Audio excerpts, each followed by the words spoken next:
Why was that so loud? 1, 2, 3, 4.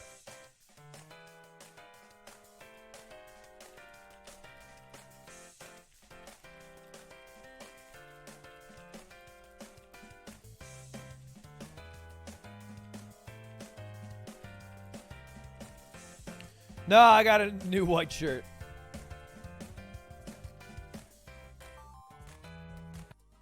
How do I turn off? You guys hear that music, right? It's from this. How do I mute this? SCL. Wait, double click. Control audio here. And then I monitor only.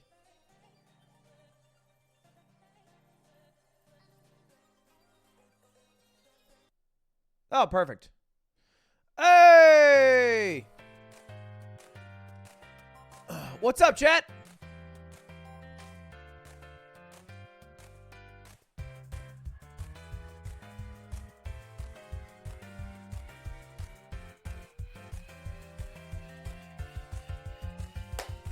Yo, what up, boys? How's it going, everybody? Welcome back to the stream today. Hope y'all had a good Saturday and Friday evening. I didn't stream yesterday. I spent all day getting a tattoo and making a YouTube video. You want to see the tattoo? I can show you. I can show you my tat. My ink, bro.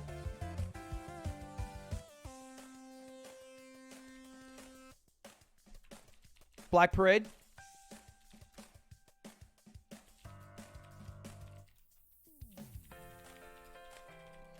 All right, I'll show you.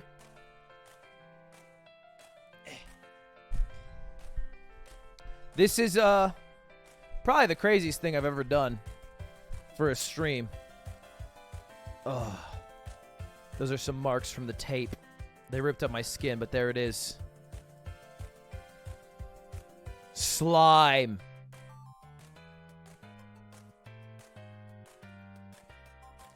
I just realized that because it's cursive, it kind of looks like slime.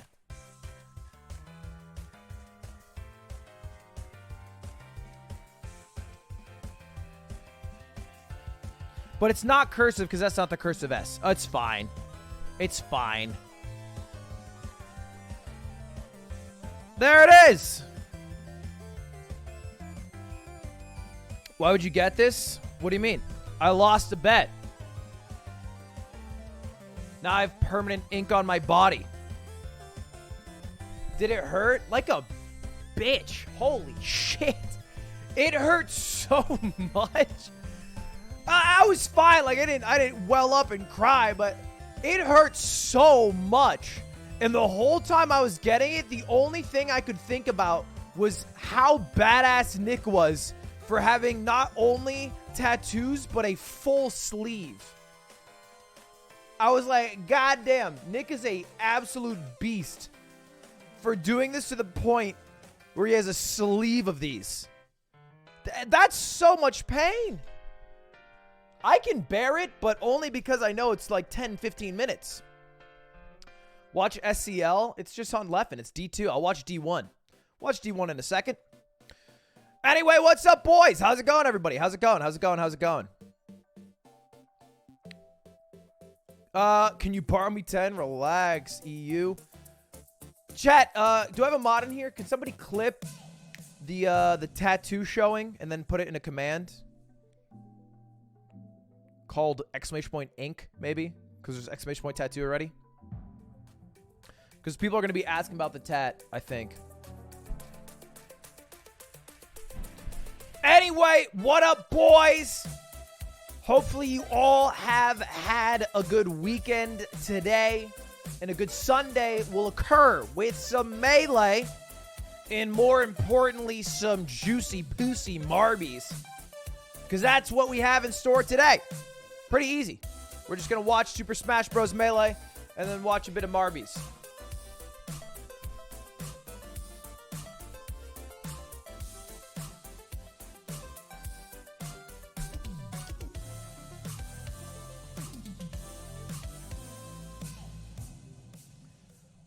Let me check here.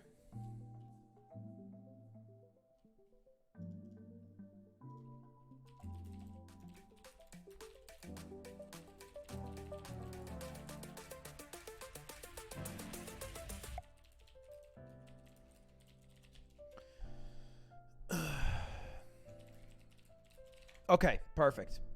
Anyway, yes, that's the plan for today. We're going to watch a bit of Melee. I'll show you the tattoo one more time. One more time. One more time, because I know people missed it and they'll ask. Boom. There it is. Why is it not in focus? Slime. By the way, I don't shave my legs. You might think I shave. I don't grow hair here. That's just my body. My body does this, or doesn't do what it should do, which is create hair.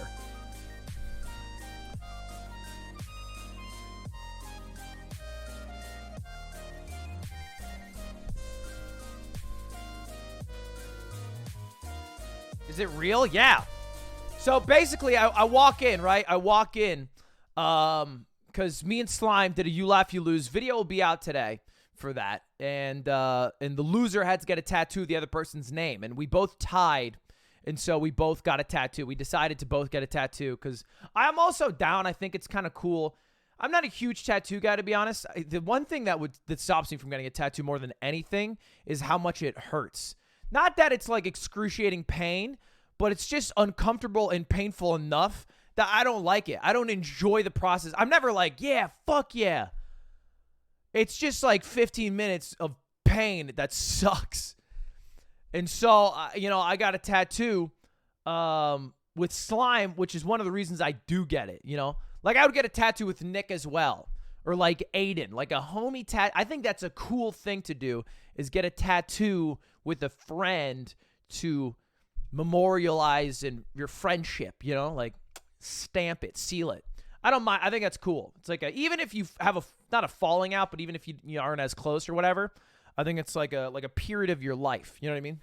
Like, I don't think you need to marry them and be best friends till you're 80, but even if I'm 80 and I haven't talked to Slime in 30 years for whatever reason, it's like a memory, which is why I'll probably get one with my other friends, Nick and Magnus Carlson, at some point too.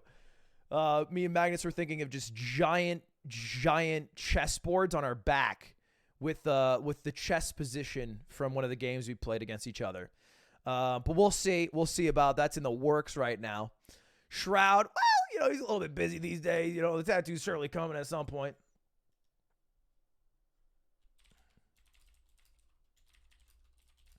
Thank you, the 5 gifted Holt. Appreciate that. And thank you for the subs. Thank you for the subs, boys. Appreciate all the primes. If you guys haven't, do me a favor. Click the subscribe button. See if it says subscribe free in purple. It's been 2 days, so a lot of you guys should have primes because I didn't shout this out yesterday at all. Cape, Dog, Raven. Anyway, yesterday, I walk in like 4. We have like an appointment, and we go to get the tattoo. And Slime called ahead of time to make sure that they can do butts, because Slime got his tattoo on his butt. I would show you the tweet, but I think I might get banned. Even though I feel like cheek shouldn't get you banned, I feel like it will, Even though straight up, and I'm not the type of guy to harp on hot tub streamers or just chatting streamers, because I don't really give a shit. One, because I'm a man and it doesn't affect me and I'm selfish. And then 2, I'm like, whatever, get your bread, go off. But admittedly, the bikinis worn on a lot of these streams show enough cheek, about as much cheek as I would show you where Slime got his tattoo. I just think that it would probably be viewed in a way where I would get banned. If he wore a thong and we took a picture, maybe I get away with it. If a bikini thong. Anyway. Yeah. I just pulled up. Just chatting. Yeah, like, bro, that's, I'm not trying to. Let me see if I can. I'm not trying to start shit. I got no beef, but this is about as revealing as what Slime's butt would be. Point aside, we go in, and Slime gets the tattoo first, and the guy who is tattooing Slime, Ludwig, like he had never tattooed someone's ass before. So the entire time, he just sits there giggling. Like, before he does his first line, he just breaks into laughter like 5 times before he tries to compose himself to be able to tattoo a man's ass. And he does this thing. This is the funniest part. He does this thing when he tattoos where like he like presses on the skin and he just pokes on Slime's butt and it just jiggles and he just loses it. He just can't tattoo Slime's dump truck of an ass. Just too much real estate to really grapple with. Eventually does it, goes for it. We filmed the entire thing. And it ended up looking great. It's on my Twitter if you guys want to take a look. I'm not going to link it because, again, I think I might get banned. But it's on my Twitter. It's my, I think, most recent tweet where Slime got my name on his ass. And then I did not get it on my ass. We originally talked about getting an ass tat. I backed out. One of the main reasons is Cutie, who's very supportive, mind you, said that's her favorite part of my body and didn't want to ruin it in any way. And I was like, that's fair. You know, it is a pretty big moneymaker around these parts. So if I did get a tattoo, if I got a little ink on there, I'm making not as much bread. So I ended up getting thigh. But I'm actually kind of happy with thigh because I can at least see my tattoo. Slime can't even see his tattoo. It's on his ass. He will only see the reflection of it. People will see his tattoo more than he ever will. So that's the tattoo. I got mine. It took maybe 15 minutes. Maybe 15. Very quick. Not as painful as the stick and poke. It wasn't too bad. Cost like $80 all in. So pretty sweet deal. Weird explanation when we went to Panera Bread right after and they saw my tattoo and I had to explain it all. But, you know, all in all, not too bad. Not too bad. Tattoo mission accomplished. And now me and Slime are bonded for life. So hopefully he doesn't steal all my money in a Michael Jackson situation or murder my family in a murder family situation. Otherwise, I'll have to put like Slime sucks or Slime can eat shit and just get a part 2. I wouldn't get it laser removed. I would make him feel bad. You know, I'd hit him where it hurts. Slime's a bald idiot. You know, something right under. Or put fuck above. 5 head. Fuck Slime. Ooh. But we don't have to do that yet. We're all love right now. And that was the tattoo. After the tattoo, I made the YouTube video. I don't know if you guys saw yesterday's YouTube video. But I did all the I did everything for it. I did the editing and the filming for it. Which is why a lot of comments are saying this might be the best and worst Ludwig video I have ever seen in my life. Which is pretty fair. It's pretty fair. It's kind of like a cool video and a cool message, but it's also like dog water quality and 5 minutes of me rambling about how much of a pain in the ass it is to buy a car. Which fair. I'm not gonna argue that. That's true. That's a true statement. But I still like that. It's a video I like a lot. And yeah. I think that's pretty much all the updates. It's all the updates with the ink and the YouTube video that I dropped. It was kind of a vlog. I just need a better setup, really. I want to do a vlog in Vegas when we go to Vegas with my roommates, but I definitely don't want to film on a phone anymore because the audio is just kind of dog water. Melee did start. So that's what we're doing today, boys. Plan is simple. You know the vibe. We are going to be watching Melee today. Specifically, we are going to be watching right now SCL, which is Smash Championship League. If you guys aren't Melee heads, this is going to be a very chill stream. Basically, this is a tournament with divisions. I think there's probably something here. Probably an exclamation point bracket command. Mods, we need to steal the exclamation point bracket from Smash, BTS Smash. So I'm just gonna pop out for a second. Basically, there are 2 divisions. Division 2 already played. They're already done. And these are the Division 2 players. These are the Division 1 players. And then there's like a fight for Division 1. So Division 1 is these 8 players. They're going to play each other. If you lose, you go on the chopping block for Division 2. I'm not even showing you this on the screen right now. Hold. I'm being stupid. So this is it.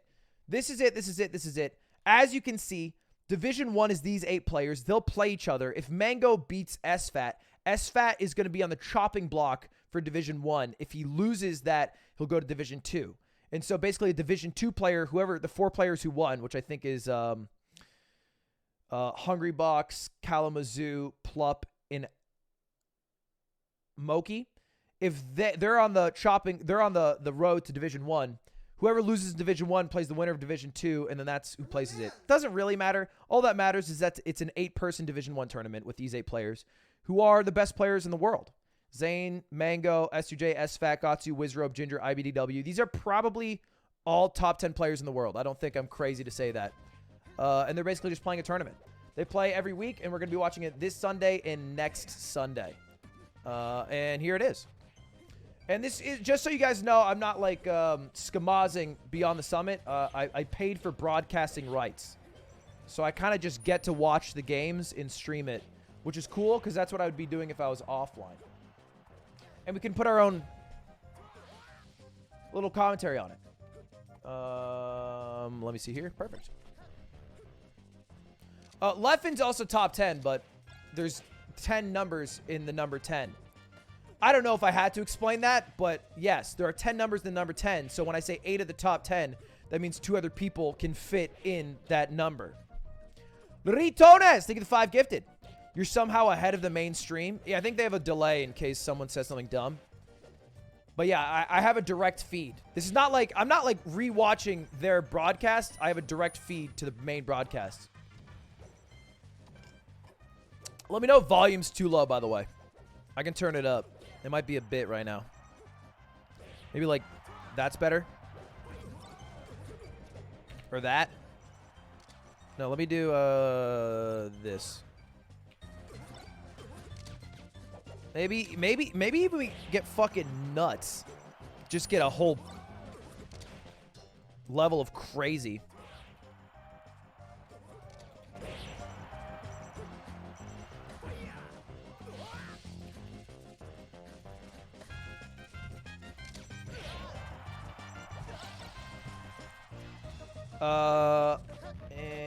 I'm gonna switch categories to Super Smash Bros. Melee.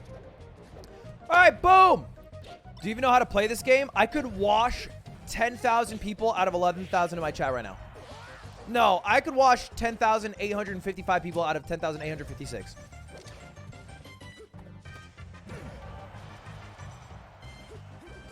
There are maybe 10 people in this chat who can beat me.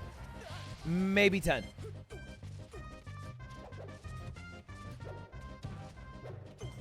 We can play. Right after this, we can play. We can play for keeps, all right? If anyone thinks they can beat me, we can play, and I'll ban you if you lose. And if you win, all you get to say is you beat Ludwig, a streamer, in Super Smash Bros. Melee, which would be fucking thrilling. I beat Ludwig in Smash. Oh, is he good? Isn't he the streamer? Well, he's like pretty... Well, I beat him, so he's not better than me. Oh, okay. Is that like a big deal? And the answer is fucking no. It's not a big deal. Oh, I brought... Wait, hold up. I'm a professional streamer, so I have a stream overlay for this. Ready? Oh, fuck. I did the slow fade.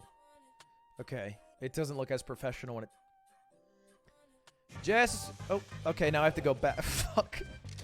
Fuck.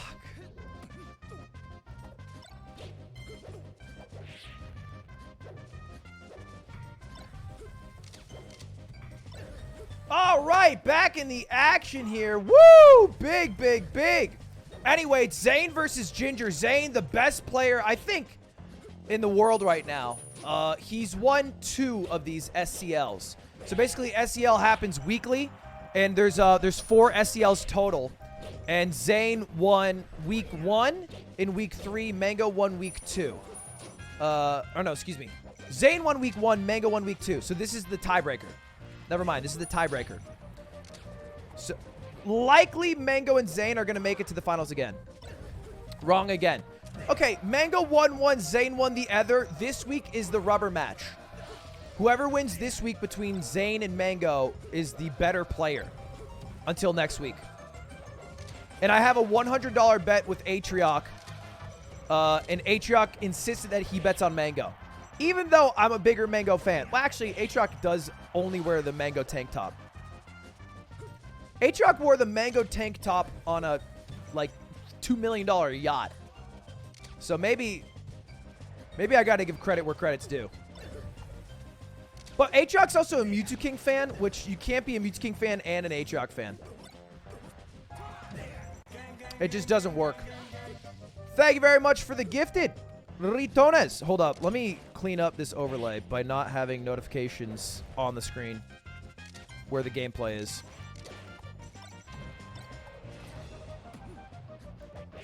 Right there. Perfect. Anyway, there's just no realm that Ginger ever beats Zane. Because Zane won't lose to any person that's not named Mango that plays Falco or Fox. This is pretty much just a cutscene. Which is a really rude way to invalidate Ginger's skill at the game, because Ginger's also really good. And so I would never say this if I was on commentary, ever. But I can say it to you guys because I'm on my own stream. I'll just keep it a stack. I'm just trying to let people who don't know the game understand what's going on.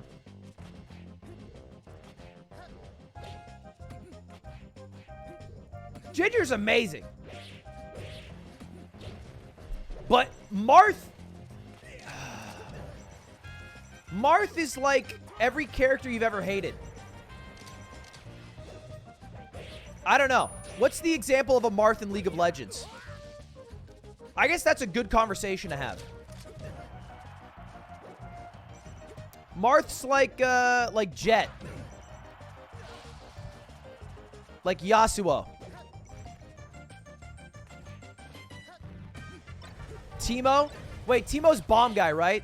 Teemo's the annoying bomb guy?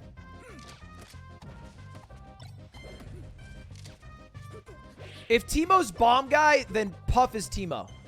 A poison shroom guy. That's what I meant. Yeah, Teemo is Puff. Annoying to play against. Yasuo is, like... It's different, you know what I mean? Like, Teemo's a fucking psychopath that leaves poisonous mushrooms in a bush that you walk into then explode. That's Jigglypuff. Yasuo just dives in on you when you're sitting under your tower thinking you're all safe and then kills you, which is just sad. Anyway, I don't think we have audio for this, so I'll switch off for these portions in between. I can just keep it up, too. I need, like, a third overlay. Maybe I'll go down here. I don't know where to go. I'll just go here. That works. I'm not trying to say that... You guys misunderstand me. I'm not trying to equate that Marth is boring to play against. It's more like Marth is a very good character that is hard to play against. And you're like, fuck me. Make yourself the TV.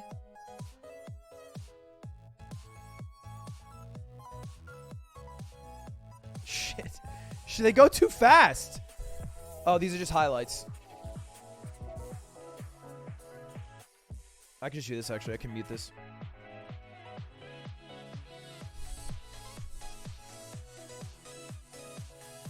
So, Zane won.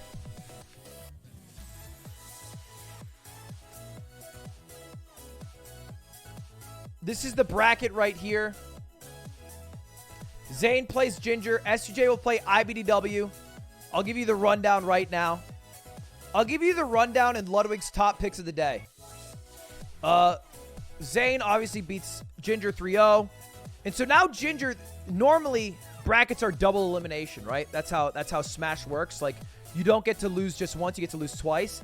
That's not how it works for this.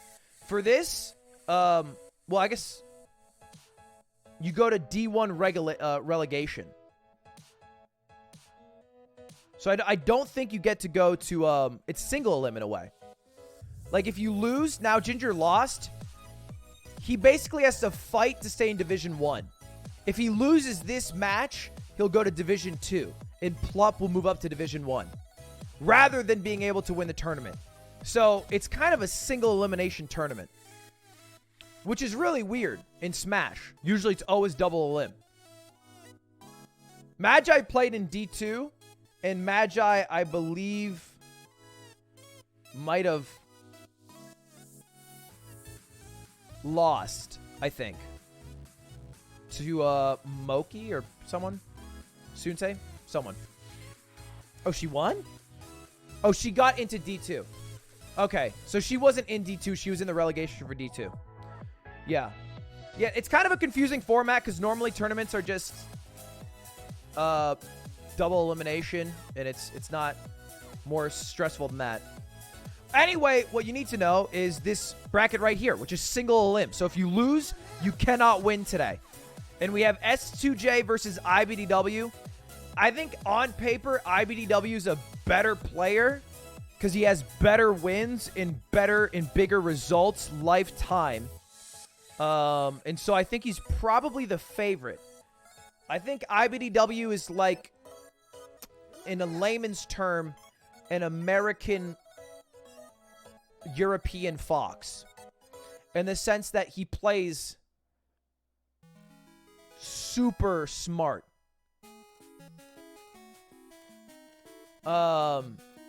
With very good follow-ups. Having said that, I think S2J is playing the best he's ever played in his life in the past 3 months. And I think S2J could win. Regardless, it's going to go Game 5. The Ludwig pick of the day. S2J wins. Next, Mango Gatsu. Mango almost never loses to Captain Falcon, which is what Gatsu plays. So Mango is going to win 3-0 or 3-1. There's no universe where Gatsu wins. Unfortunately, he just had a bad draw. He got a bit unlucky. And then there's SFAT versus Wizrobe. And I think Wizrobe will probably win that 3-1, but SFAT could win. We're already in this game. This is a gimme game. This is a gimme. Again, Gatsu's an amazing player. Yeah, we can do predictions for all these. Mods, you just got to run them. It's funny because mods were doing predictions for pre-chat when I was offline. And then I went off online and they're not doing any predictions. What do I got to do out here?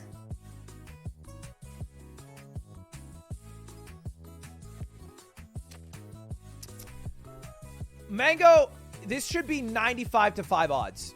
Unironically, if this is not 95-5 or 90-10 at the very least, these odds are skewed in Mango's favor. Okay, having said that, 100-0, you could probably put a little bit of money in on Gatsu. 100-0 is crazy. Gatsu wins 1 out of 100. Oh, sound, right. Yeah, just let me know if I forget shit like that. I'm going to be a bit slow today. Because I got to run basically no production shit, but a little production shit, and I'm slow and stupid.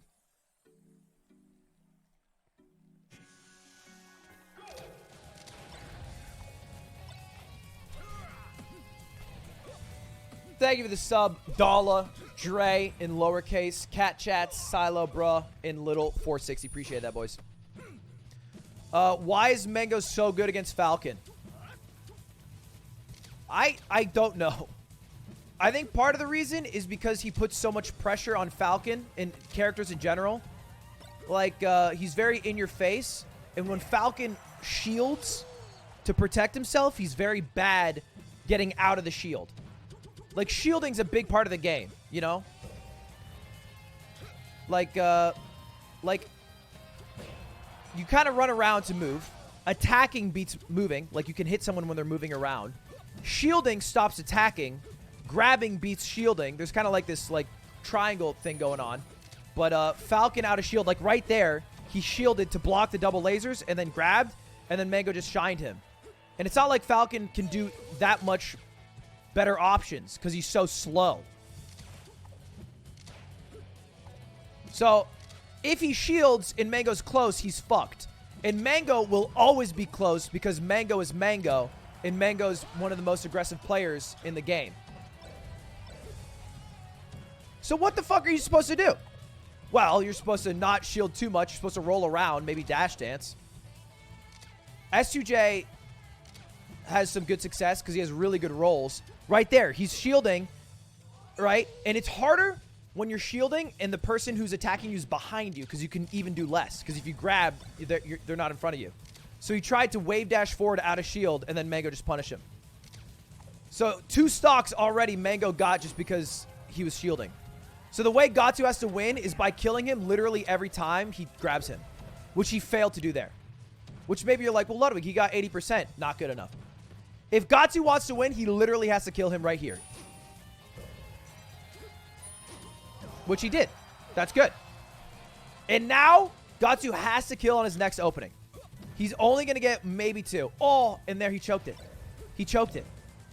He went for a knee, and he missed. And if he had hit that knee, then Mango, because he didn't tech it, would have gone to the left. He could have followed up. Maybe got an F-tilt. Maybe hit him off stage. Maybe won the game. Maybe follow if Mango teched it. Doesn't matter, though, because he missed it. And that's the difference between the greatest player of all time and a top, 30 player in the world. Is that he didn't follow up on one thing. Oh, that was insane. That was insane that Gatsu lived. That maybe 15 people in the world can do what Gatsu just did with Falcon. Maybe 40.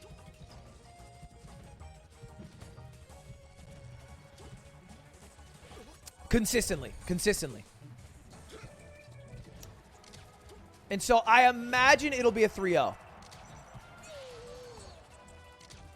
Because again, for every, combo Mango gets started, that was one right there.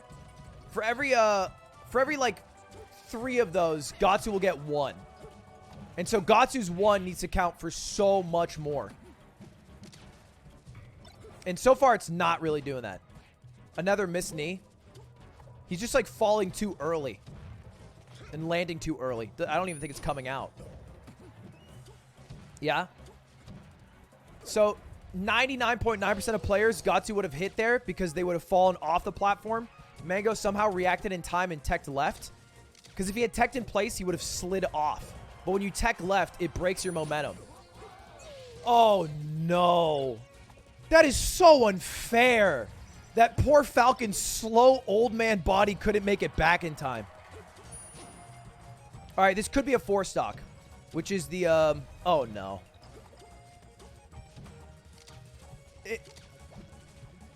Look. Oh, no. Oh. He could have had that. I don't think he meant to fall off stage. JV, though? JV. If you guys don't know, a 4 stock is when you have 4 lives left and you beat your opponent. A JV4 is when you have 3 lives but 0% damage. So it's like, yeah, you only have 3 lives, but they never touched your 3rd life. It's like a baby 4 stock. Anyway, Mango put him in the fucking dirt. And that was 1 prediction out of 1 prediction today for Ludwig. Next up, who do we got? Let's start the prediction now. You can throw 5 minutes on the clock and just end it if it starts. You're my mans. We'll probably have S2J versus IBDW.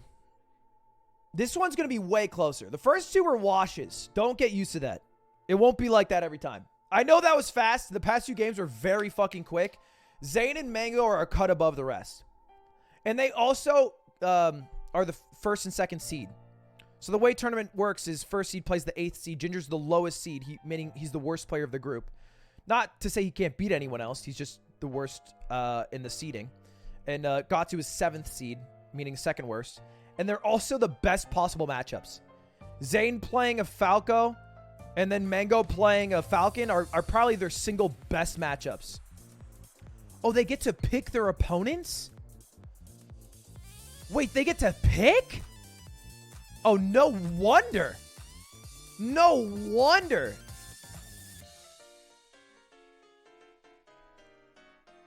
Oh, that must feel so bad. Look, someone in chat's nerdier than me. How many times has Mango lost to a Falcon in the past 10 years?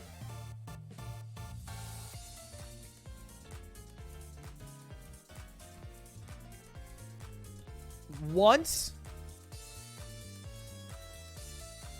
He lost 1 time. Yeah, in 10 years. Maybe 2. Maybe 2. But we're talking about 1 or 2 times in 10 years. He invalidates a character. That's crazy. I mean, that's crazy.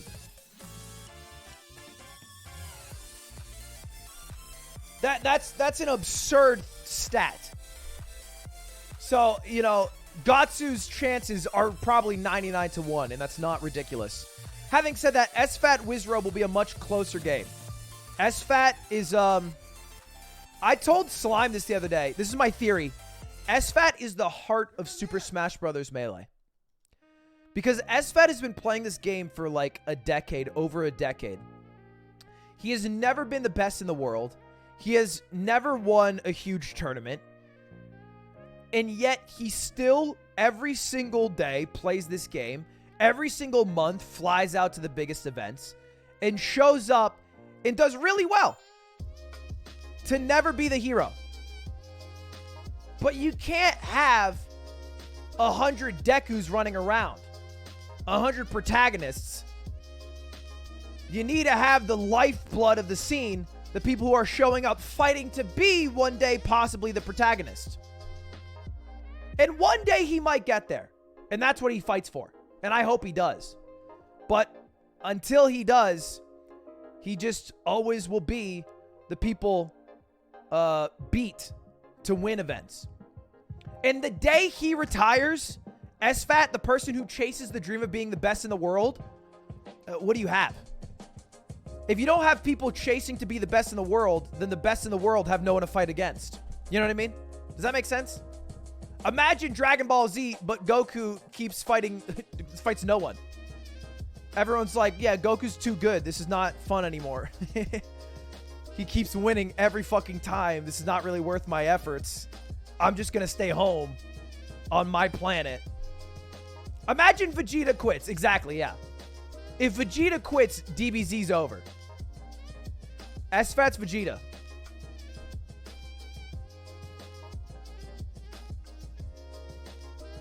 No, not Krillin. Krillin gets a wife and like a fucking beard. And like hair. And like a 9-to-5 job selling cigarettes. No. Krillin quits. He's also vegan. That is true. He is absolutely good enough to beat every single person here. Although, to beat Zayn, he would need a bit of a luck and a kiss, as well as Mango. Realistically, IBDW beats S2J, or maybe S2J beats IBDW. I don't know about that one. I'm going to call S2J beats IBDW today. Zayn will beat S2J. Mango beat Gatsu. Wizrobe will beat SFAT. Mango will destroy Wizrobe. Mango will play Zayn in the finals. And then I think... I don't know whose week it is. Mango's had a bad weekend so far. He lost about $3,000 gambling, and he lost to me in Valorant twice. I think he's tired of taking L's, and he beats Zayn. That's my prediction. That's what's going to happen.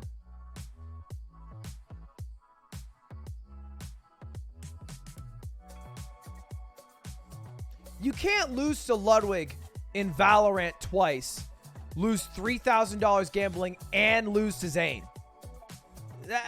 That's a tough fucking week, man. Purple! Yo! What is up, gamer? How's it going? Appreciate the raid. What is up, Perp Nash? Guys, we're watching competitive Super Smash Bros. Melee. It's the 8 best players in the world all playing against each other. This is the bracket. It's single elimination.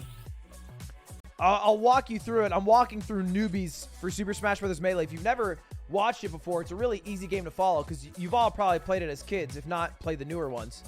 And it's really hype and easy to watch. But anyway, we just watched a couple of games. All you need to know, they know what Melee is. Do they? Purple, do your viewers know what Melee is? I don't know. I don't know what Purple viewers know or don't know.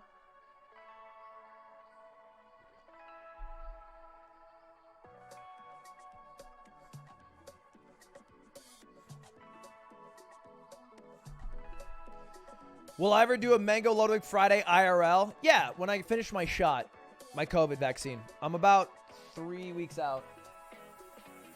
No, about 4 weeks out. Next month. Where's Hungrybox?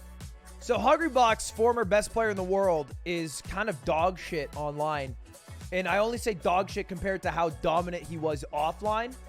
And so he loses to people he ordinarily would never lose to offline online.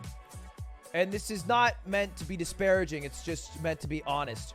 So he's still good. Like, he's still Hungrybox. But he, this week, finally won D2.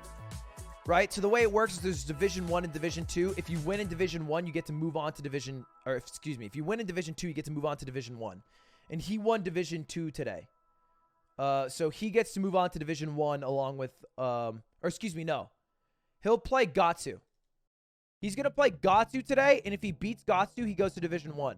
If Gatsu wins, he stays in Division 2. It's kind of like... in baseball, getting pulled up from the minor league. He'll get pulled up from minor league today if he beats Gatsu. But he has to beat Gatsu. It's a do or die.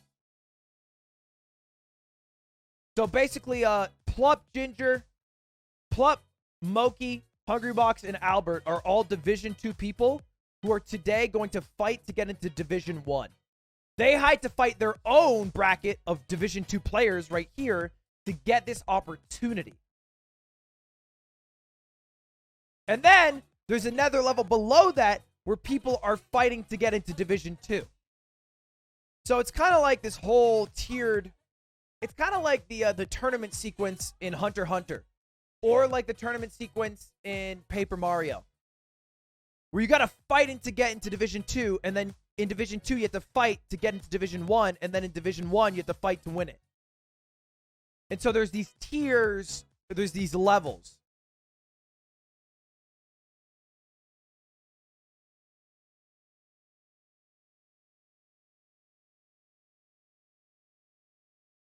It's how the entire EU soccer system works. Yeah. Yeah, it is. It's literally European soccer. And it's cool because you gotta constantly work for it. You'll never just get your keep. You have to constantly fight. Which is why some people kind of hate Super Smash Bros. Melee. Is because unlike Valorant, where, you know, you have to be a team to get into a tournament. If I go to the biggest tournament in the world, Mango will have to beat somebody like me or worse than me to move on. And there's a universe where Mango has, you know, an aneurysm while playing, and I beat him, and I make the greatest upset of all time.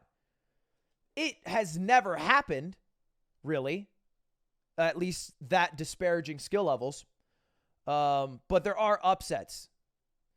Magi, you guys are comparing Magi to me, which is so disrespectful to Magi. Never do that again. Do Magi a solid and never compare Magi to me ever. All right? That is not fair. I'm talking about like a gold Valorant team beating professionals, not like an Immortal beating a Radiant. That's what Magi is. It's there's levels, bro. It's not the same here. She's much better than me. Anyway, it's just a cool thing where you never ever get your keep. You always have to fight for it every event, which can be exhausting. That Mango has to wipe the floor with some shitter or 5 shitters to get to the actual important matches, but he has to do it.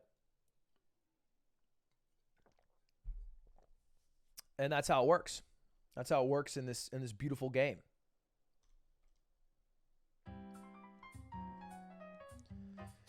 I think it is similar. It's similar in some chess events. Some chess events are like that. But other events, most events are categorized by skill, so it's kind of not, right? Like most events are based off of your rating, and so it'll be like under 1200, under 1500, under 1800. And there's like GM only events, you know? Yeah, they're not open events. Magnus did win today. Can we pull this up, bro? Okay.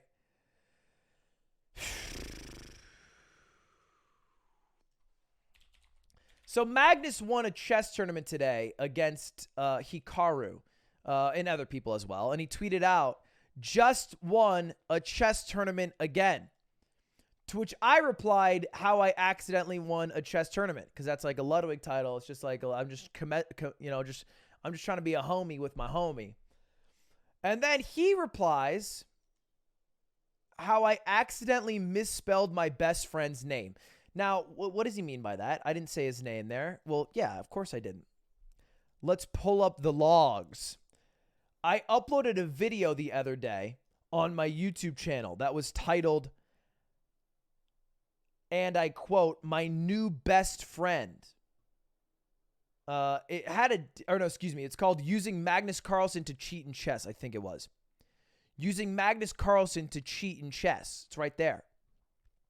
Now, why are we bringing that up? There's nothing weird there. Well, when I first uploaded it, I accidentally had it Magnus Carlsen spelled Carlson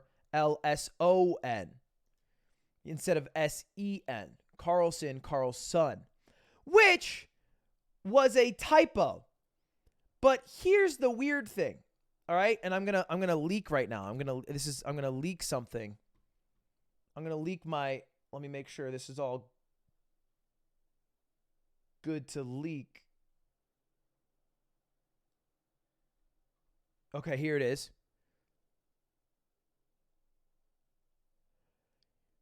I uploaded this video at 2:35. Okay? 2:35 I uploaded this. Right?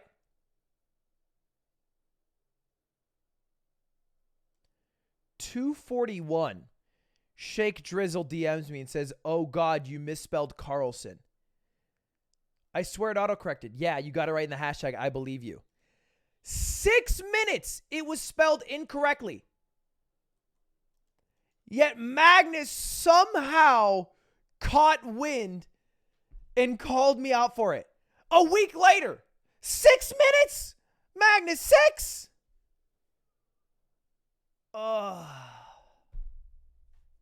It was an autocorrect. I swear. I had it right in the hashtag. It's not like I was like, well, I don't know if it's like this or like this, so I'm going to use both spellings, cover my grounds. That wouldn't make much sense.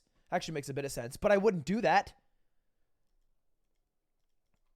Anyway, Magnus is all-seeing, all-knowing. It's 9 hours ahead. He was having lunch. 9 hours ahead of 2:30 is 11:30 p.m., bro. If he's having lunch at 11:30, he's a little bit twisted. He hit the bell, my man. Yeah, he did hit the bell. Ugh.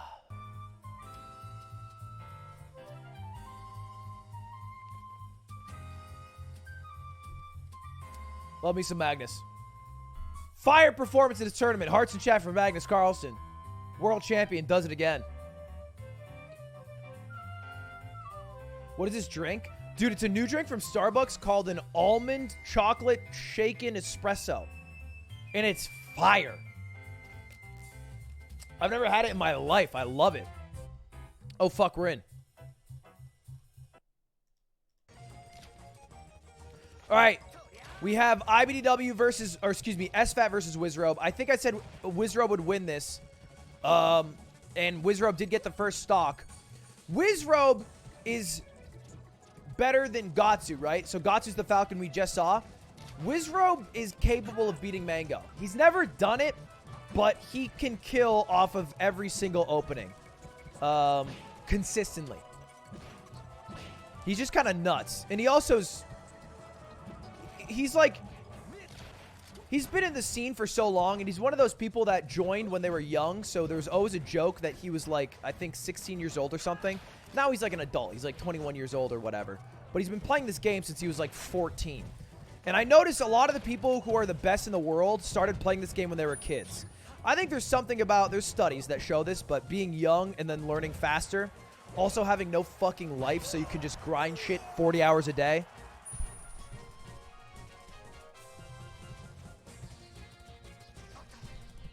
I think of how much time I used to have as a child, as a teenager, that I put into Call of Duty Zombies and watching 600 episodes of One Piece, among other things.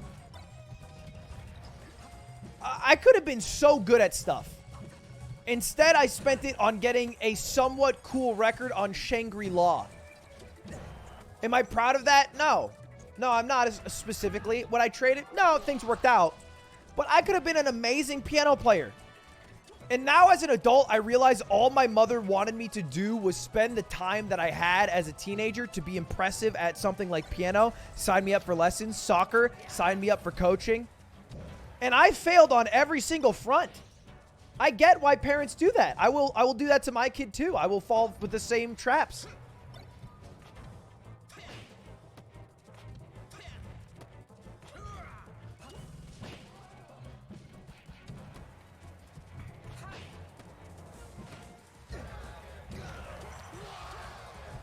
Wizrobe leading, but SFAT does have a guaranteed kill off like a dash attack. Even like a back air probably kills. Grab probably does. That was a little scary. I think SFAT, among everybody in this scene, but I think in a heightened way, has some pretty tough nerves. Like, I think they hit him. I don't know if any melee heads agree with me, but you'll see him like when he's at the ledge. His ledge dashes, the deeper the game gets, get worse and worse and worse. To the point where, you know, he atas, which means, you know, you hear the full fox noise. Or he just doesn't go for like the invincibility you could normally get. Like right now, I think it's fine, but it's something like I've noticed him, and especially like Lucky. I think it's probably the one who's most afflicted by that. Tournament nerves. Because these games are really stressful. I genuinely don't think I've dealt with more stress in any specified point in my life than in specific tournament sets. Like last hit games, my heart rate gets so high. Probably 140, 150. Dead ass. Oh.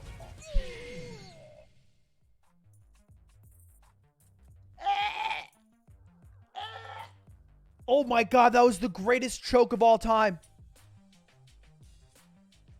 SFAT was off stage, or excuse me, Wizrobe was off. No, yeah, SFAT was off stage. Wizrobe wanted to knee him to just end it. Because the cool thing about Falcon knees, it's just a fucking powerhouse for 14 minutes that never ends. And so if any part of the knee hits, SFAT loses. But SFAT got to ledge so fast. And then hit down B. Holy shit, that was a 3-stock to 1-stock comeback. You know the only point where I started to believe was when SFAT up-aired Wizzy, and then Wizzy did this. And I was like, why the fuck are you stressed out, bro? You're up 3 stocks to 1. Just kill him. I don't know what he was stressed. Wizrobe also dealing with nerves. Falcon, the cool thing about Falcon is he can grab from behind himself. So that's what he wanted to do. That's what he was trying to do. You see how the knee hit him with a light hit, and then if you hit with the light hit, it follows up into an up air. So you either hit the strong hit, PogChamp, or you hit the light hit, and then it follows up into an up air, PogChamp.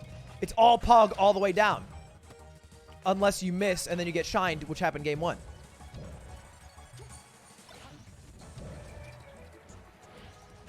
I think Mango said it the other day.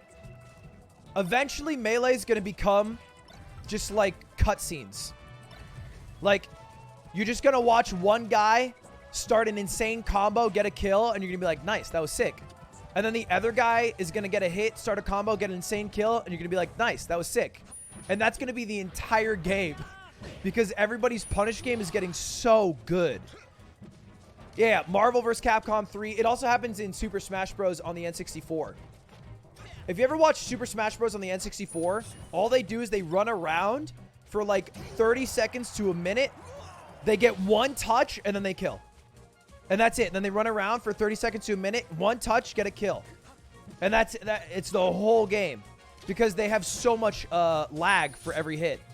You're getting stunned for so long.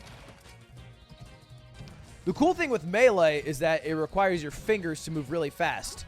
So it's kind of fun to watch because the APM is insane. Like, technically, to do what they're doing is just so hard.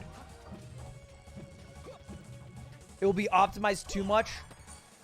No, because Mango said that, but I actually think some of the improvements, the biggest like changes in Melee from like 2021 to 2017 are defensive.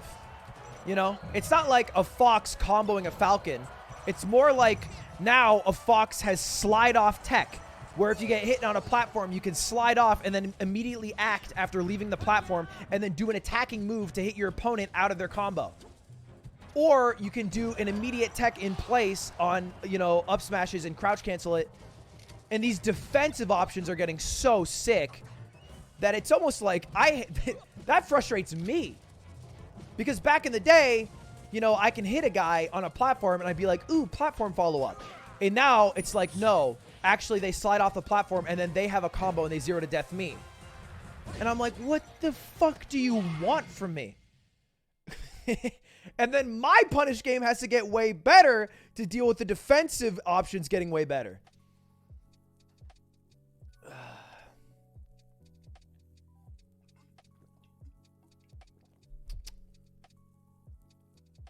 That edgeguard was sick.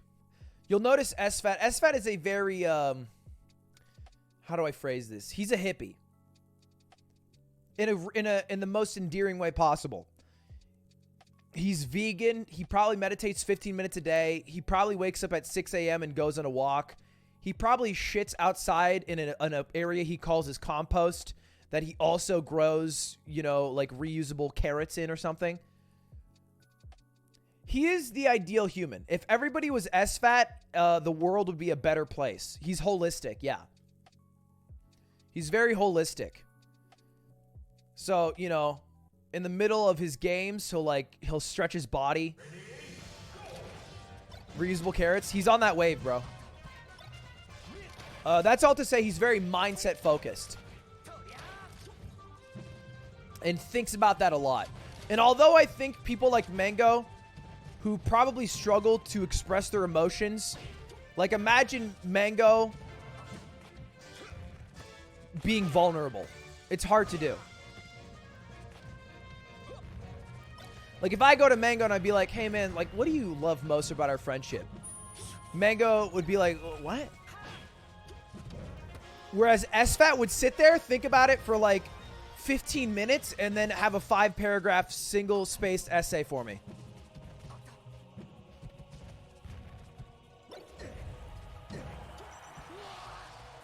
Do maps affect players' characters' win rate? Yeah, 100%. Maps are very important. So, for example, every time you lose, you get to counterpick a map. And this map was picked by SFAT. Because SFAT thinks he's really good at comboing when you don't have the platforms to escape. And that's also double impacted because Wizrobe is probably the best player in the world, or one of the best players, at using platforms to escape follow-ups. Like if Wizrobe gets to a platform, it's almost a meme at how good he is at getting away and then turning it into his combo. Him and Plup, yeah. So this stage has no platforms, so he can just kind of stomp him all day and fuck on him, which is what he's doing right now.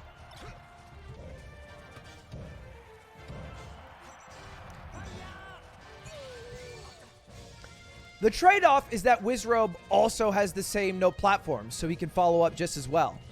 The difference is that down throw doesn't usually, like down throw is what he did right there. He threw him down. It doesn't usually knock him up to the platform. The only advantage to this stage is how wide it is, but other stages of platforms are just as wide, like Dreamland or Pokemon. So I don't think it matters as much for Wizzy. Because down throw will never knock someone up to platform. Thank you, the sub. Okay, Lime.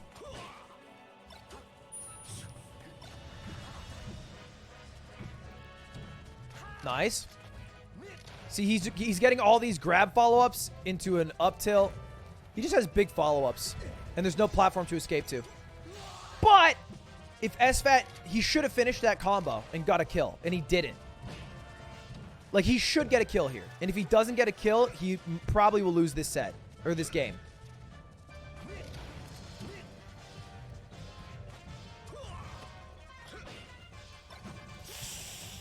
Yeah.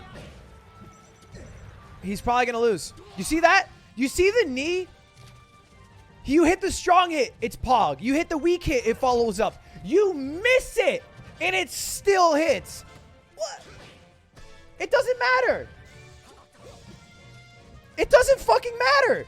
You just do the knee, and every single outcome is Pog. He needs to get a kill. And this is what you guys might think, because I'm kind of phrasing it like SFAT's choking, but we could rewind all of this. Wizrobe wiggled out of an SFAT pivot up smash. Wizrobe SDI'd out of a SFAT up air. Wizrobe is doing so much defensively to stop SFAT from getting a kill. And because of that, SFAT was definitely poised to win that game. Choked closing out a couple stocks. And choked is a bad word to use. I should be using it because it's more like Wizrobe clutched.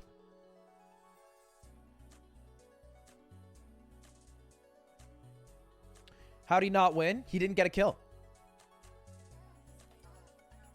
Think of it like you only have so many, like when you play a player that's good, you'll have like, the better they are, the less chances you have to kill them. If you play me, you have about 10 chances to kill me before I'll kill you. If you play Magi, you might have 5 chances to kill her before she kills you. If you play Wizrobe, you have about 3 chances to kill him before he kills you. If you play Zane, you have 1 chance to kill him before he kills you. And so if you fail to kill him 3 times, he's gonna kill you. Like, he's not gonna fuck up enough for you to keep living. And so he had 3 chances and he fucked up every one. If you play me, you have like 10, 20 chances. You got a lot of chances. You get 1 chance with Zane or Mango. Literally 1. With Wizrobe, you get about 3. Like, that was 1 chance. All right, so think of Melee like that. He had 1 chance right there. He missed it. That's okay. You'll have another chance. Here's another one. That was kind of another one. He didn't really get it. And then here's his 3rd chance. And if he doesn't get this, he definitely dies.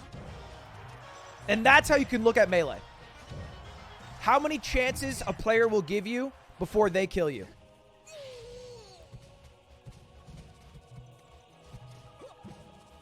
And the number varies. Obviously, it's not always 3, and it changes per player. But I think 3 is about accurate for Wizzy. Yeah, openings per kill.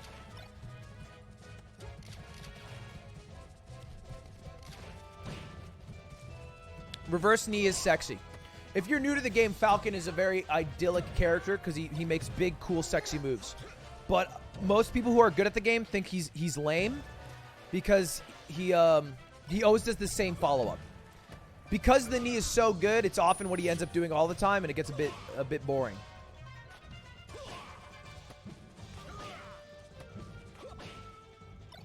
It's like, imagine One Punch Man had 10 seasons. That's what Captain Falcon is like. And you're watching season 1, you're like, yeah, do the punch, yeah. In season 2, you're still like, fuck yeah, new way to do the punch. And then season 8, you're like, whoa, okay, we get it. You punch and you kill. Very cool. This is great. And you're sick of it. It doesn't fucking matter anymore. No one gives a shit. We've seen it for 200 episodes in a row. Like that exact sequence there, if that's your first time seeing it, that was sick. I have seen him do that exact thing 50 times in the past 1 year. It's One Punch Man season 11. Oh, so you punched him one time and he died? Wow. Cool.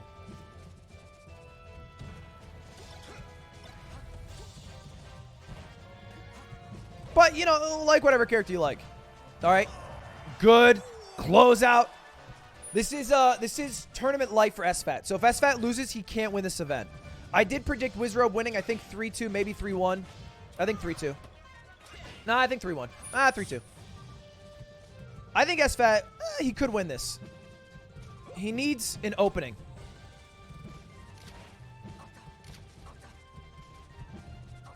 He's not... So you hear that ah-ta, it's not a great noise to be hearing it. Every time you ah-ta, it means you're a bit vulnerable. It means you're just a bit slow. Because if you do it fast enough, it won't do the ata. And I think that kind of just showed right there. Yeah, unlucky. Feels bad for SFAT. But I kind of called that. Because, like, you kept hearing him ata, because he kept being slow on his wave dashes down. And then he just had a tech flub. Do you see what he did? He turned around, he jumped in place, and then up air down. He just missed input. That's it. He meant to walk up, turn around, and then up tilt. And he missed it. Because he wasn't playing that clean. He was playing a little bit off. Whether it's nerves or just a bad day, because bad days happen to everybody. That's how it goes. And you can kind of see it coming when he has that many atas. That maybe he's going to do some sort of tech flub. What are the melee power rankings in your house? I have beaten both Slime and Aiden in 2 matches. The only matches we've ever done a better match. So basically we played each other and the winner was better than the other person. And I beat Aiden and I beat Slime. Now, those did expire because they were 6 months. But I did beat both of them. Nick is the proverbial best. And I beat Aiden and Slime, so I was better than both of them during 6-month periods. They have never been better than me. I have a better record against Slime in tournament. I have a better record in money matches against Aiden and Slime. Could they both beat me right now because I'm a professional YouTuber streamer who barely plays this game anymore? No, I'd put him in the fucking dirt. Ludwig doesn't miss.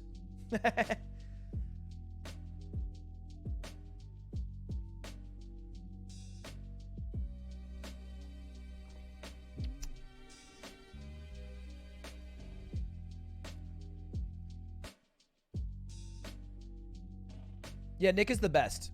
Nick's also a guy who prides himself, I think, on being the best in a group and puts a lot of effort in to become the best in whatever game he plays. Because I think he also enjoys the process of getting better. Whereas Slime, I don't think does that. Slime just likes playing the video game and doing cool shit and mixing your shit up. And I think Aiden hates losing. And that's everybody's motivation. You're my mans. And me, I just kind of like playing games with my friends. And being cocky about very small wins. That's me.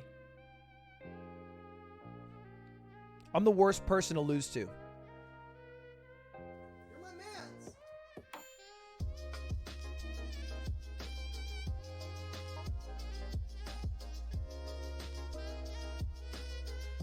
Show stats. Oh, fuck. Oh, shit. There it is. It looks like openings per kill was 5 for Wizzy and 6 for SFAT. So the number I said of 3 is actually 6 here, but I think what they call openings are a little bit loose. I don't know how they calculate it. I think it just might be hit and neutral, which maybe could work. You said you wanted to be the best. You said you started Smash because you wanted to be better than your friends. It was less that I wanted to be better than my friends. It was more that I wanted to stop losing to them. Because I never won. When I played Smash as a kid, I always played Jigglypuff in Brawl. And I went to Bridge of Eldin, and I would roll out in free-for-all. And I just always lost. So I just wanted, like, one win. I just wanted a bit of a win. And then I just got kind of sucked into Melee. Because none of my friends played Melee when I started. I didn't have any friends in that scene.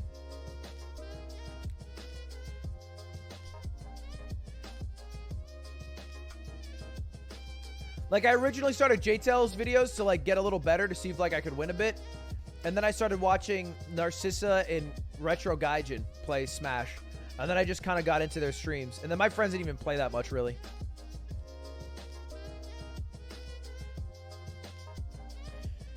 Your friend, Miss O, is my teacher. Oh, shit. Renee, I know. You call her Miss O? That makes sense. Yeah, I'm supposed to record a video. I totally blanked. I'm supposed to record a video. I can do it right now, actually. Hold up, hold up. Yeah, it's Renee and Morgan, right? Anyway, hey, what's up, Renee and Morgan? Don't give Miss O a hard time. Be a good goddamn student. You know she's funnier than me. Doesn't matter that she knows me. She's funnier than I am. She just doesn't have a stream. All right, we're in it. S2J versus IBDW. So far, I've called every single set. I think my prediction for this is... Oh, this is really tough. I don't know.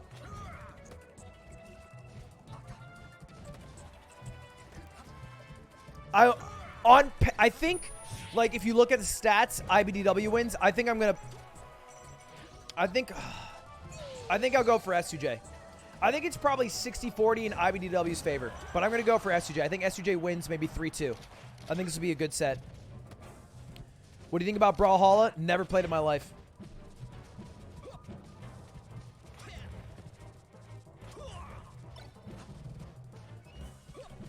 Yeah, S2J does have long hair, but I think it's also his power. He's kind of like Charlie.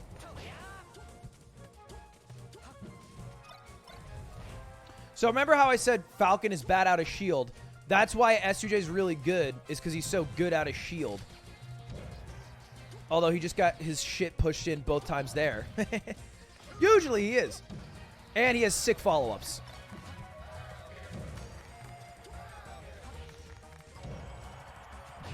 Oh. And sick SDI on up airs. Oh. Like that wave dash back there, that was money. Every other Falcon's a little stuck in shield, a little slow. Oh. Oh, he choked. I just feel like that edge guard was very hopeful. How does SDI work? Every time you're hit, you can smash the control stick, and then your character will move slightly in the direction you're smashing. The more you smash that direction, like wiggle it, the more times you'll move in that direction. So if you ever watch, like, Tasks games, they'll move, like, so much. They'll just, like, move a whole character over because they can push it every frame.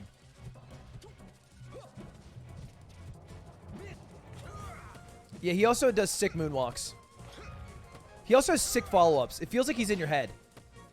I think I'm older than S2J. I don't think I could react to that.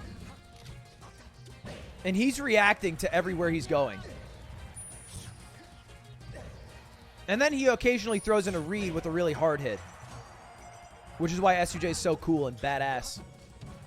Oh, 5 head. Crouch cancel. Oh! He almost got done dirty like Wizrobe in game 1 against SFAT. Where he went for a deep edge guard, and then just Fox gets to the edge quicker. He actually kind of lost his life because of that. That was kind of like game 1 versus SFAT. He still has another life, though, so he's fine, but... He got a little bit greedy. I think he was frustrated by constantly not getting the edge guard. Like, you should not, if you are Falcon, have to get a character to 175 to kill them. This is ridiculous. If you're getting a character to 205%, you're not killing early enough. You need to kill a little earlier.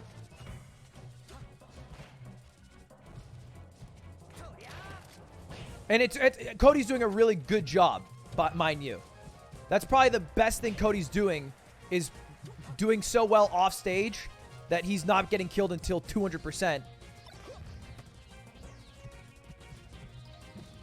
And then he can extend his life.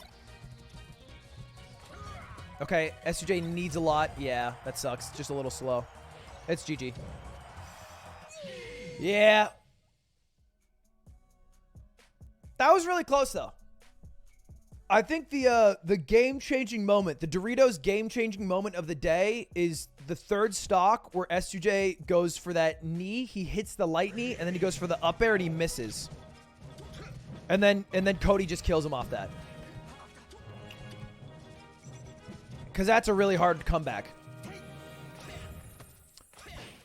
So like we talked about with Wizrobe, stages matter. This stage is wide as fuck, which means he just has more room to like tech chase off of throws before Cody can go off stage. Because if the stage is really small, he'll be right next to the ledge, he'll go off stage, and then he'll get back on, like this. But if he's in the middle and you down throw, then it'll take a while to get off stage. You get a lot of throws in between. Okay. Let me tell you, SJ pushes too many buttons for me to calculate sometimes. He did like single hit nair into the ground, L cancel to a grab. I don't even know if the nair ever mattered. Oh! He could have followed up, but for some reason, I think he missed input an up smash. I think he probably meant to up air. That was a crazy down B, though. First stock secured. SUJ is a gamer. He's probably... I would argue he's the biggest gamer in this tournament. He grinds every single game you can think of. He grinds StarCraft. He grinds pretty much every game. I think bigger than Mango. Straight up. Mango's also a gamer, but I think...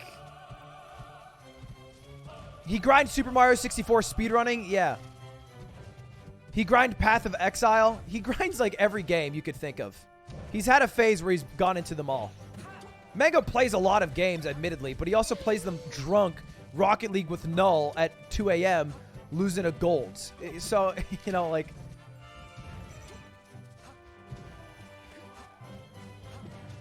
He's a gamer. I'm not trying to say Mango's not a gamer. I'm just saying SUJ's like an insane gamer. I don't think Mango would grind Paths of Exile on stream or Super Mario 64 speedruns.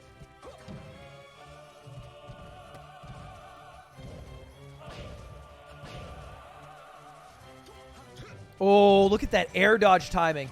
And this is what I was talking about of the platform, right? He hits the platform, he just gets to get back. Back in the day, maybe even 2 years ago, IBDW could have followed up on that. Oh! Wow. So IBDW expected to get to the ledge before him, then jump up, and then drill from edge. Unfortunately, he calculated it wrong. SUJ got there first, and then he just drilled to his death. And he had no jump. Okay. Need a big follow-up. Nice. Yeah. This could be curtains. He needs an edge guard. All right, there it is. Game 2 for SUJ. Great stock. Game-changing moment. IBDW just miscalculated. Or even he might have just misinput. But he just kind of SD'd there. And then Johnny just 0 to death. Stomp on the right side, stomp on the platform, knee in the middle of the stage, reverse. For the reverse knee, even though I've been watching this game for 5 years, 6 years, reverse knee still looks cool. I'm a sucker for reverse knee. I'm a slut for people hitting knee and then the other character going the other way. It's no different. They just go the other way. But I love it. Oh, look at that. That's also real gamer shit. Every time you grab the ledge, I think you get 30 frames of invincibility. And the fact that Cody is so good that he can just kind of farm that to get back to center stage and get out of a disadvantageous position. Different game. And that's why people call it boring. Is because you can just stomp knee and kill somebody at 80%. And it's like, it's kind of like rolling your eyes because it's so free. I think what people hate in Melee are given combos. Think like Sheik down throw fairing, Falcon stomp kneeing, Puff up throw resting. They're like auto combos that you should hit 100 times out of 100 that don't change much. Wobbling's a little different, but it's also banned, so no worries. That was insane. That was so sick. Up throw and a drill to bring him down. A grab that's some custom shit from Cody. That's not like a guaranteed follow-up. He didn't go for the up air. Doesn't it feel like SUJ is getting a little less confident off stage ever since he lost game 1 off of that? It feels like he goes for knees, then he doesn't go for knees because he thinks he's going to overextend. Then he does there, but he doesn't go for the up air follow-up. Like, if that's Wizrobe, he goes for the up air follow-up and gets the kill every time. Every single time. It just feels like SUJ's, like, lost off stage.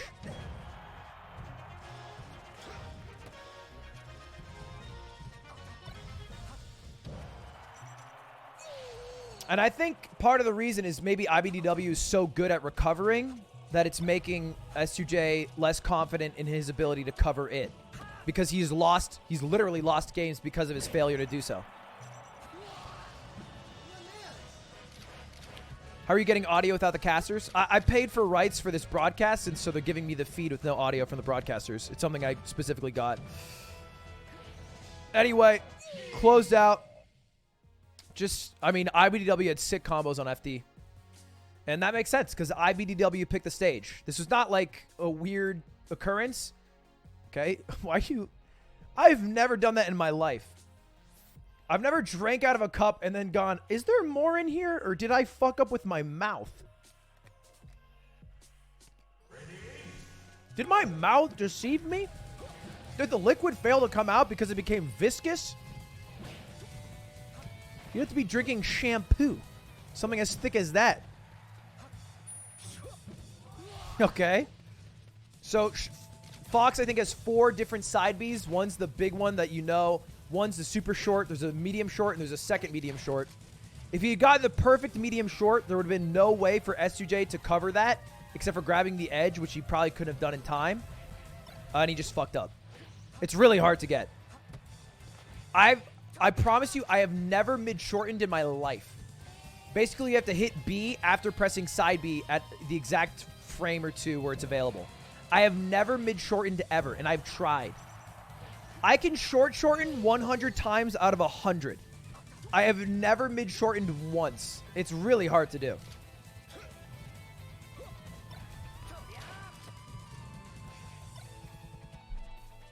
It's some frame perfect shit. And I'm not a frame perfect nerd. I'm slow.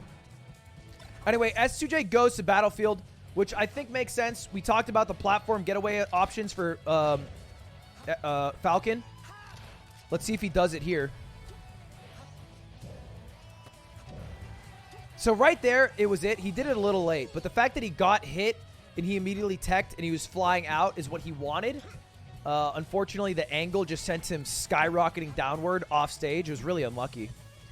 But I think that's why this stage is somewhat good for him defensively. I also think Dreamland would have been good. But maybe he's worried about killing. I don't know. Yeah, that was kind of silly that he went for a grab. Although it looked like Cody did something dumb, you just have to know when you can and can't follow up. And you can't follow up in that situation. You're just a bit late. I feel like a couple of times Johnny has gone for a grab when IBDW has gone to the right, and IBDW just spot dodges.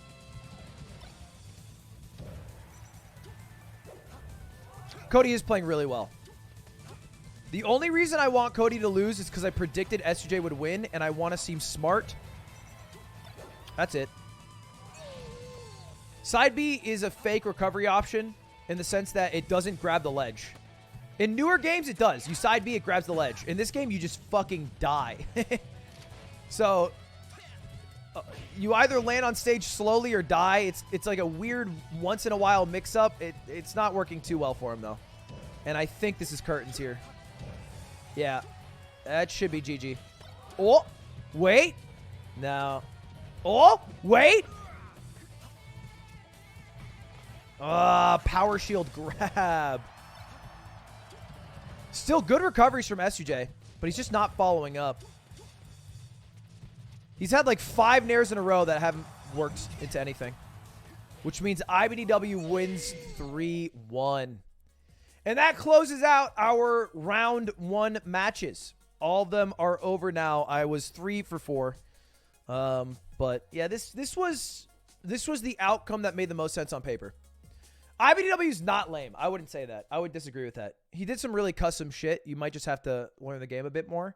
I think the only reason you can call him lame is if you're an S2J stan and you're saying compared to S2J, he is lame.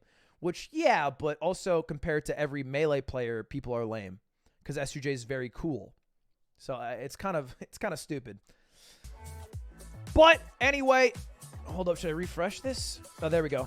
It is IBDW who moves on to play Zane. This is almost assuredly going to be a 3-0, maybe a 3-1 for Zane. because Zane eats foxes for breakfast. Mango's almost assuredly going to 3-0, 3-1 Wizrobe, and it's going to be another Mango Zane Grand Finals. That's almost assuredly what's going to happen. This will be a really cool match, though, Zane versus Mango. Though also, it's not just 3 matches left, because we also have the, I think, a cooler storyline, which is the Division 2 players fighting the Division 1 players to kick them out of Division 1. So, because Ginger lost in round 1, he has to play Plup, right? SUJ has to play Moki. Gatsu will play Hungrybox. SFAT will play Albert. If SFAT loses, he gets knocked out of Division 1 and into Division 2, and he gets replaced by Albert. So all these are like do or die matches. Eliminations. So hold up. Well, I'll let this roll. I gotta piss real quick. I'll be right back.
Oh, shit!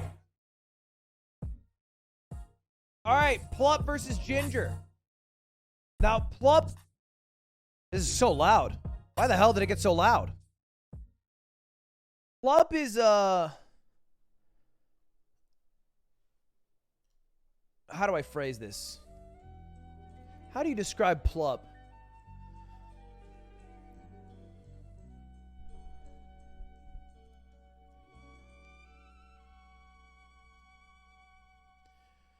Plup was probably the...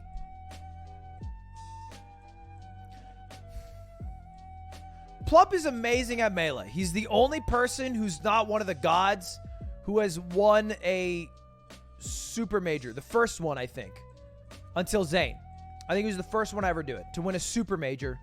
That was not one of the gods of Melee. Oh, Leffen, I guess. Yeah.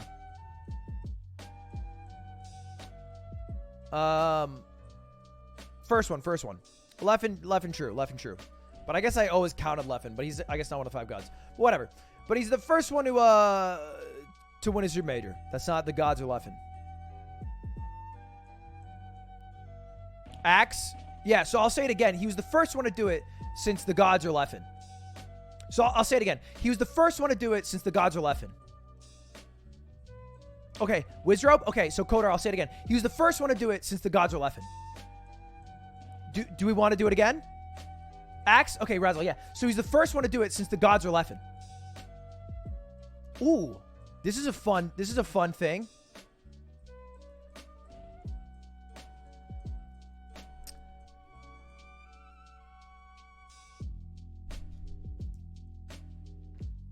But he hasn't kept up.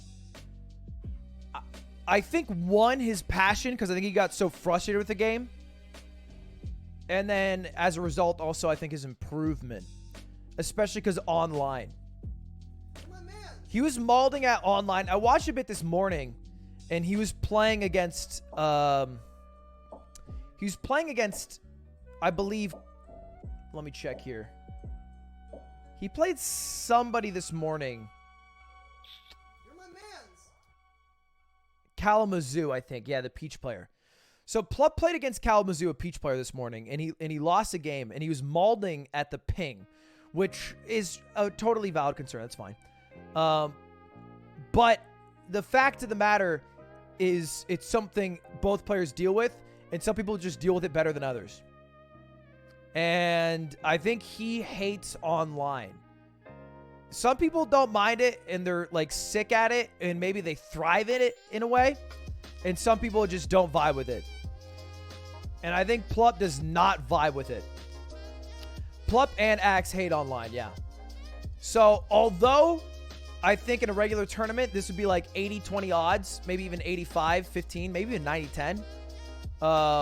Ginger, I think, has thrived much more. And so Plup is not as much of a favorite these days, which is why he's in Division 2, not Division 1. Having said that, Plup is still Plup and has a great chance to beat Ginger. And I'll probably give Plup a 3-1 chance to win. Maybe 3-2. Wait, they have beef? Wait, fill me in. There's beef? Ludwig loves beef. Fill me on the beef. What's the beef? There's beef?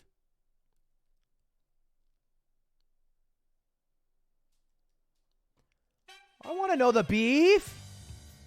What's the beef? Plup. Ginger ran into Plup online and shit-talked his play style. It called him lame? Oh, yo, shit. Sheesh. Called him campy? Told his mother to shove it where? Said what about his looks? To eat shit and what? Oh my God. This is not going to be a pretty game then. Well, the winner makes it to D1 and also wins the War of the Beef, I guess.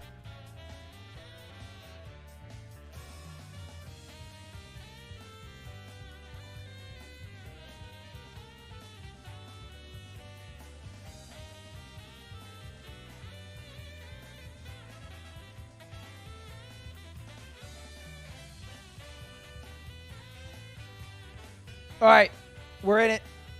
Oh, shit, we're not.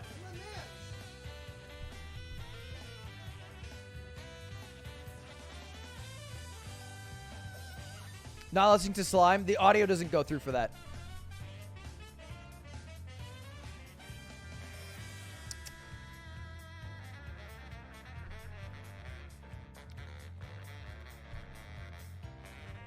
Joggers are fire. Yeah, if you want any of this shit, go for it.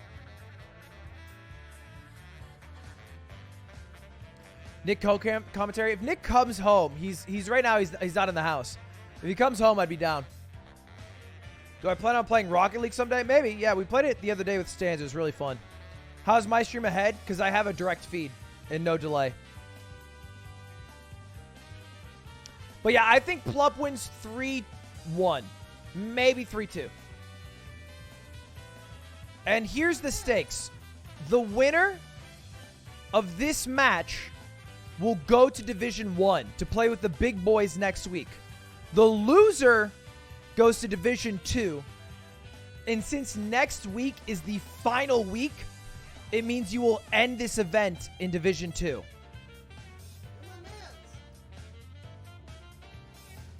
Which would be kind of sad. Like, Ginger was in Division 1 today and lost. And if he loses again, he would be stuck Division 2. Which, you know, doesn't matter that much, but I think probably just a bit of an ego hurt.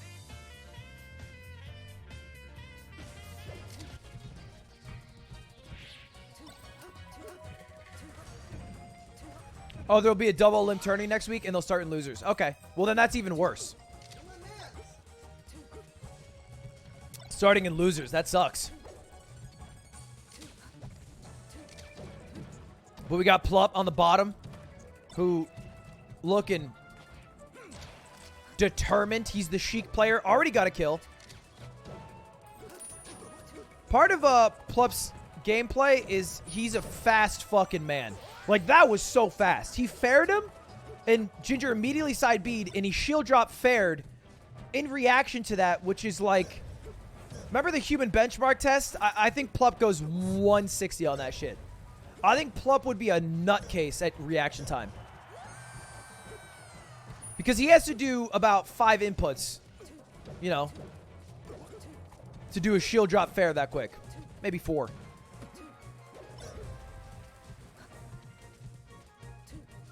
Ginger could have shined out a shield there. Didn't. I feel like Ginger's not getting much. You know what I mean? It feels like Plup keeps killing him, and then Ginger hits him once, and then that's kind of it. Like that. And you can't just hit him. Well, that works. That's actually a good one. If you're going to do one hit, it better be an F smash. I will say that much.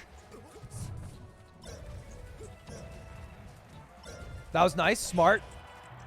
He baited him by dropping through the platform. Plup thought he would land on the platform, so Plup did a get-up attack.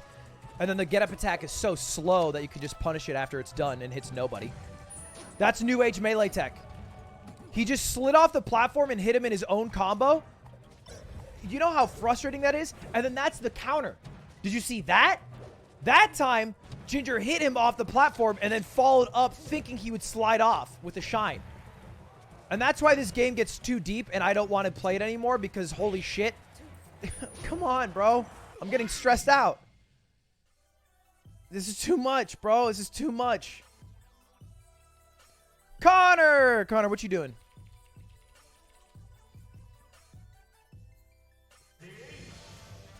As a Falco player, I have to say Ginger should hit Plup with more moves. Yeah, I agree. And this is why he brought him to FD. Is because Falco's known for pillar combos. And he should hopefully get those pillar combos. And not perfect shield grabbed. Although I will say, I think Sheik is somewhat like Falcon. In the sense that out of shield, I think Sheik's kind of bad. I think the roll's not too quick. It goes pretty far, though. The wave dashes aren't too long. I think Sheik's wave dashes are some of the... Actually, they're not too bad, right? It's the dash dance. It's kind of weird, right? One or the other. I forget which. Nair out of shield is good, but it's not end all.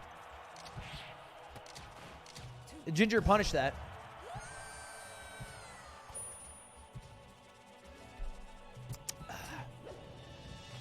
It's the same as shine out of shield. Well, that's kind of poggers.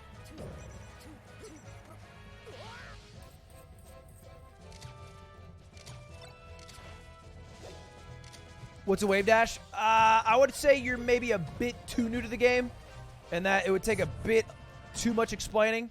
I would just say enjoy the cool combos, and then look up the Smash documentary.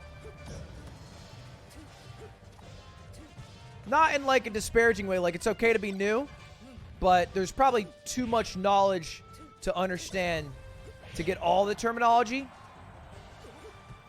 If it's like your first time ever watching a game. And it's more so just because I think even if you don't understand the terminology and what's happening, you can kind of understand, okay, blue bird, okay, stupid thin character fell off. That's dumb. That probably was stupid of him. And then combos, you know? Wow, they keep hitting him a lot.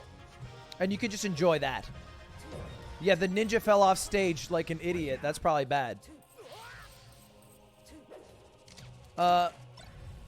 And then if you've watched like a little bit or maybe just played it a bit, I can fill you in from there. This is newbie-friendly commentary.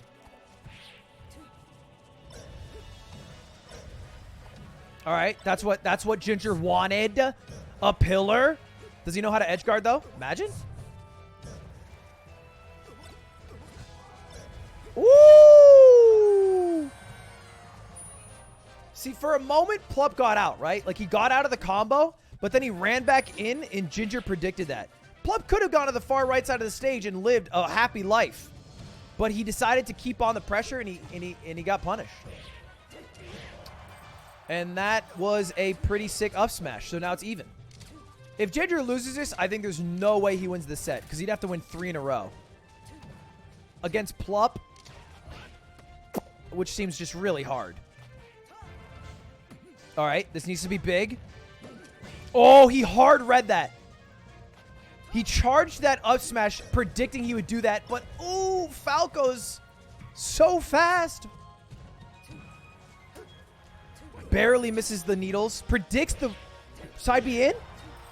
Doesn't kill because it wasn't the peak of the up smash. It hit like the right side. But then wave dash holds ledge. And he's got a couple fist bumps in there. I think Plup's like a pretty lighthearted, self-aware guy. But I do think he's amazing at this game. And he has some pride in his character. And I think he has called other people lame. You know? Or expressed frustrations in other people's play. And so for him to have been called lame, not to extend this beef too much, but I am sure it would feel really good if Plup 3-0 Ginger. Like if someone calls you lame and then you 3-0 them with a couple hard reads thrown in, it would feel pretty fucking good. Even if you're not mad about it, you know what I mean? Like I don't think Plup's like mad about it. He's like, I think Plup's exact response would have been something to the effect of like... And that's probably his entire reaction, was giggling to himself and then being like... But it would still feel damn good. He always does the arm thing. Yeah, the arm thing is a Plup thing. He's like quizzical look and then like...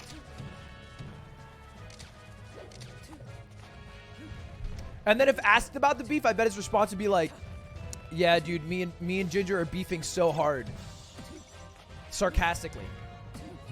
But right now, he's kind of shitting on Ginger. Like, absolutely destroying him. Looking like he's going to 4-stock him game 3. As close as game 1 and 2 looked, they were nail-bite finishes. This one, not at all the same. Ginger doesn't even get that one. Plup has amazing DI. Oh, there he does. He didn't have a jump. I don't think we'll see a JV3 like Mango. Lasers don't count, so this is still a JV3. Okay, there it is. But it probably will be a 2-stock at worst.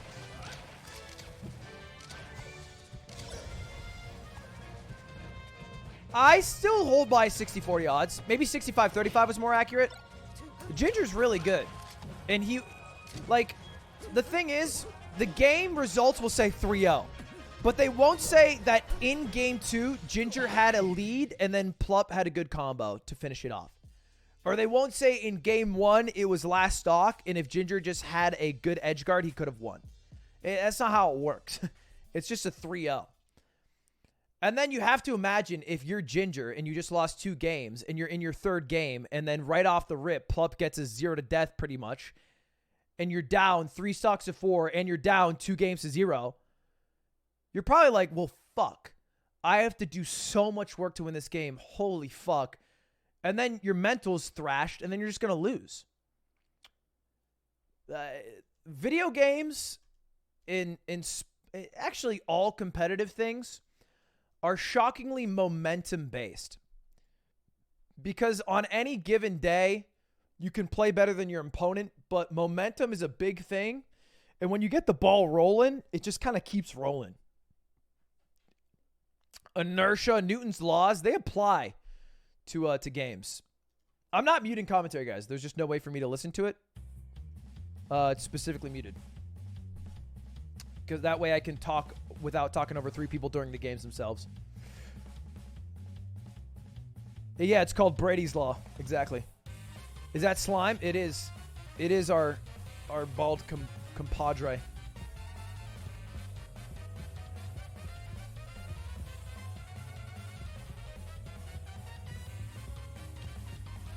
Why does Carl pull 160,000 playing Roblox? You know, in 2017, Carl was a Roblox streamer, right? He streamed like 100 hours of Roblox every month.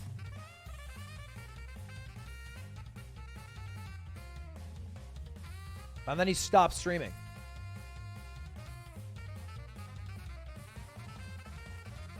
Does one play Smash through Slippy? Yeah. If you look up Slippy, that's how you can play Smash online.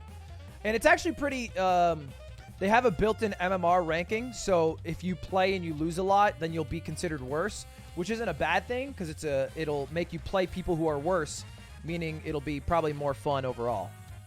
And even like Retro Gaijin, who always played Ultimate, has recently been getting into, he played Smash 4, has been getting into Slippy, you know? It's really easy to get into.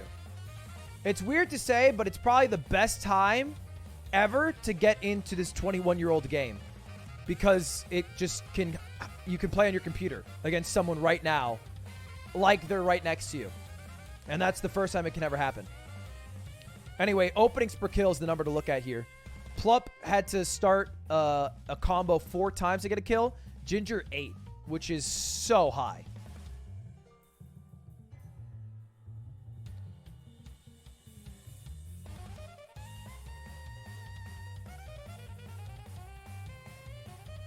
Doesn't work for my computer. Yeah, it's a bit taxing, Dolphin, but it's not too taxing. I think they've made it pretty accessible. You don't need like a 3080. Oh, they're doing an interview? I could listen to an interview.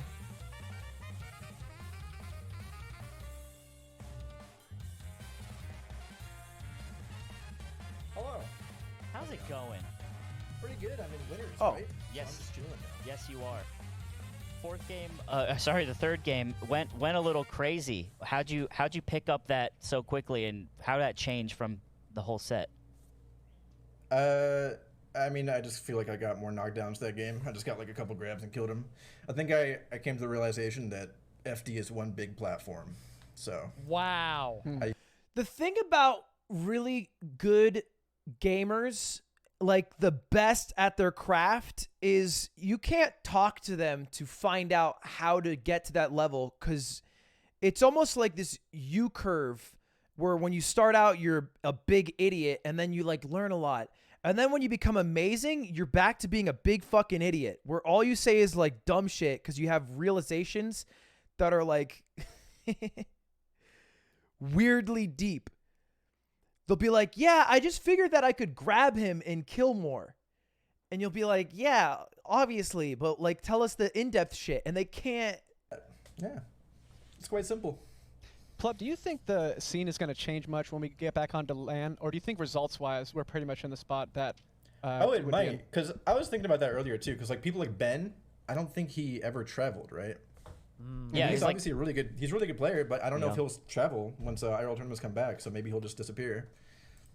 But you know what I mean. That's a good point. yeah. I mean, hopefully we'll still have some net play events around for the people that do enjoy participating. Because yeah, it sucks when not everyone can make it to all the majors. yeah. Definitely. Plup, a question I've been asking everybody is like, so there's the new crop is here, right? There's so many new people playing the game because of the new technological advancements and everything. and they're all asking the same questions, going through the same thing everyone did. What would you sort of say to all of them collectively as like someone who has got to the top of the mountain and still plays?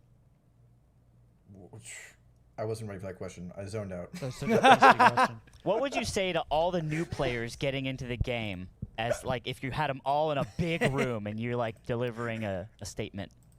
Professor Delivering a Plup, statement to all the new players. All the noobs. My chat. how do you get Oh, good at this man. game, man? I feel like this game is it's obviously not easy to get good at, but it's the easiest it's ever been to get good at right now. Like you have access to playing whoever you want with almost no lag. You can play anytime. There's like so many resources Plup. online for how to get better. Like just gotta play a bunch though. If you want to get better, just play a bunch and do research. I think Do you still love it, the game? it's hard. Yeah. What? Does it It's like my still favorite game. does it feel just as good to like combo Do the you still mess love out of somebody? I feel like that's so long as it feels so good to whoop somebody. Slime Yeah. Plup was shocked you asked No, that question. you know He was why? Because shocked. one time he said, and this when Ultimate came out, I've seen every interaction in Melee 1,000 times. And this is why I like to play Ultimate now, because it's like new. You Wow, said you're that. quoting True. Plup at Plup. And to me, I was like, oh no, is he bored of the game? I got scared in my heart. And That then I doesn't saw the necessarily angle mean you I'm got. bored of it, but it is true. I have seen like so many combos the same way over and over and over again. But it doesn't make the game less fun to like move around in and just like combo people in. Still, like it's still really enjoyable. That's so. I'm reassured now. That makes me feel so good. But Me too. yeah. I do like I feel like I probably said that to answer somebody saying like, oh, why are you playing Ultimate? It's so lame compared to Melee. But I like Ultimate because it's different. It's very new and different and lots of matchups and stuff. That's probably what you heard. Yeah, I mean, you always play the new Smash games. I wasn't using it to condemn you because the angle you got against Hungrybox at Smash Summit 9 was me and Aiden still talk about it to this day. But either way, we're gonna have to let you go. Congratulations, you did so well. You're going to be Nice in work, Plup. winners next week at SCL, and I cannot wait to continue watching you play. Enjoy the rest of your Sunday. Thanks. Have a good stream. Goodbye. Thanks, Plup. Farewell. Man, what a champion. Yeah. I feel like that set with Ginger was so short, but we got to. Sometimes Plup has this way of looking at you when you ask something or talk to him that will make you feel like the stupidest fucking human God ever created. Like when Slime was like, "Do you still love the game?" and Plup looked back, like for you to even conjure those words in your mind just makes you beyond stupid. It's like a superpower in a way.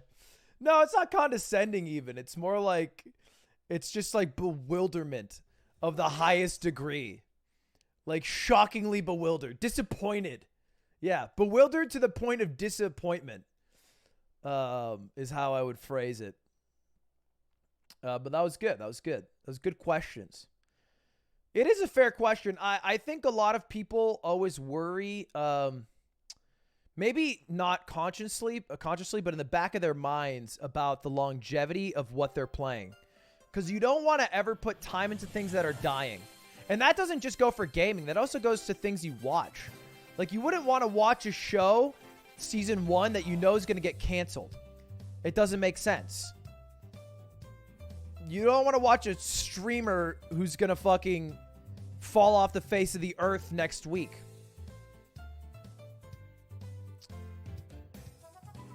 You don't want to play a game that's never going to be played in a year. It already started?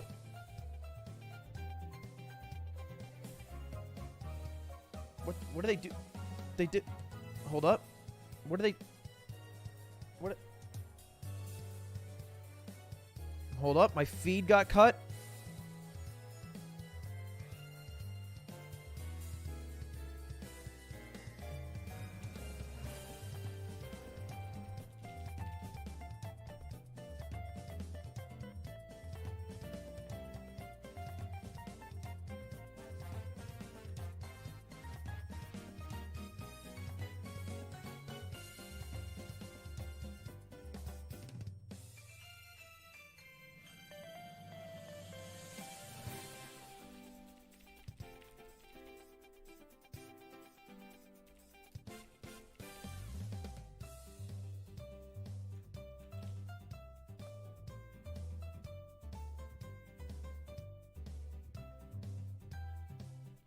All right, it's broken at the moment. For now, we can just watch right here.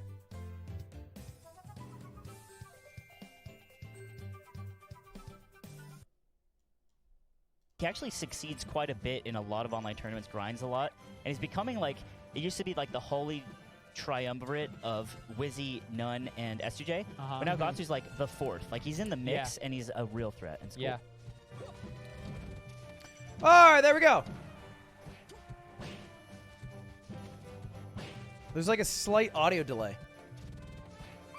Hold up, let me fix it.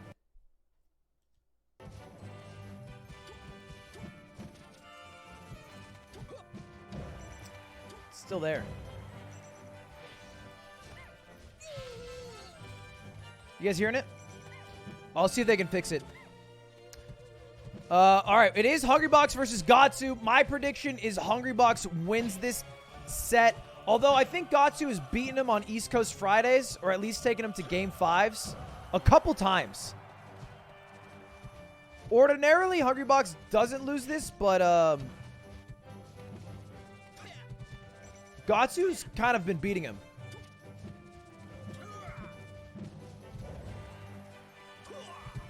Is it in... I think it's just an audio delay, right? I can fix that for you guys by doing... Hold up. Melee SCL. Sync offset 200 ms. We're getting closer.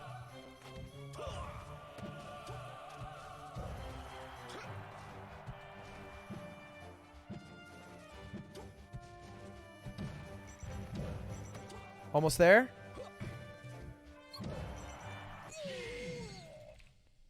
All right, I think I got it. Pro streamer here. I got you. All right. Hungrybox wins game 1. I don't know what Hungrybox lost online that he had in person that made him so indomitable. But he's very fallible to players like Gatsu, who normally would never come close to beating him. And I think part of it is how good Hungrybox is under the pressure of an audience without the just the surroundings that you're comfortable with. Because right now everybody gets to play in their environment. The same place that they jerk off at their computers, they get to play a video game at, as opposed to playing in a sweaty room. Wait, did they fix it? Hold up, they might have fixed it.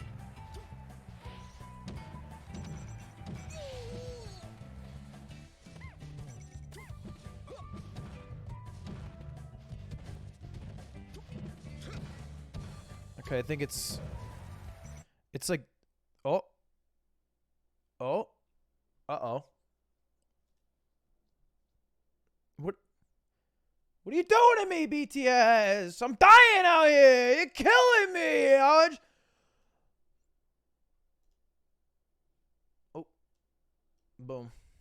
But I've just noticed Wizzy getting like the second hit of Nair on the way down, and it still combos just as well if you can hit it that way, you know? Because Nair has pretty good stun. Acebox with a really beautiful catch, Woo! too. Oh, no. Just coming underneath, basically whiff punishing a jump in from Gatsu, and he'll do it with up air, and it's like, that's a rest sometimes. It's just such a scary matchup. There we go. Saved. All right. Puff up an entire stock. Quite pog champ. Puff going for a rest because Puff's up a stock, might as well. Ooh. I think everything Hungrybox has done, that stock was for a rest. He went for an up tilt, he went for a pound, and he went for an up air. Rather than just going for some, like, chip damage. Oh, that could have been really bad. That was really bad! Oh my god! So here's the thing. Falcon does have a follow-up with knee off of throw. It's just true. And Falcon can follow up off of a lot of moves into knee. And knee kills really early against Puff. The problem is Falcon has to read it. Because Puff can change the DI to be too high. Or maybe a little lower. Or maybe a little in. Or maybe a little out. And all of those things add up to change Puff's location. And make it more difficult for Falcon to read. However, Hungrybox is really good at the video game. And not particularly good at DI. you know, like, if you were looking at a skill tree like it's Super Mario and Sonic at the Olympic Games, he's like Tails. Like, he's really good at some shit, like all the aeronautics shit, but he's probably not the best sprinter, you know? And sprinting in this sense is DI. He's not the greatest DIer. Are you shitting me? One more time, BTS Smash, and you'll be hearing from my law firm. Anyway, it's fine because we have it here. Percent by percent. Here, maybe? No. Oh, 1 or 2 more. Yeah. H-Box here. Would love to find a falling up air rest I setup. was just thinking to myself, what is H-Box looking for? What does he want? Yeah, falling up air. Oh maybe up tilt my if it doesn't goodness, get- yeah, one yeah, of yeah. those too. One He's of good. He's those. gonna do a That would've been drill easy. up tilt. That's what he wants. Or a pound. Oh, he goes for it. Dude, they go for it at the same time. Got Both of their to. ideas. Oh Okay. my god. Oh, God. Gatsu barely And so you see how he died from Nair? Do you know why he died from Nair? Because he held right. Reverse Nair does not kill. That is not a kill move. But what Hungrybox is really good at is floating. He's a really good floater. Die off the top It if she just gets so the elbow happens this. that his Just don't floating miss. That's true. Well, actually, Makes he hit his the DI line. bad. Times on stadium, True, he didn't true. get punished. So miss or Aw. hit it. To get, yeah, go for that tech chase. The stomp is so powerful in this matchup, but it's like, again, if they know it's coming, there's that up tilt rest. Okay. So I made you miss a stock. Hopefully it stops cutting.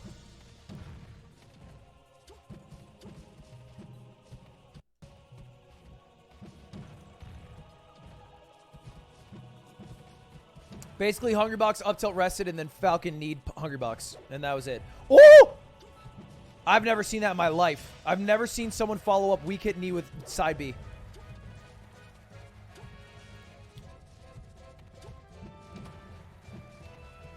How has Puff changed throughout the Smash genre? Puff in 64 is like okay. Puff in Melee is kind of goated.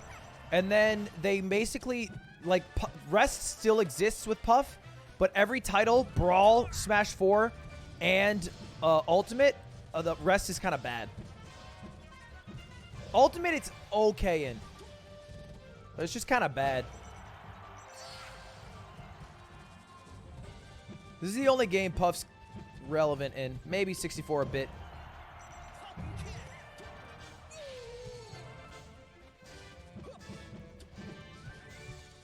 All right, there's no universe where Hungrybox goes for a rest here. He's probably just going to try to get some damage with fairs, back airs, maybe some drills, some grabs, some pounds. Yeah, he went for a pound there. Yeah, he went for another pound there. A little too obvious. It feels like you can do some good spacing and back airs. Now he might go for a rest until he gets hit. So now he won't go for a rest because he'll die if he misses and lose the game. Even if he hits, he might still die. And that's the DI mix-up. So you see Gatsu. Oh, are you going to live? Yeah, you should be fine. Gatsu was looking for a DI in, and Hungrybox DI'd out. And that would have won him the game. But Hungrybox had a good counter. Oh! He was hoping he wouldn't tech. Or tech in place. Yeah. And then he read the DI out. So all you do is got to read it. Ludwig isn't good at melee. Pika speed. You are so dog shit. I would put you in the dirt 900 times out of 900. Never come at my melee skill again. Like you are someone to talk. My tertiaries beat your primaries 2 stocks minimum. Out of your mind to be talking that mess. You gotta play Jonathan before you play me. I wouldn't even play you to prove it. I would have you play Jonathan and then get fucking rolled. And then maybe you could play me. But you would lose to Jonathan. Never come at my throat.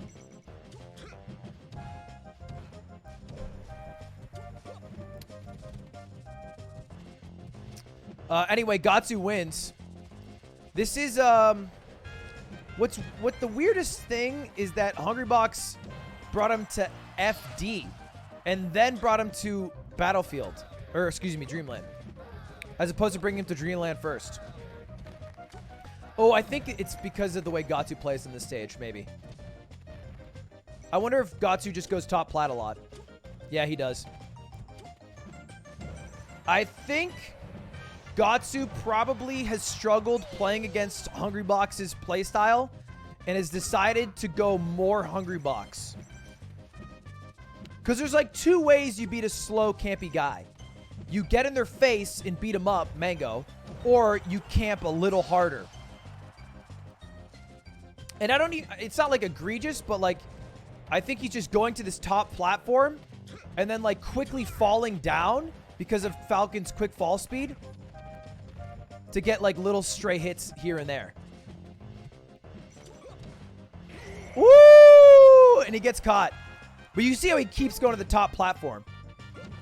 Because I think he thinks it's safe. Which it's true. Puff is not fast enough to get up there. And if you see Puff coming there, you can punish it. But you also can't grab Puff when she's crouching, or else you die. And now it's a lot closer of a game. There are some matchups for Jigglypuff where, like, if you just get rests and kill, you win. And you kind of need to rest to win the game. There's other matchups where you can just get chip damage and win slowly. But like Falcon, like if you're getting 2 rest kills, you should not be losing to Falcon. If Gatsu wins this Hungrybox, that's a sad day for him.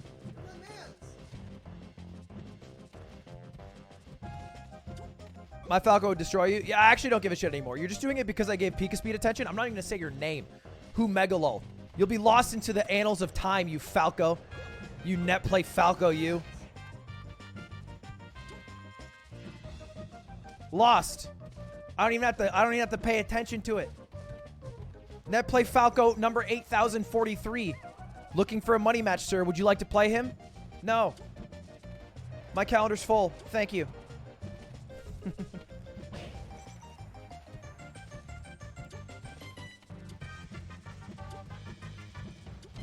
Ooh, that was a really good fair. Oh, Gatsu just kind of fucked up there. Really good fair, though, because he thought that he would go to the top plat. That was kind of a smart read by Hungrybox. And then Gatsu kind of choked it. Game 5, though. I didn't think it'd be this close. I thought 3, well, maybe 3-2 I said, but this is closer than I thought. He didn't rest. Hungrybox is shockingly safe. And I think if there were 2 more Puff players who were about as good as Hungrybox, Jigglypuff would be one of the scariest characters of all time because they would just communitively advance to the rest meta.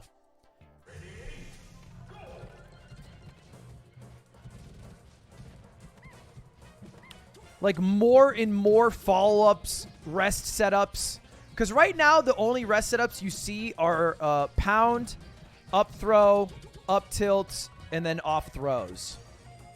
And then jab reset. And then when they Falcon punch by accident facing the other direction, which is a 4-second move that you can just rest freely. Those are the only situations currently that you rest.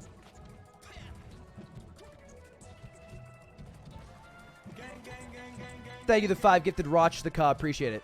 But the moment people start adding new rest setups in the game, it gets a little dicey. People have been labbing drill rest for a long time, but that's kind of a meme. I think just wave dash in rests is what Big Kid does in Texas. He literally just wave dashes in rests. I guess crouch rest has always been a thing. There's just a lot more times that your body as Puff consistently overlaps with the other character's body, so you could rest it. You just don't think to hit down B in that instance. But when people learn to do that, it'll be insane. Big Kid's jersey? All right, yeah, never mind then.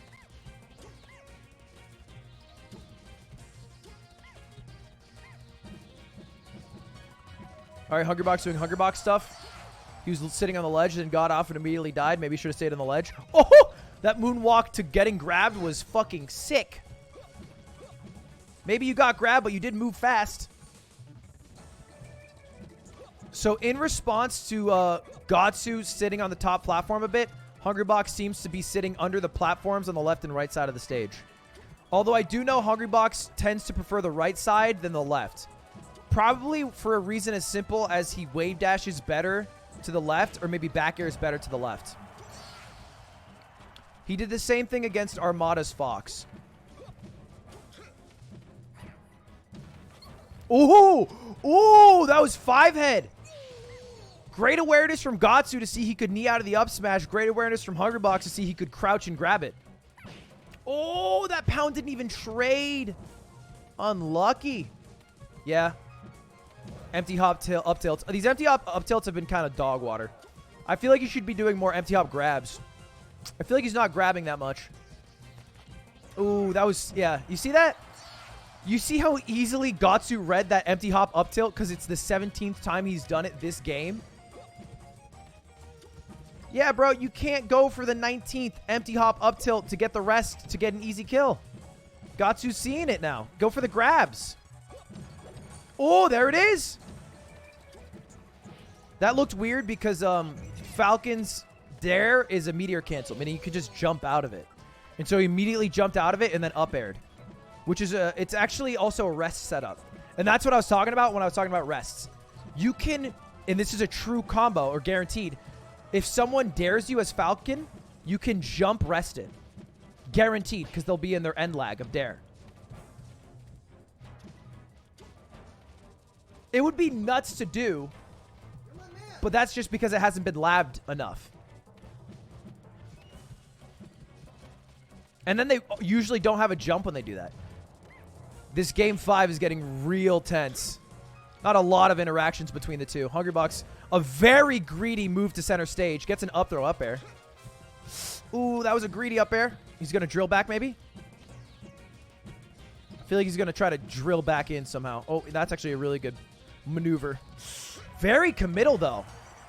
Why? So committal. Huh?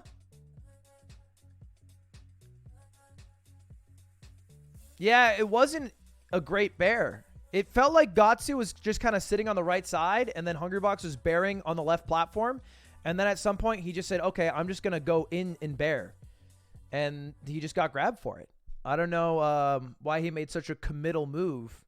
Because I think even if that back air hits, it could probably have been, you know, crouch cancel teched in. Which means Gatsu wins. That is it's not an insane upset. It is a bit of an upset. The only difference that makes is now Gatsu will be in winner's side for next week's tournament, and Hungrybox will be in losers, which will mean he'll have a hell of a journey. Here's my secret deep web theory about Hungrybox. Hungrybox loses because Hungrybox is streaming for all these games.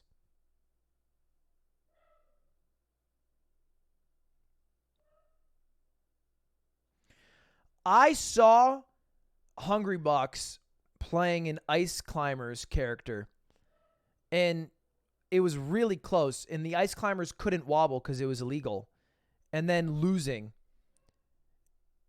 And I thought to myself, if he wanted, he could do what he's done 100 times before, which is camp out the Ice Climbers player by floating above the stage where Ice Climbers can't hit you with a slight percentage lead. He could do that, and he would win because that would be very hard to beat. But he's also live in front of a few thousand people who, if he does that, will see him do that and then probably react negatively to it. And that's probably not worth it. It's just probably not worth going for a win if it requires you to play incredibly lame when you're live in front of your own audience. For something so low stakes. And I say low stakes because although this is the highest level of competition we have, it's not the biggest prize pools and it's not the biggest titles like Genesis and Evo and stuff. Although Evo doesn't exist, but whatever. You know what I mean? I just believe that if he wanted to play... What are these explosions? I feel like I'm not even watching the game. What is going on? They keep exploding before anything happens. Why are they exploding so early? Just let it... Can you stop with the explosions every 5... What is up with these fucking cuts? I'm losing...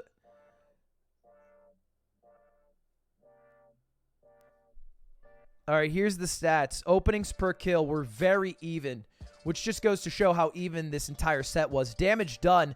In fact, Hungrybox did a little more damage, and he actually won the neutral more. So Hungrybox won neutral more. He won. He did more damage. He got a more. And the only problem is he got a little less. He had to do a little more openings per kill, but that was a great set. Game 5. That was a cute picture of one. It's actually a cute picture of both of them. Highest damage punish? Yeah. That's the single highest, I think. What is up with the dog? The dog's just barking. I'm so hungry.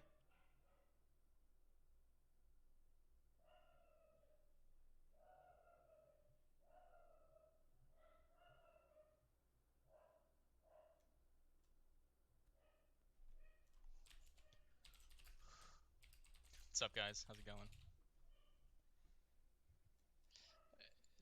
Dude, that's not true. He told me I was his North Star. I can hear Gatsu now, but That's I right. can't hear the commentators. So maybe I can fill in questions, but I can't actually hear pretty what the good. commentators are asking. Yeah, man, dude, I'm stressed like the entire tournament day, pretty much. Right. And then some of these tournaments get dragged Right, out for yeah. so long, and I'm just feel like True. I'm losing years. Do you Off my like life. yogurt or no? Maybe like oatmeal? No, I feel like Game 4 was Oh, so close. yeah, we'll talk that, about the like, game.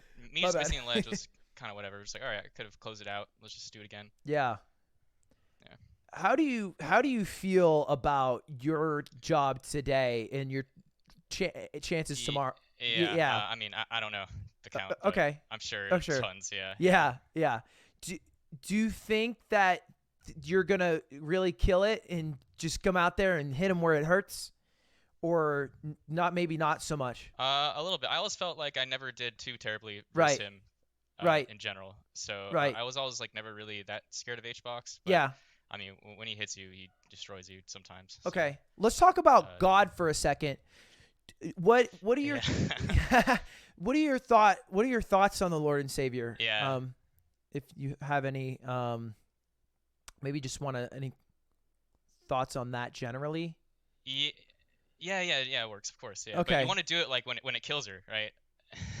Right. Yeah. Yeah, that makes sense. I think like on like normal stages, it's like maybe 60 to 70% range if you down throw her like near the edges. On Yoshi's, it's like 40. If you down throw near her on the edge at 40, she's just toast. Okay. So Back to God for a moment. yeah. But I mean, it gets kind of hard when they do Right. slight DI because then you don't know if Right. you have to dash before your jump or not. True. Yeah, and that's probably the hardest. Yeah. Yeah, that's true. Yeah. I mean, he was either full away or in, and then one time he did like in DI and then out DI on the knee. I was like, that didn't make any sense, but whatever. Yeah. Yeah. Let's talk about your beard, Yeah. you fucking idiot. Well, I want to grow one of those. But how are you doing? How's the rest of your day going? Yeah. Going good generally, or not so good? Yeah. I mean, just I guess what Slime was saying, because I played him so much. Right. I kind of know he's gonna grind these like last few interactions out and like try to bust my like mental down Sure. patience or whatever. Yeah. Okay. All right. Well, that's all I have for you. So you can leave whenever you want. That's all the questions I got. Yep. So that's just it from us, man. Oh yeah, for sure. Yeah. I mean, I don't know who I'm gonna fight, but That's not my problem. I It's think it'll be online. fine. Yeah, Just just gotta look it up. maybe avoid Plup. Yeah, well, just look it up. I don't care. Okay, we gotta go though. So Mostly the Uncle Punch sure, training stuff, and Okay. then I'll hit up some players sometimes. hit for, up like, some specific players matchup sometimes stuff. for specific matchups. Is so true, so true, so true, so true. Well, that's about it. At Gatsu, I guess, or any Plug tournament. your shit, sure. Why don't you plug on my stream? Okay. Yeah. It's just, Yeah. no, fine. Yeah. Do you even drop good tweets? Like, Yeah. Thanks, guys. okay. See ya. Yeah. Woo, well, that was Gatsu, everybody. Hope you enjoyed that. Really powerful words from a powerful man.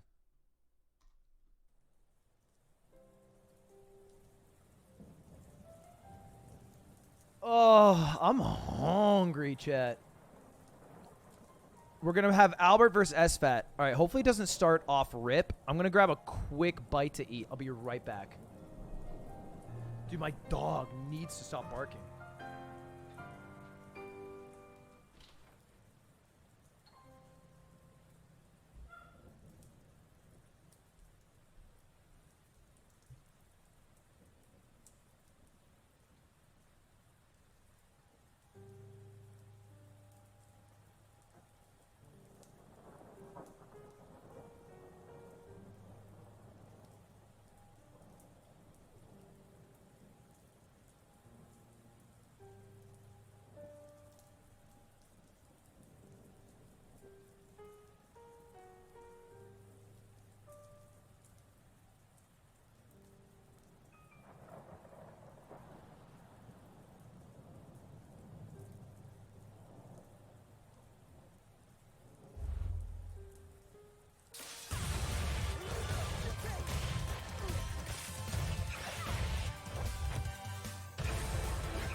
Nothing is more satisfying than showing up and proving people wrong, I guess. I just really like the feeling of shutting people up. You know, somebody says, Yo! "I'm better than you," I'm like, no, you're not, no, you're not, no, you're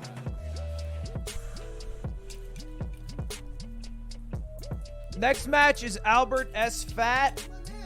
We can probably rerun the prediction for 5 minutes, boys, because we're gonna have to wait, so might as well. No point in just having it end in 2 minutes. All right, I'm ordering food. I'm hungry. Chipotle time. Let me get that sweet, sweet quesadilla.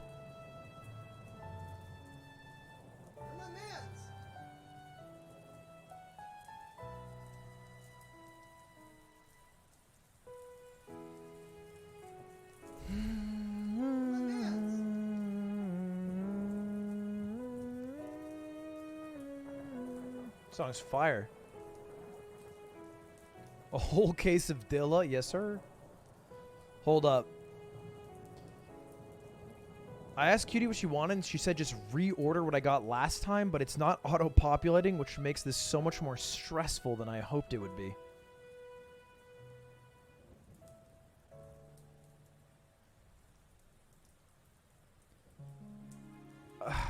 I don't know. I'm just gonna YOLO. Chicken, rice, beans? Does she want beans? I don't think she wants. Does she want queso? Oh, I can't do this. Ask her. I did. She said.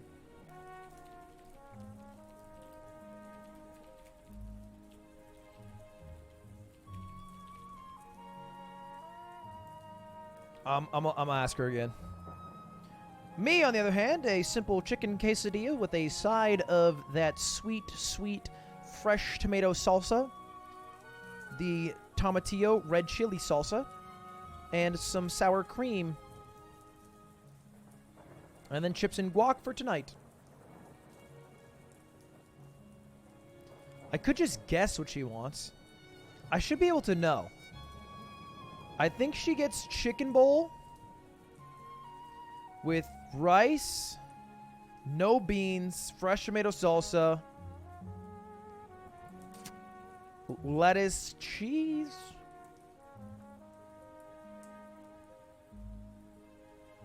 Maybe queso?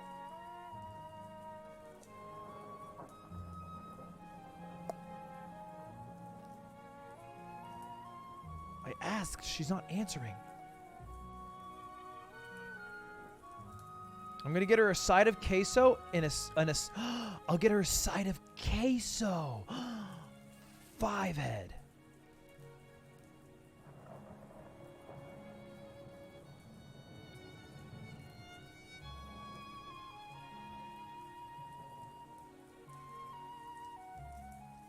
All right, I've done it.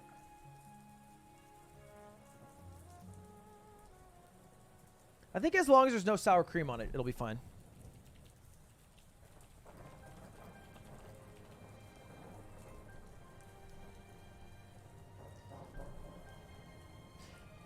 And if I get it wrong, I'll just spin it and I'll say, "Hey, babe, I was just trying to see if I could really understand you." Genius. Saved.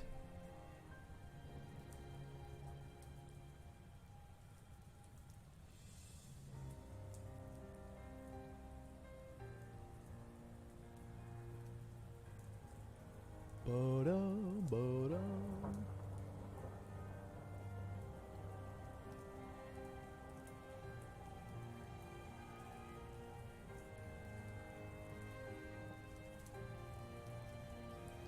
All right. So the rest of the matches we have today are Zane, IBDW, Mango, Wizzy. But first, we're going to watch...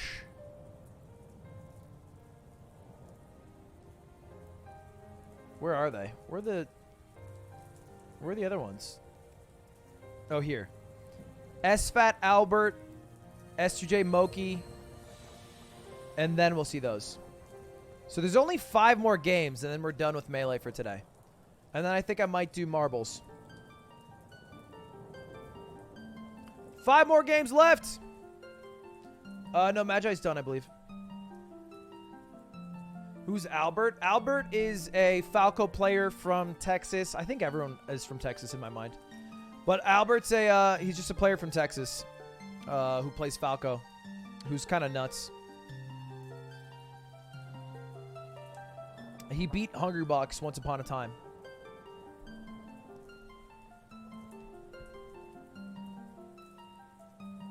But in person.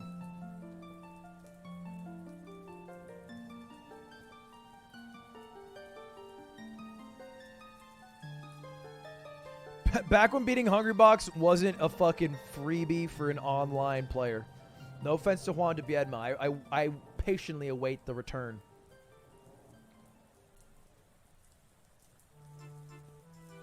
There's just no way to eat yogurt in a comfortable way.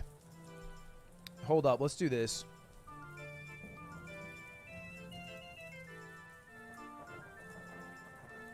Oh shit, no, I gotta, hold up. I'll do this.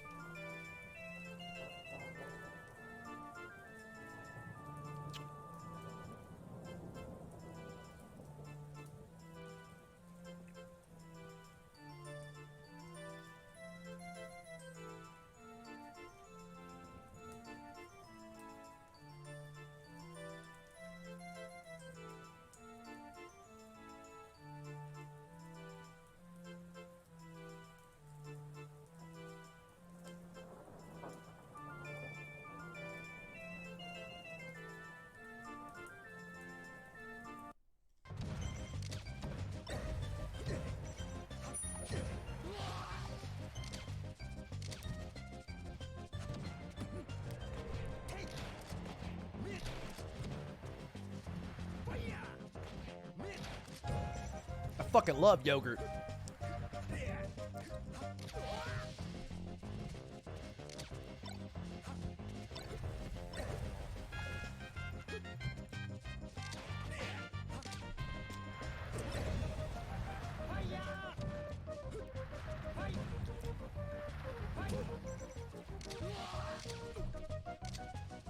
Vegan yogurt too.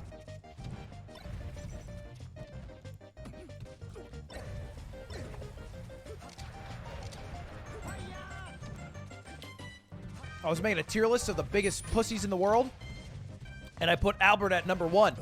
I love being vegan.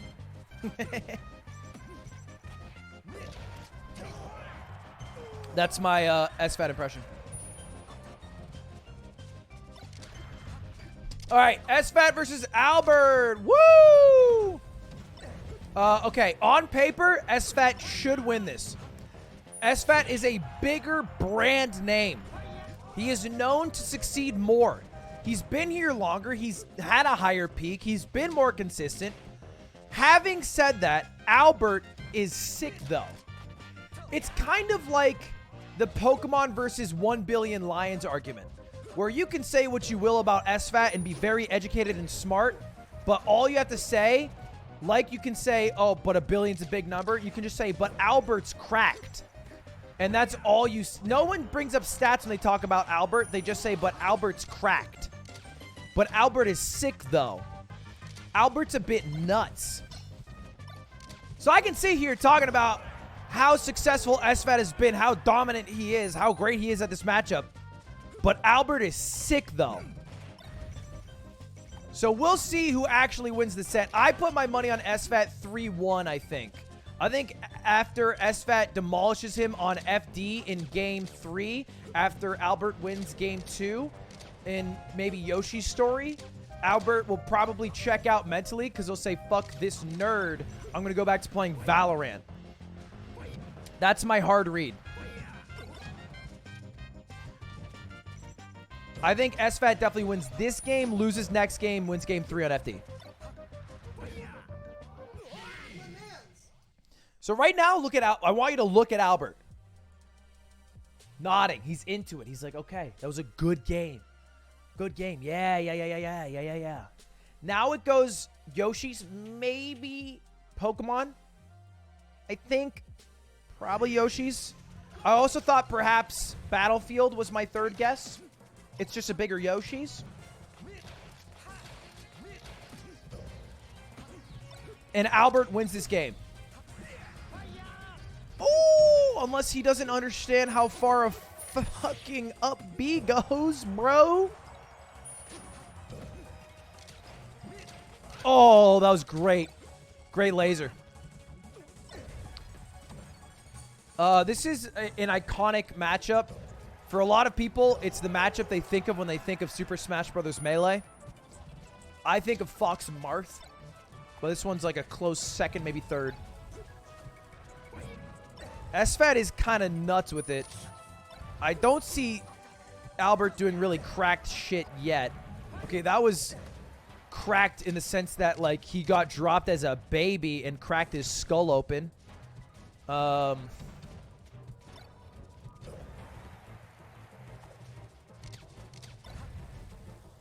not feeling great so far. I will say Albert is a confident man, and I think that's part of why he's so good. He was playing Valorant with Aiden yesterday, and I said, I would fuck up Albert. And then Albert was like, get on the mic, say that to my face. And then I got on the mic, and I said, hey, Albert, love your Falco, man. You've been getting really good. Just a huge inspiration to all of us. And then he proceeded to say, I would wash you with every single one of my characters in reverse order of skill. I was like, damn.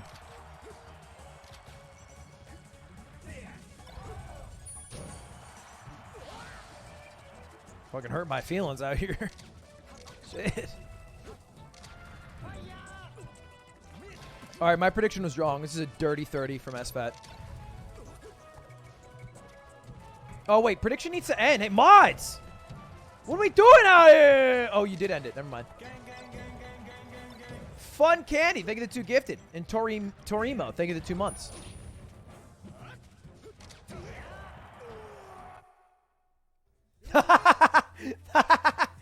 That cutoff was insane. Whoa. And then it just goes black. I'm going to Mango stream where I'm appreciated. Check your fucking bank account, nerd. Before you start talking that shit. Pay me. Pay me. All right. We'll clock in. All right. Actually show up. Do work. Have expectations. Deliver them. If you fall short, you know, get reprimanded. Want to do that? Want to get nuts? Want to get paid? Have an incompetent boss who yells at you when you shouldn't get yelled at. Welcome to a regular job, bitch.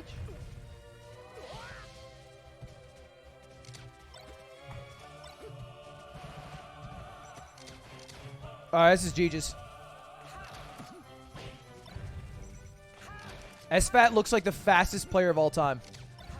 As badly as This is the crazy thing. Albert could probably beat me with 10 characters, maybe 15, maybe blindfolded, and I could beat 17,000 of you handedly. Yet SFAT can 3-0 Albert, yet Zane can 3-0 SFAT. When you start zooming out to think of the number of levels, it's kind of crazy.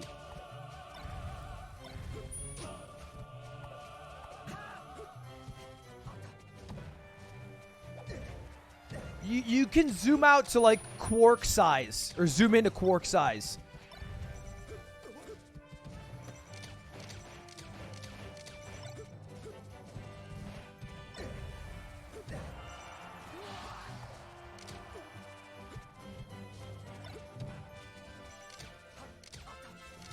Luda, I have 2 degrees. You dropped out, bro. Don't come at my general knowledge. What do you... How you gonna do me like that? It was a compliment. Saying I'm impressed Ludwig actually knows what quarks are is not a compliment. That is not a compliment. You actually know what quarks are?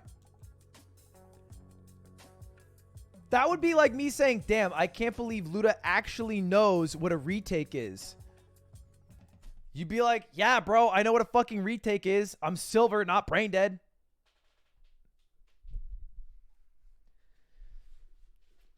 Define a quark? I don't... No, bro, it's like... You need me to explain it to you because you don't know what it is? I know what a fucking quark is. Okay, do you know what atoms are? You're my mans. Do you know what atoms are? An atom. Yeah? Okay, yeah, I bet you fucking do. Okay, it's like the building block of the universe if you haven't fucking heard of it. Well, what's an atom made out of? Okay? What specific things make up what is the specific creation of an atom? Are quarks and atoms? What is an atom?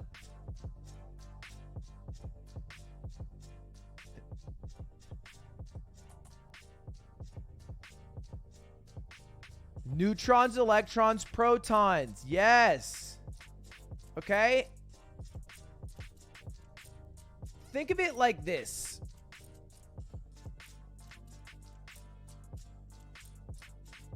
You're playing Jenga. Those are atoms. What is the blocks of Jenga made from? Wood. Those are protons, neutrons, electrons. But what is the wood made out of? Quarks.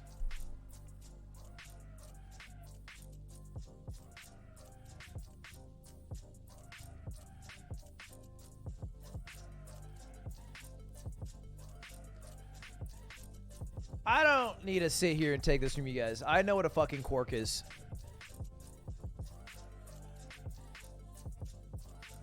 I also think you know what a quark is, Ludwig. All these chatters are big pussies. They're big pussy babies. It's me, SFAT, here to call these chatters big pussy babies for talking shit on you.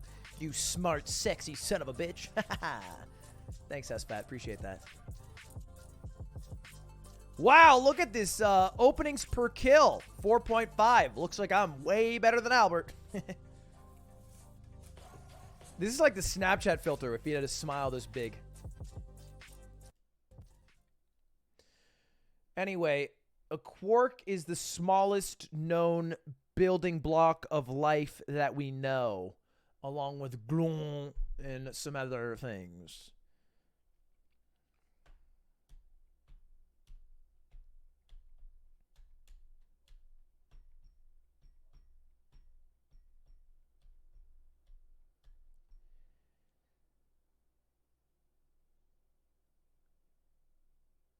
The only thing they have found that is smaller than a quark since the creation of all this was Aatrox's penis. With that Wizzy loss, but glad to stay in Division 1 for next week. All right, we're not doing this bit again.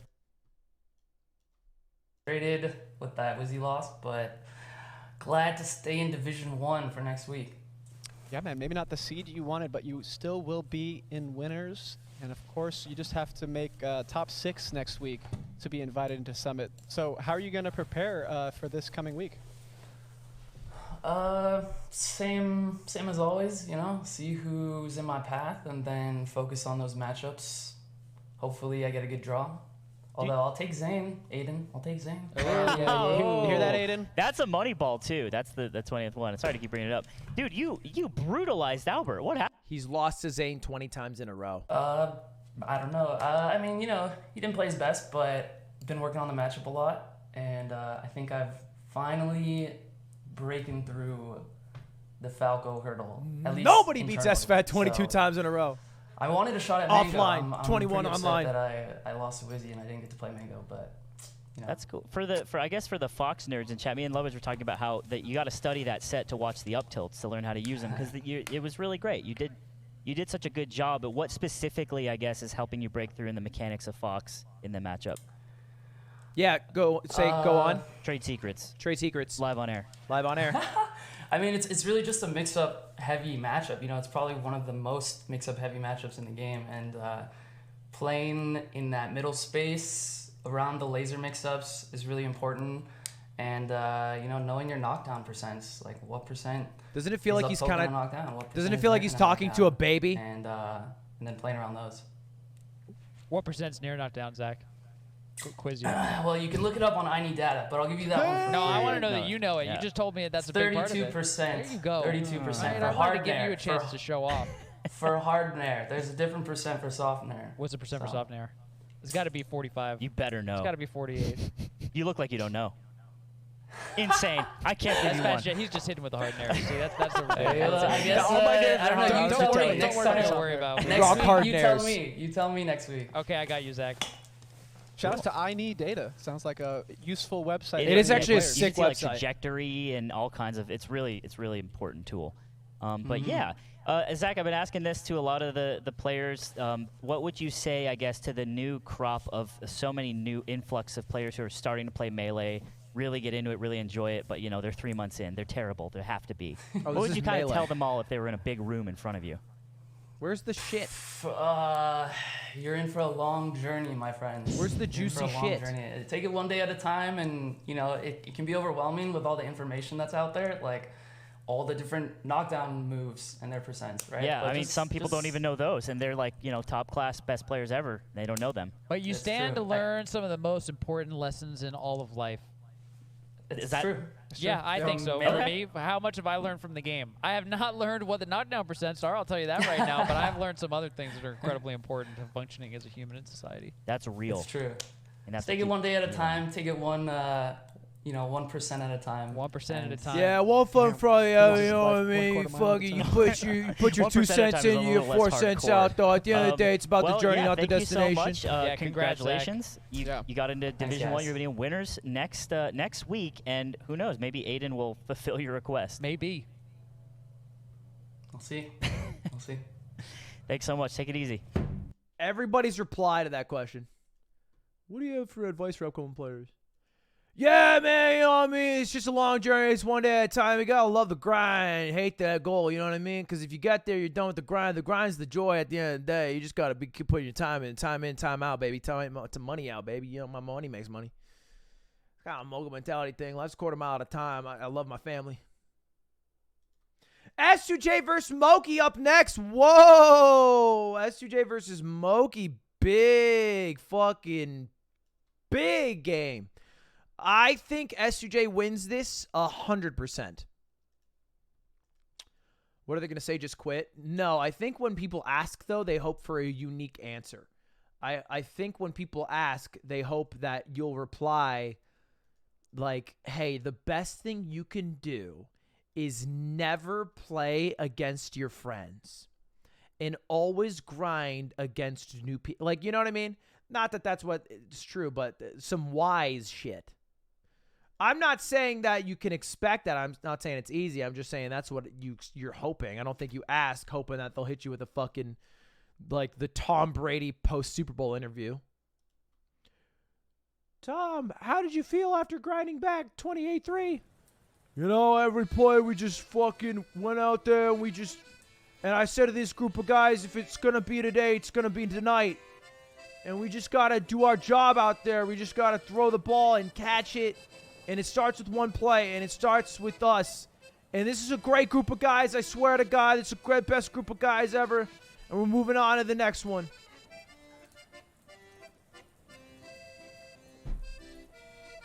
And it's never been wise. Oh, we're already in the game.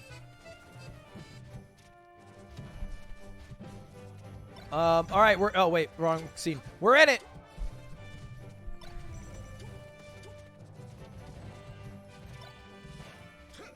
Moki versus S2J. I put my money on S2J winning 3-2, but Moki's very good. He's like, I think I group him with IBDW because I think they came up at similar times.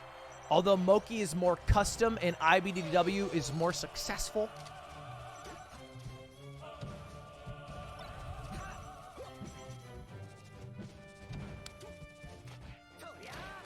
But I thought S2J would beat IBDW, so I'd be crazy to think that he'll lose to Moki. But I was wrong about the first one, so I could be wrong about this one. And so far, I'm looking really wrong.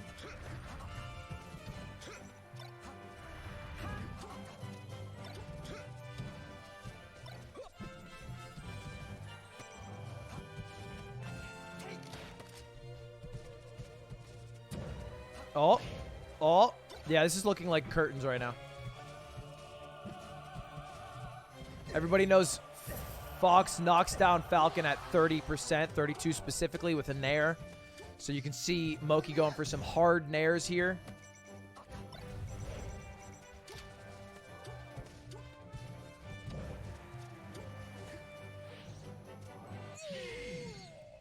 When did S2J grow out his hair? I don't know how to answer that.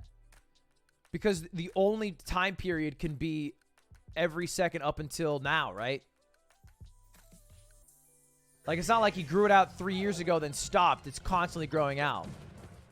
It doesn't stop.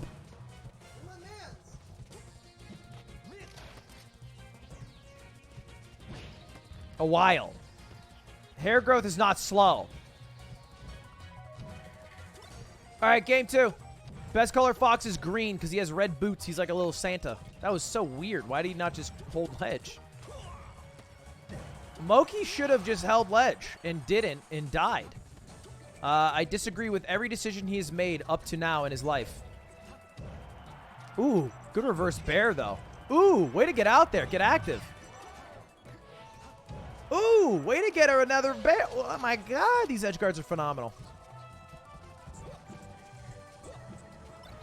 Look, the answer is during quarantine, everybody's hair went to the shit. And by shit, I mean they just went nuts. Not necessarily bad, but it's not what you expect. I think people maintained hair, and then quarantine happened, and they're like, why am I maintaining this? 1, 2, oh my God, that was insane. A genius shine. Johnny yet again punished for going for an offstage edge guard. Finally gets one there. Oh, he just Get up attack can knock them back off stage. He did it a bit early. Ends up getting it anyway, but oh my god, I would be so frustrated if I was Johnny. Every time I've gone for an edge guard today, it has fucked me. And nothing is worse than getting fucked. And or god, this combo almost ended up being nasty. Yeah, that's another stock. Oh, Moki. Moki.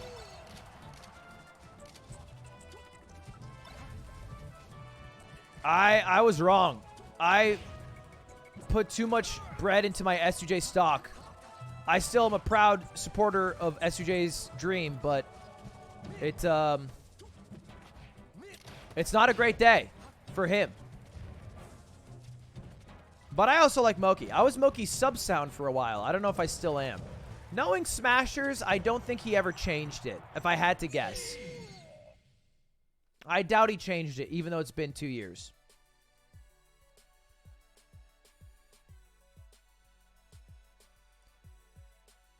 Yeah, if you sub to Moki, it'll be me and Slime commentating one of his sets.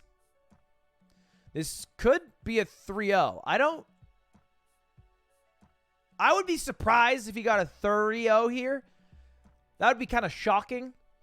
I think S2J got a game against IBDW even. So, you know, that would be kind of surprising. Because Moki is kind of like Hungrybox, or was for a while, where he was really having a hard time with online. I think he's somewhat gotten over that, or he's at least working on it. Oh, that was so sick. My god, the speed. Why'd he go for an upper instead of a knee? I'll never be able to answer that. Why'd he roll in? Oh, no. Oh, no. What the hell? You just lost 100% for rolling. Why did you roll, S2J? Why did you roll? There was no reason. Oh, God. It was going so good. And he rolled one time, bro. That up air is really hard to hit. That up air that he gets after the throw, you got to be fast. Slime hits that up air 1 in 15 times. And then pauses the game to talk about how sick it was he got it. God, Moki's reactions. Misses his ledge or wave dash. I guess ledge dash counts. Platform dash? Is that a thing? Oh. Back throw was so smart. Okay. Oh, God, he's... Just everything S2J does, it feels like it's snuffed out. I think the openings per kill right now is like 4 for Moki. Moki's openings have always led to kills. He's kind of going nuts. S2J's getting... It's but like 7 or 8 openings. He needs to get a kill. He needs to get a kill in 2 openings. There it is. That was your opening. You did nothing. All right, one more opening. One more try. You get one more try this stock. Oh, maybe not. Maybe you don't get another try. Yeah, you do. Yeah, you do. Keep it up. Oh, okay, never mind. 2 openings. 3rd? Nope. 4th opening. Oh! There you go.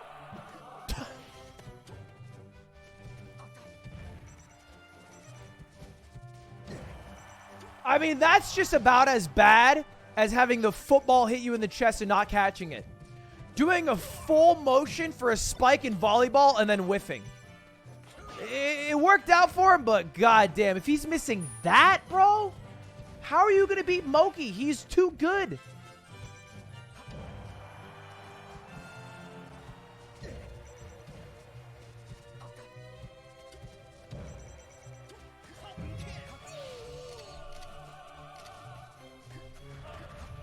Oh my god. All right. That was actually the most genius thing. So what he did is he down B'd because what it does is it makes you die. He dies so quick, he gets back to stage from Lakitu, picking him up, dropping him on the little platform, and then, gets a kill. It was more like a savant understanding of position. Are you interested in rivals with rollback? No. I'm too old. And I get too much... How do I explain this? I can try to play a video game again, but I wouldn't want to play unless I get good, and the amount of effort it takes to get good is insane. When I could just watch a TikTok and do double as good for my job.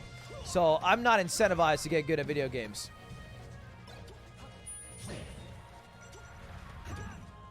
Wow, great stock from S2J. That's what he needs, baby. That's what he needs.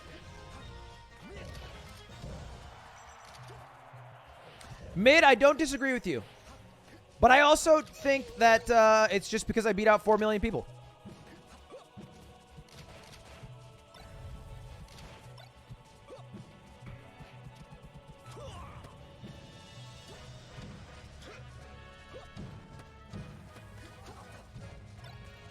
A Pog Champs for Smash, I think, would be kind of tough.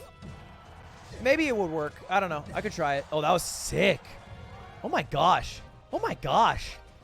I just like when he moves around. I wouldn't mind 10 minutes of just S2J moving around on the stage quickly. I don't even need him to get that nuts.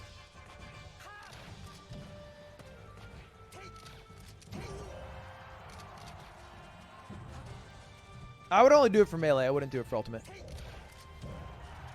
I don't love ultimate. Almost a sick recovery.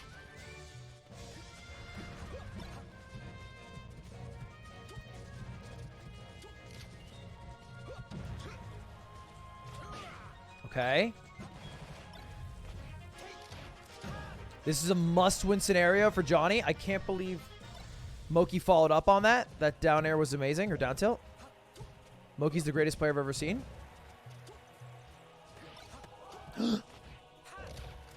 Okay, yeah, I will say the nairs from ledge have become a bit televised. All right. Oh, yeah. Okay. Do or die. Loser is in loser's bracket next week for the final tournament. Winners and winners. Kind of a big deal. It'd be really hard for either of these people to win the event. Not even winning from losers. That's a whole different story. Okay. You just need one more stock. One more stock to bring it to a game 5. One more little grab, little knee, little edge guard. Moki just does not miss follow-ups, huh? Oh! Oh my god, that was Aiden levels of reactions. Okay, there you go. Looking like Nick now. Hi, I'm a YouTube frog. Hey, YouTube frog. We're watching Super Smash Bros. Melee. Oh! Oh! Oh! My god! He's so sick! What a good knee, bro. He got, what was it? A nair into an up air and an edge canceled into a knee? Oh my god. Game 5. This could be a reverse 3-0. The YOYL will probably drop today. Probably tonight. Uh-oh. Fire start for S2J. Power shield grab.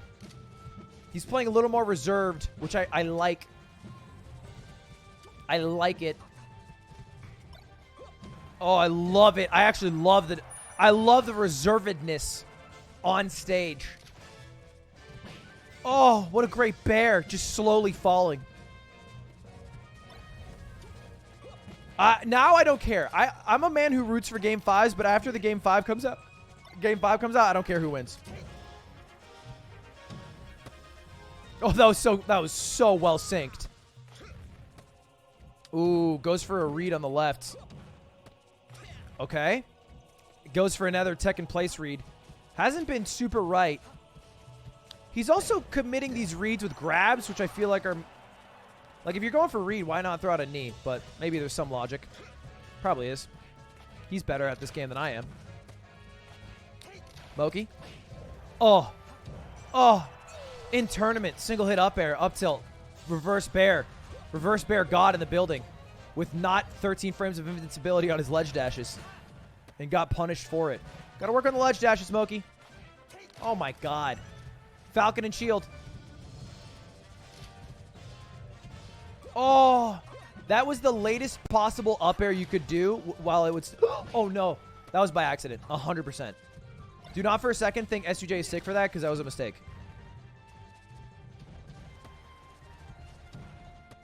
It looked cool, though.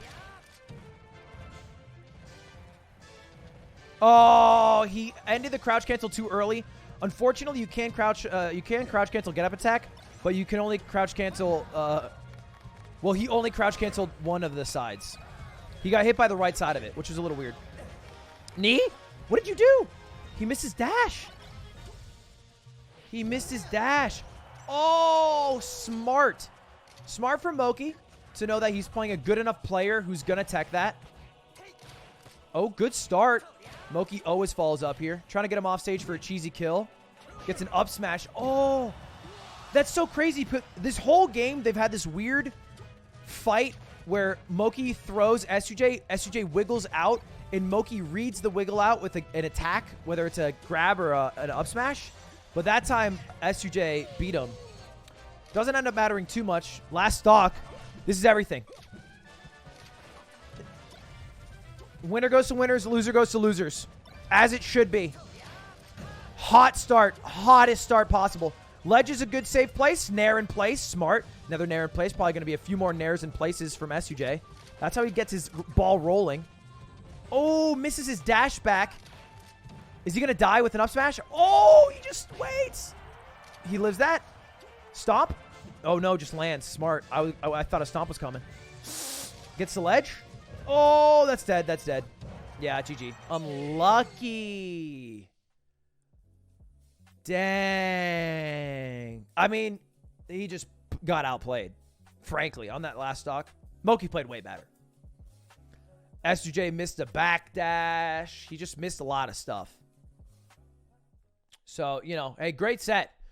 Great set that Moki takes down to move on to the winners of next week's tournament. The cool thing about next week's tournament, which we will be watching, is very specifically, it will have 6 invites for Smash Summit, which will be the first big in-person event since COVID. So if you get top 6 in the event, you get invited. That's probably more money than you would earn winning. Like the amount of money you get from placing last in Smash Summit, or even the exposure you get from it, is worth more than the money you get from the tournament next week.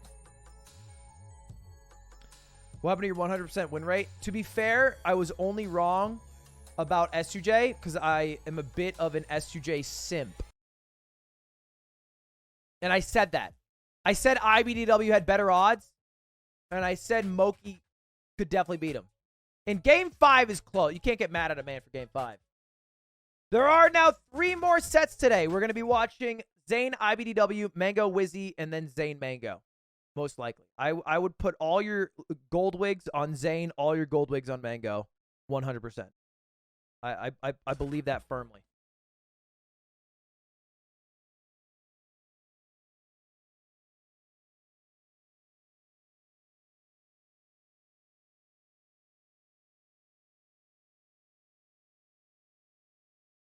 The last major tournament was Genesis.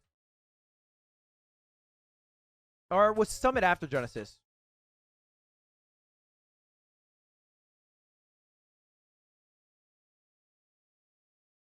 Oh, it was Summit then. I think... Who did win Summit? Hungrybox? Zane? It was Hungrybox, right? And who won Genesis? Zane. That was my Zane, right?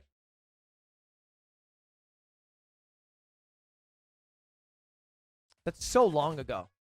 That's crazy to me how long ago. I can't. Hey, how's it going? Smokey, huh? Smokey in the building, huh? Canadian, huh? Openings per kill, 5.2 to 5.6. That's not too far off.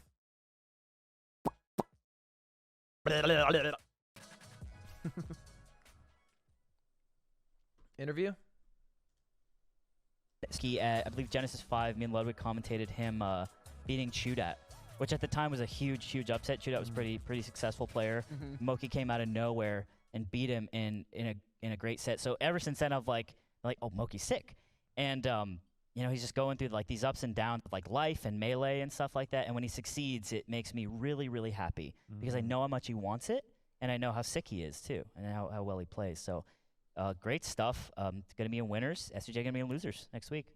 Yeah, we might potentially see more Moki. You could see my nipple through this shirt. So the Moki fan in you will be very happy. I am going to be happy. Dude, I'm such a Moki fan too. It really does feel like he's carrying like the Silent Wolf torch as best as possible. Like Nice. being just a That's nut. sick. Just being a nut and being ridiculously technical in a meta that has gotten a bit more. Do the defensive. shoes you got from Amazon look like scars? Technical, being No, that those person is are kind those of are it's those are like way Ultra harder. I remember Boosts. Those are Spud like the at human Smash brand Ultimate 8, shoes, he's like, right? You just can't be customing this guy, man. You can't do it. Custom. Because that's what Australians say. It's like when you're sick, you're custom and you Yeah, do cool yeah. stuff. It's like you just can't be custom. Well, he's from New Zealand, but This yeah, is not but Gildan, Moki it's remains Calvin. custom and he remains winning. Klein. That's Yeah. really cool. Love when those two things go together. Dude, he's making it happen with Fox. It feels Are we like gonna talk to Moki? Is that what's next? Yeah, they're waiting on Moki. we're getting right his now. mic set up. Got it. But I mean, the pantheon of Fox players right now. Moki's near the top for me. Oh, I love them chat. all, but if I had to pick like a short list, I mean, he'd he's be on also there, man. one who's like. I gotta show you something really He cool. markets himself, right? Because he's on Twitter all the time, posting wild shit. You know, his yes, clips. His clips. Same yeah. thing like none. You know, Not and- like robbing a bank or something. no, right. And where did the day go? No, that's what Melee does to the day, Scar. Where did the day go, fellas? It's We're a- almost done here. Yeah. My goodness, we're gonna go into Division 1 semis after this. That's right. The heavy hitters are still waiting to play, Scar. My goodness. I believe we finished our relegations with that match and determined next week's seeding. Yes. But we still have the bracket to finish out. We have Mango and Zane waiting. Yeah, that's hype. And who else? Right? It should be Mango versus Wizzy. Is that right? And Zane versus IBDW. I believe. just assume they're on the collision course again. But collision but course. The Wi- collision course. Wizzy Who's and gonna IBDW, collide? man. Yeah. Oscar's the best yes man. He'll always say what you say is right. Well, we're gonna actually Sure. speak to the young god himself, Moki. What's going on, dude? How do you feel? How do you feel about that set in general? Dude, I don't know why I always go fucking game 5. Like every single set I play is game 5. It sucks, dude. Yeah, I mean it was insane. Like so he starts to pick it up. He takes 2 games from you. I guess in that final one, what's your game plan, if at all, or kind of just did you feel it right out? So I realized, especially in the game right before that, I was doing the same back air a lot because, like, I don't know, back air's obviously really, really good. I use it a lot against Falcon to just, like, stuff him. But I was doing the same one in, like, kind of the same rhythm. So I was like, okay, he's catching on to this and punishing me for it. If I, like, shifted even a tiny bit and I still punish off my hits, I should be fine. And Back. those are I'll show you in a down second. I'll show still. you after I, this like, interview. then I got fucked up 2 stocks. I'm like, oh, my God, dude. Was your heartbeat But I rate don't know, like racing on the last stock, or are you cool about it? I don't know. I think I'm pretty good in those situations. Again, like I said, I'm in it way too much. Clutch so God? I don't know. I don't really like get that like I could feel the adrenaline, but I don't even feel like my heart race. I just kind of like, okay, this is like the moment. I just gotta play well. Cool. Yeah. Those are winners' words. Yeah, He I'm rises just kind to of the fucking occasion, fine. I would sick. never say what he said because I'm not a winner. I kind What of do you rise up, think, I Bobby? guess. How does Moki make you feel? I was just thinking about how, sometimes, I don't know, man, we manifest things in weird ways. And I'm wondering if, some part deep down in you, Moki, knows you need to work on your game 5, and that's why you keep going to game 5. There's like a subconscious part of you that's throwing games just to get to game 5 so you can practice that. True. Dude, I'll be 5 honest. head. The sickest part about it is that since every set's like nuts, I get so many subs after I win. That's Hey. kind of just like it's like oh my God, right? It's working oh on my some God. level. Are you live right now?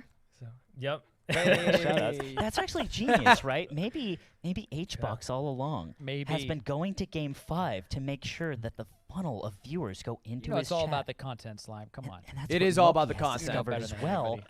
and it's all about bread. Were you worried about getting relegated, Moki? Throwing for Were you content. thinking about it? No. Do you feel, or you're just kind of plugged in? I've heard of that before. Not really. I don't know. I've just been I've been really like I think this whole month of like SCL it's been really Thank you to stressful 29 for me, Sloop, 'cause I I get appreciate really you, buddy. anxious for tournaments. Yeah. A lot of the time, but especially this tournament because it's like SCL. I don't know, and it's like it lasts for so long, like the 4 weeks. So I've just been really like, I guess like anxious about it, whatever. So I just like going into today, I'm just gonna try to play, and like if I lose, I lose. I don't know, just try to play my best. And I think in my first set it was pretty shaky, like with Ben earlier, and then this set, I don't know. Me and Johnny always go game 5. Every single set we play is game 5. We have really good sets, so I don't know. I think I played pretty well. So despite all that, so I think so too. I would agree. Moki, what emote do your fans use in chat when things are going well? they have so many, man. I don't know. People like I have one where I'm eating a banana. I like that one. Yeah, they like that one. No, I like they- that one. yeah. I'm sure they do too. Oh, Go yeah, ahead. no, they like it because they say what is it? They say post this banana to spam this. I don't. It's Something like Oh, that. Something like that. It rhymes. It must, Right, whatever right, it yeah, is. Well, good shit, Moki. You have a week to prepare for next week. You're starting in winner's bracket. Someone in my chat what has the is your emote. week What of, an prep emote, gonna be bro. looking like? Do you have any training partners that you are gonna hit up, or what's your plan looking like? Yeah, I don't know. Just I'll see what I have to play. I'll play that a bit, but not overthink it. I don't know. I think that's a big issue of why this has been like harder for me in general, like the SCL, just because I know who I have to play for so long, and like it's I don't know. I stress out over that a lot. Like, oh, I have to play this guy. Like, oh my god, am I gonna be ready? So I'm just gonna try to like take it slow. I will like play people who play the same character and whatever, and like try to take notes, but like not stress myself out too much. And that's For sure. kind of the plan. And Slime, I just want to take your question for Moki. What would you tell new players right now that are trying to get into the game? How do you improve bro, at this game? you guys just fucking journey, I don't bro. know. You just have to make sure you're having fun. You just gotta love the 'Cause, process. That's I what think I that's wanna like the hear. main Yeah. thing because when I was getting good at Melee, I never really like thought of like anything really. At least at the start, I was just like, I'm having fun. There's like the very basic like Just having I fun, need to get my bro. tech You skill just gotta down, play, combo man. You better, just gotta have whatever, fun, and, bro. like, but it's just fun to do. So like I just kept having fun until I got to it. Like I still have fun. Not that like I stopped, but like Hell yeah, dude. yeah, I don't know. Just make sure you're having fun with it. If you find yourself, a lot of people ask me the question of like, how do I get myself to practice? I really don't want to, whatever. And it's just like Right. maybe like I don't know, just like you shouldn't like force it. Yeah. Like I don't know, you just do it if you want to. Love that If you focus do. on the fun. That's the glue Yeah. that keeps it all together. For sure. Yeah. I wouldn't be playing it if it wasn't super fun. If it was just some hardcore That's fine. competitive like Absolutely. tournament environment, that's True. Not for me. No way. Every time you get a True. shine back air, you get like a couple more sets in Melee, added to your life that you want to play more. Yeah. I don't Um, even know why it's still so cool. Everyone loves it. It's been in Take the a meta shot for every time it so touches his long, hair. back here, but like It's a sound design. every single time the commentators freak out Sound when it design's hits, so and it's sick. so funny. I've always said it's a sound design. All right, well, Moki, congrats. Super proud. It was a great set. It was a nail biter. You're Slime, going to touch be his in hair. winners next week. SCJ, you actually sent him. You relegated him to losers. And once again, great stuff. And we will see you next week. Have a good one. Yeah. See ya. Wow, Dude, check out the wow. celebration stream. I'm sure he's going to be having. He's Phenomenal stuff there. Gatsu Phenomenal was saying these are stuff. some long days in the SCL, so I'm Yeah. sure these players are very. Phenomenal stuff there. All right, boys. You guys know about Amugas. And a lot of people talk shit on it. It's true. Had a lot of positives to come out of it, but we like to focus on the negatives, maybe toy around a little bit. You also might know that in my house, I have an office with a different setup where Aiden and Slime have a setup called the Doritos Locos Tacos Gaming Center. And because of the great game of Among Us in my great gaming skills, Doritos has bestowed upon me an actual Among Us Doritos trophy. This is literally solid marble and gold. I don't know if you can hear this. You hear that? That's solid metal, bro. This shit nuts.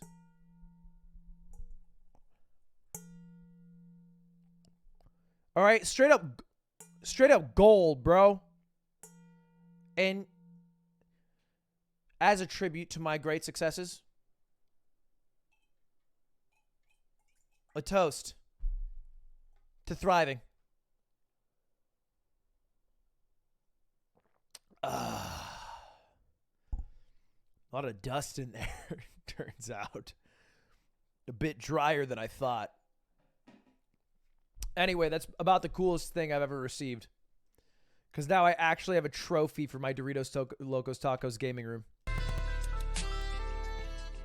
All right, 3 minutes till Cody plays. I'm going to piss and my food came through.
Sup?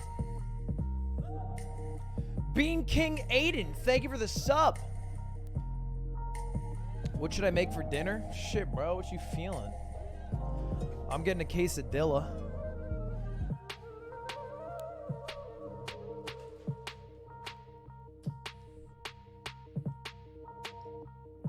Why is he blushing? It's called running down the stairs and being 25 and out of shape.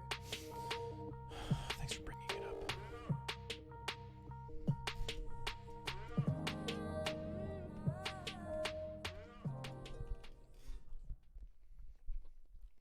Hey!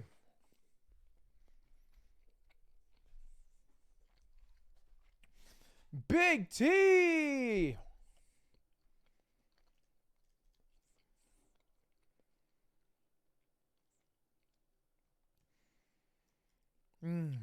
All right. We got Zane versus IBDW. Now, I want to be very clear. I want to be crystal in a way. Okay? Zane should win this 3-0. I think even 3-1 would be an upset.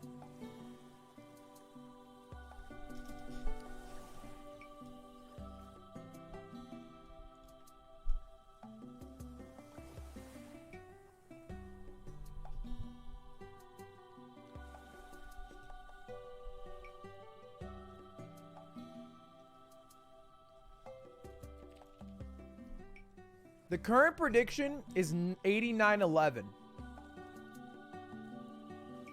Is an 11% chance fair? I think that's about accurate, though.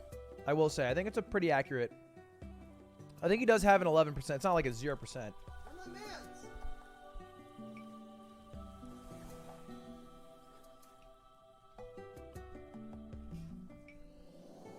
Cody's a 30% chance? No. No.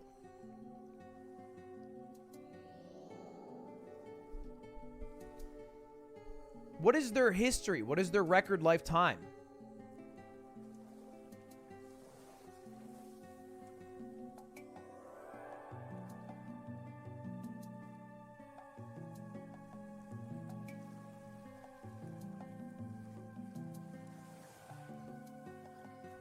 Cody's... I don't know if he's never taken a set. Cody's never beaten him in recent history in Slippy era. I just think that Mango is an underdog against Zane, right? Mango's like 40-45% chance to win against Zane. Arguably 50.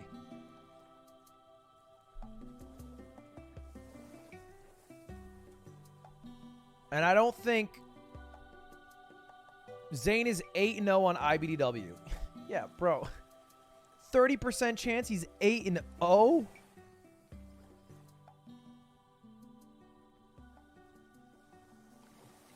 $50-50. $50-50 is fair. Yeah, I'll take 50-50. I just know what Zane does on Fridays, and it's probably fucking stream Melee for 5 hours and then play a board game and then go to bed at 9 p.m. And Mango gets drunk with me and loses $1,000. And I just feel like that matters, but sometimes it doesn't with Mango. Anyway, first stock off rip, Zane drops a hot fucking combo. Does a weak hit dare, which somehow worked. And that's called Zane.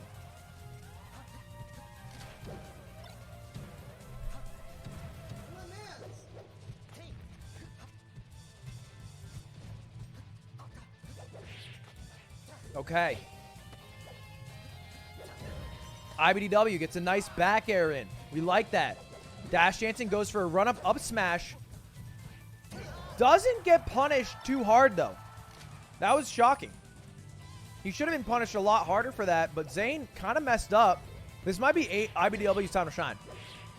Unless Zane gets a kill off of this right here, which would be shocking. I'm starting to believe in the Cody magic. Uh-oh. Now, one of the hardest things that makes Zane so indomitable is not just his ability to combo like a sick man. Not just his ability to edge guard, but also how hard he is to edge guard. If he was like 40% easier to edge guard, if you could edge guard him like you could edge guard Slimesmarth, IBDW takes sets easy. Shit, bro. We'd have Magi taking sets easy. But Zane kind of just lives forever and then dumpsters. All right, great laser land. Didn't do anything, but it looked cool. Look at this. The thing about Zane is he can turn from like a steel fortress that nairs in place, down tilts, double fares, retreating, and then just runs up, gets a grab, and then kills you. Okay. The Marth killer, successful. That's where you hold Light Shield at the edge because Marth's up B can never snap to the ledge. It usually has to hit with the sword first, so the sword will hit you, and then you'll fall back and grab it before Marth can get there. But game one goes to Zane, and it wasn't very close.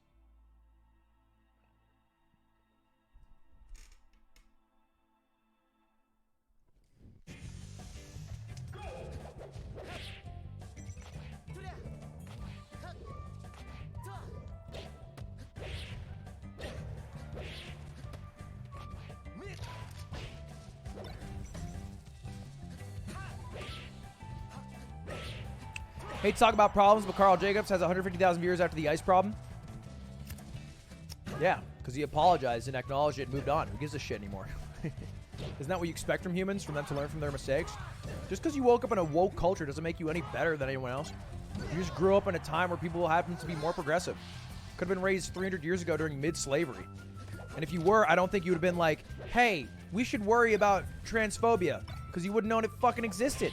You're only a result of the surroundings, all right? You were not born holier and mightier. You're just coasting off of everybody else's work. Lazy ass. How about you do some real fucking progressive work? Instead of just being a fucking useless ass. Coasting.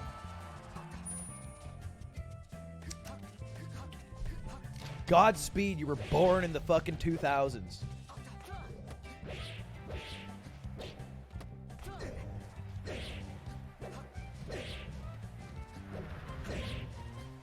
Anyway, more excitingly, IBDW's up. Oh, never mind.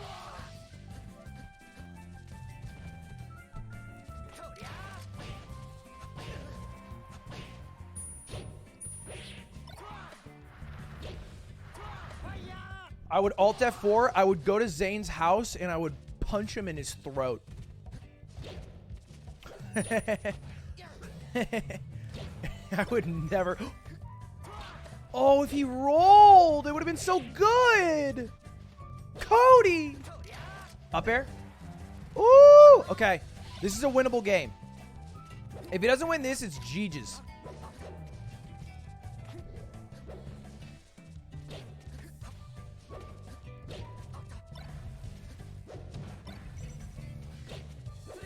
Oh, he went for a Ludwig F smash, which just means doing it randomly and somewhat bad.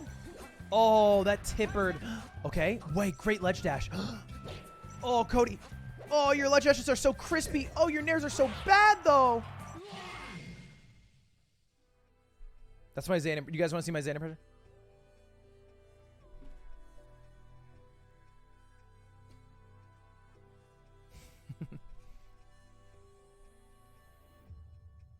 It is the Tiger Woods. Less impactful when you're sitting and you can't do movement. All right, back to Yoshi's story. Off rip, already air dodging because he's so scared of Zane's follow-ups. Has to do a roll and a spot dodge, but eventually gets out into a quadruple up air. 67%, and he's gone. Phenomenal follow-ups. IBDW, an absolute monster of a man. Zane missing a couple things. That was a guaranteed up air, and he didn't get it. Thankfully for him, he finds IBDW up being the wrong way at the ledge. But I don't think Zane's playing too hot. I would love to see where Mango's at. This might be a Mango week. Oh, oh, the spot dodges have been clutch. Jab, jab. Oh, the bait. He baited with a double jump. Another kill at 86. Sheesh. 67% and then 86% kills are really good. I mean, that's as early as you can do them. Literally as early as you can kill a Marth.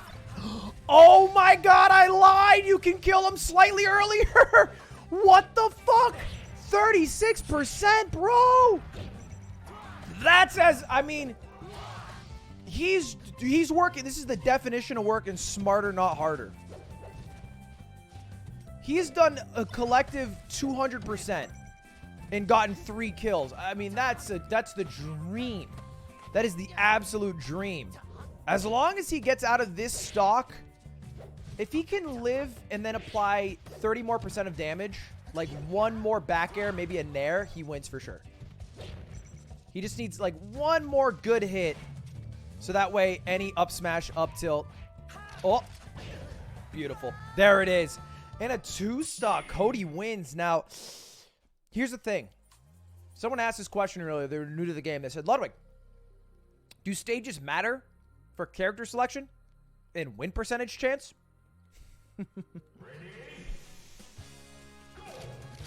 Final destination. 1v1. Items off. Marth Fox.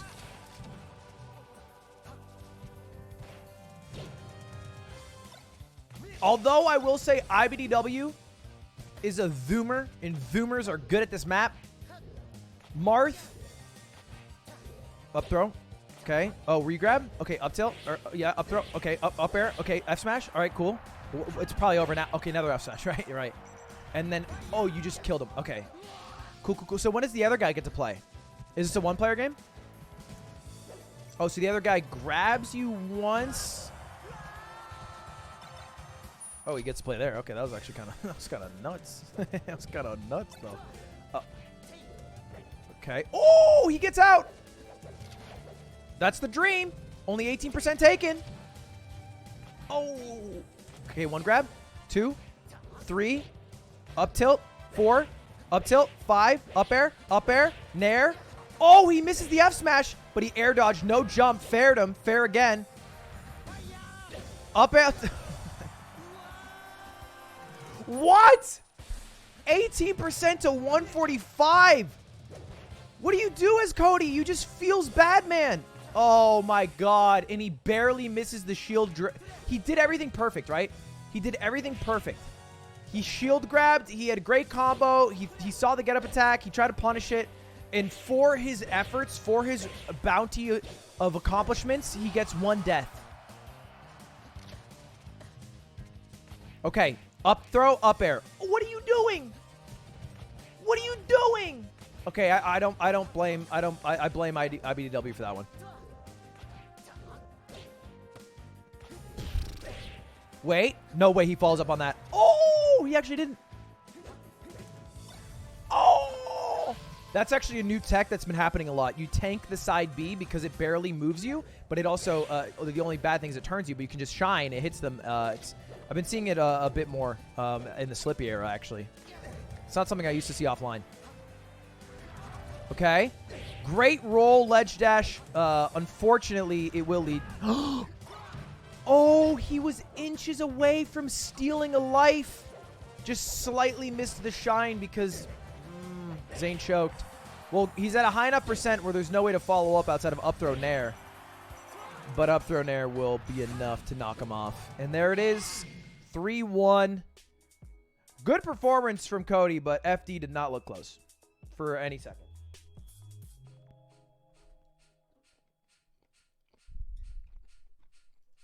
Zero seconds during that game did I think, oh, this is close.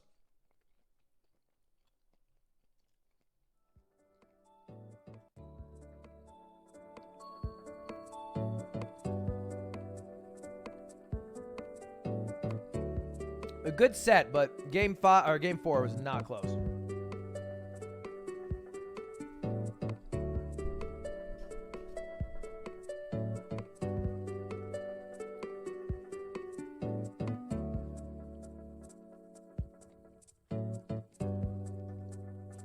Yeah, we'll watch Mango play next.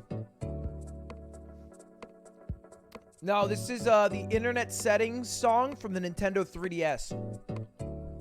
If you ever work on your internet settings on your 3DS.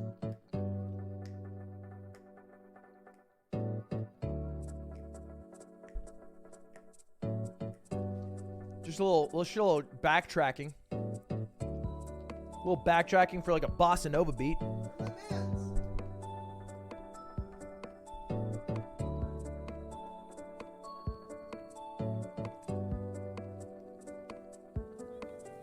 Sensic, thank you for the 17 months.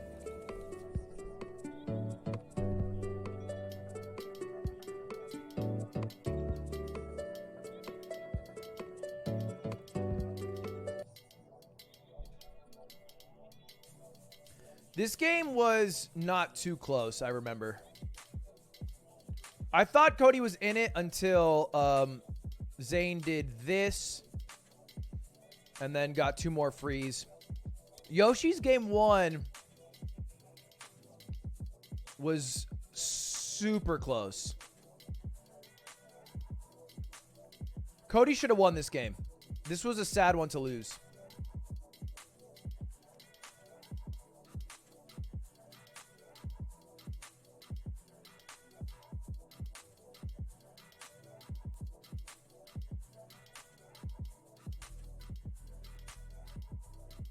This was a sick game, though. The quadruple up air, then the up throw up air, or sorry, falling up air, and then he got the shine spike. That was a good stock. But then the rest was the Zane show. Look at that. And look at this coverage. Grabs ledge, jumps up from ledge, weak up air into F smash tipper. Oh my God.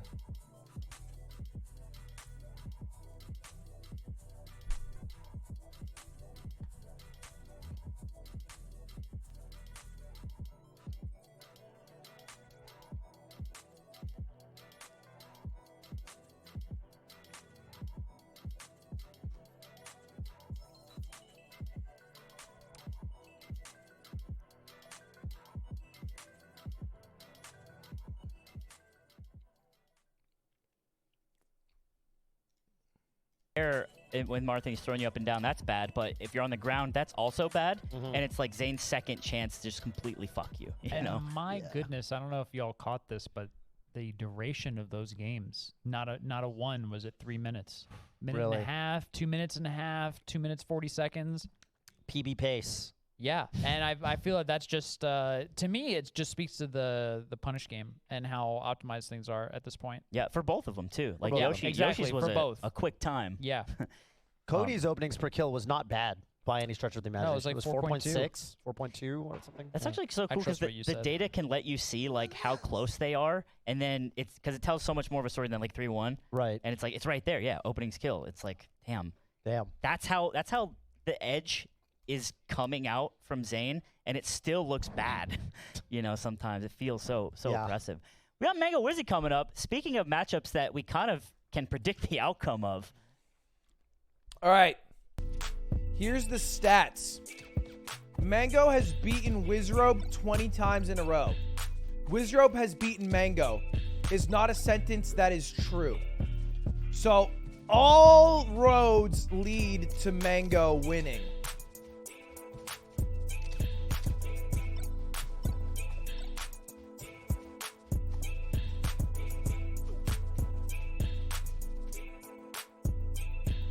The odds in Mango's channel right now are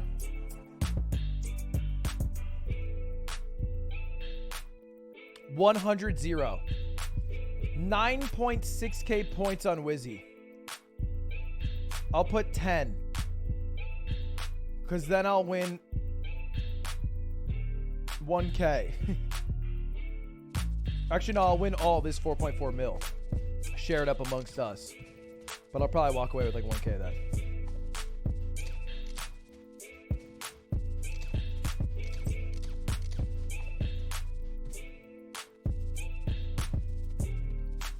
Our chat is 94-6, which I think is probably wrong. But you guys can feel free to gamble how you wish.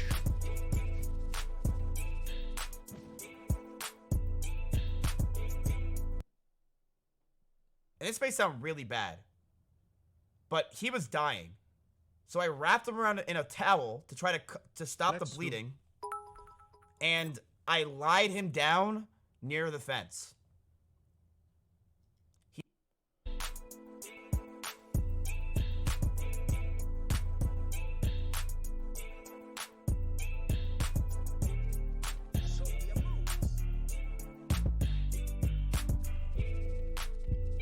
I would say there's almost no point in even gambling because the way it works is you 65 million points, you 1.8 thousand people who bet all this, are trying to win 4.4 million dispersed equally amongst all of you, which is not that much more. But maybe it's worth it. I guess 1.07x is fine. 7 yeah, I guess, yeah, you're fine. Oh shit, are we in? We're in! Alright, Mango Zane. Oh shit. Mango Zane, everybody. Or fuck, Mango Wizrobe, everybody. Off rip, we have a 0 to death for Mango. Just dumpsters him. As we know, Falcon in shield is bad. Mango is probably the greatest shield pressurer in the world. That is a real statement I can say that is true. There is no human alive who is better at pressuring shields than Mango. And he is doing a really good job right now. He makes it look like all he can do is occasionally nair. Oh, but look at that. A late hit at the bottom. And he's back up. Do Falcos not grab? They grab. They grab a lot. But I think grabbing is part of pressuring shield. You don't just get to walk up and grab someone unless you pressure them enough to keep them in their shield. Like, the only reason you're able to grab them is because they're scared enough of you hitting them that they hold the shield long enough that you can grab them.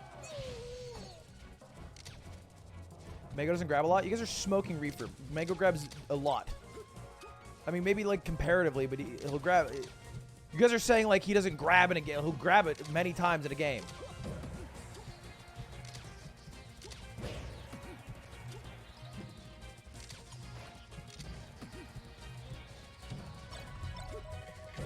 Oh. Oof. Oof. The pressure. The pressure. Unsustainable. Goes for an F smash. The Ludwig. The Ludwig's because it failed. Oh, that was almost so smart, but it ended up not working. 2 stocks to 2.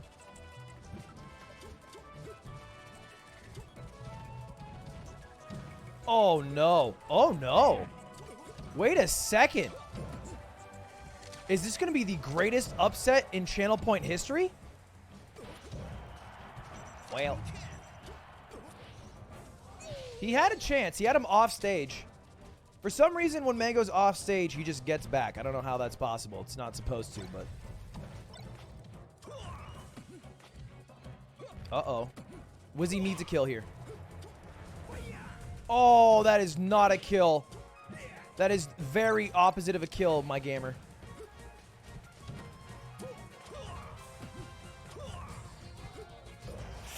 Winnable. Oh. Okay.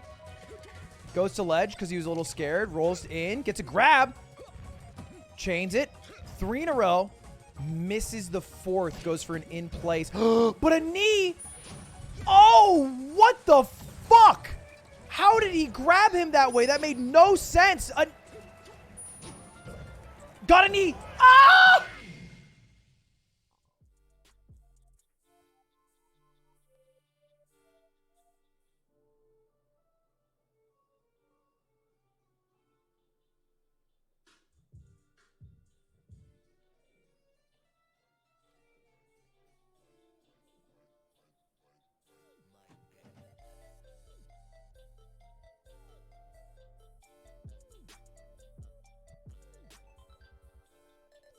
There are currently 73 million channel points on this game. 93% of that is on Mango. There is a person who put 250k on Wizzy. And if they won that, would just about 10x. Having said that, it's Yoshi's story. Don't get too ahead of yourselves. 0 to death from Mango. Uh-oh, saved by Randall, though. And the 0 to death is gone because he got 1 jab in and an up air. Ooh, this is looking like a little extra credit. A new lease on life, some would say.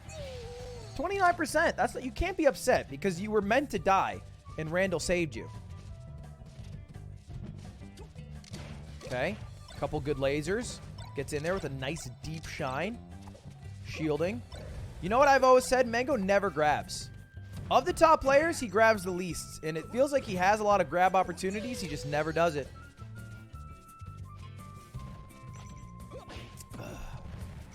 Oh. So Mango did the good player slide off thing into an attack. And then Wizzy just countered by kneeing and trading. And it worked because knee is better than pretty much every move one-to-one. It's just so strong. You know what hasn't been working today are Mango F smashes. Usually Mango has like these crazy F smashes that end up just hitting and just killing people instantly. They have not been working very much at all in this set. I think he's hit 1 F smash out of 5, maybe 6. And getting pretty hard punished for the misses. Like right there. This is all off of a missed F smash. 44% because he missed the F smash.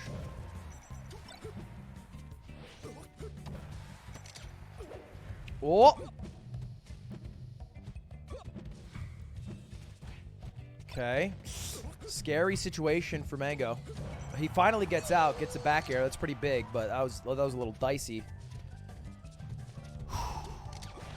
2 games would make it really tough. But obviously, Wizzy, if he wants to beat Mango for the first time in his career, cannot do that. That is a no-go. I don't think it was too impactful, to be honest. Mango had a whole nother stock. Obviously, anything can happen, but that was Mango's best map, Yoshi's Story. He has the most pressure. He's always the closest. Wizzy does better when he has a wider stage like Pokemon Stadium, which is probably where we're going to go next, where he can run around a bit before deciding to go in with a Nair because, you know, short hop Nair can go far away or maybe just Nair's in place rather than always having to be next to Mango. He doesn't like being next to Mango. Mango sucking down a Truly. It's the weekend. Oh, Dreamland. Dreamland maybe just to live longer. It did used to be called Mango Land. It seems like every game right now, 1, 2, and 3, has started with a Mango 0 to death almost. Or at least just a fire combo. And this game is so far no different. Oh my god, did you see him dodge that grab by jumping? If you slow that down, it would have been actually insane. Because Mango just barely jumped over Falcon's grab. That was crazy.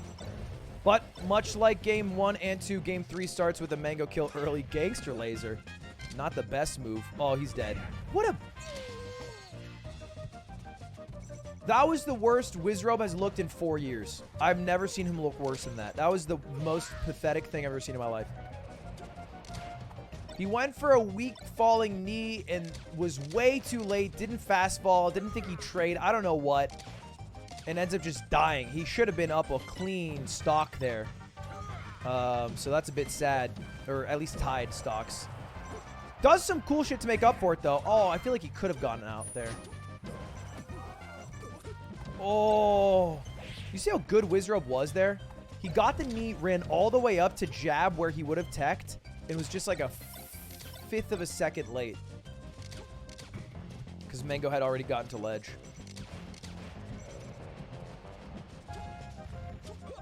Woo! I will say, because of the bigger stage, it doesn't feel like... I do feel like Wizrobe's doing more, you know what I mean? I feel like the first 2 games, I couldn't help but look at what Mango was doing because he was always doing shit to Wizzy. But now Wizzy's doing some shit. He's getting a little nuts. This is very winnable. Very winnable for Wizrobe.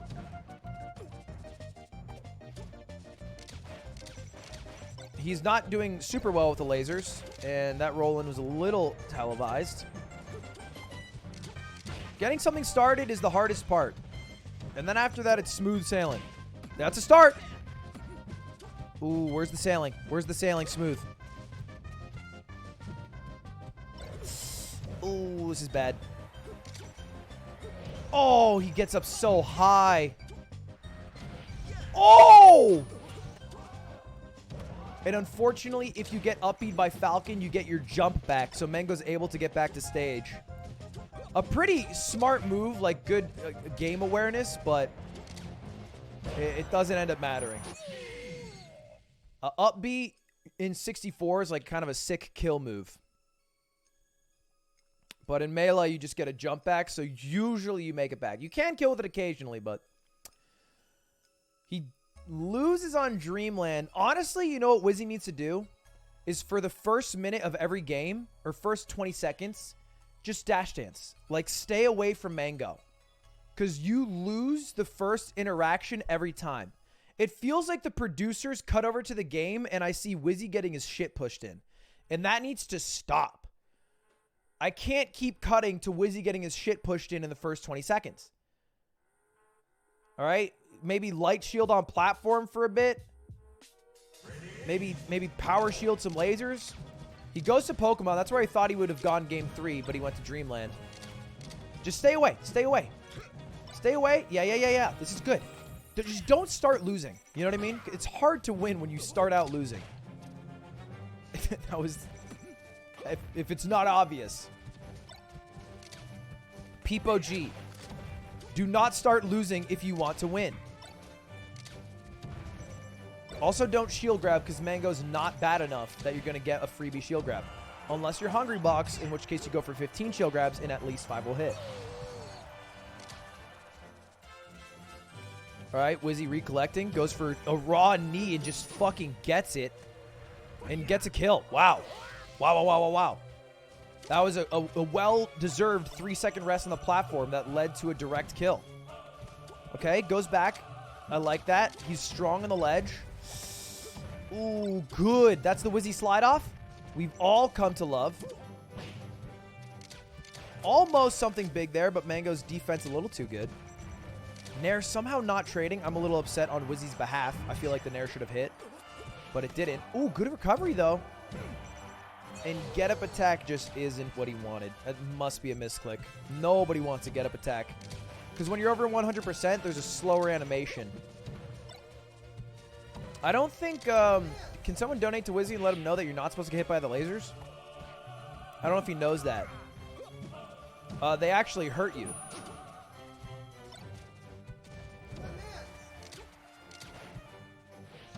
Oh, and Wizzy really prepared for that. He basically SDIs into the wall and techs it. And then immediately up Bs. Which is sick. Unfortunately, Mango can just stanky leg edge guard. He's got the 69%. He is honorary AZ since he did go to Smash Camp. Reverse knee. Another winnable scenario. This is exactly how Game 3 went, though, and Mango just kind of peppered him and put on 80% damage, and then it felt insurmountable. So he needs to get a kill before getting about, I would say, 50%. And that is that. I'm interested. This could be a 3-to-1 stock comeback. Okay, unless Mango's doing Mango shit. Uh-oh. Stops it. Nair. He's got him in the corner. You're going to have to get out of the shield pressure. Okay, runs away. The lasers follow him. Oh, good DI. Oh, very lucky there. The get-up attack somehow working. Shield grab. Reads it. Stomp. Back air. Bad DI. And that's a roll-up win. Whoa! A great read with the stomp. Knee DI was really bad for Mango. I think he went for a tech and was probably just a second late. So he didn't go low enough. So he wasn't able to tech the knee. He just kind of flew off the stage. Kind of like a Sheik Fair. Just dive bombs. Which now it gets interesting. Game 5, Mango Wizrobe. I expected this to be a dirty 30. This is shocking.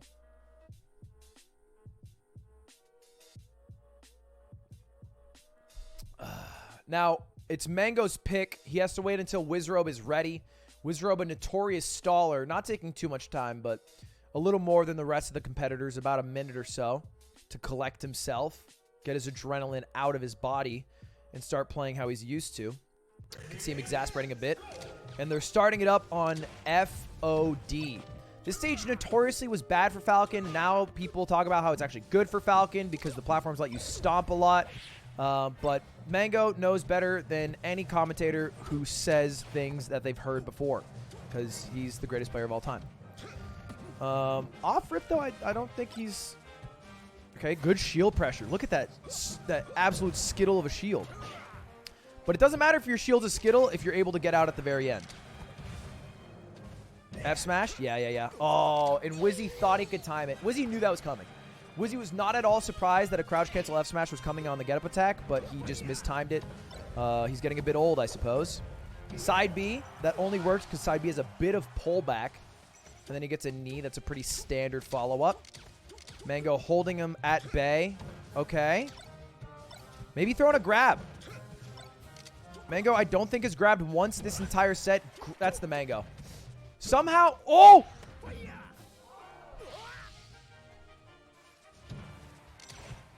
An advantage gone awry. Mango just falls a bit low. Dies at 16%. Wizzy playing as lame as he can. Mango, the most fallible player on the top 100 to fall for lame foo-foo shit. Still closes it out. 2 stocks to 2. That's totally fine. It's anybody's game at the moment. Oh, a great knee. And he reads the recovery, but Mango gets back. Unfortunately, Wizzy does not grab the edge. That would have been so big. The slow roll in. Oh, really unlucky for Mango. He gets a phantom shine, which means the shine does damage, but it doesn't actually knock him up. So Wizrobe's able to follow up easily. And now this is all but Wizrobe's game. One stock away. I mean, Mango can SD. Wizrobe can get a stray knee.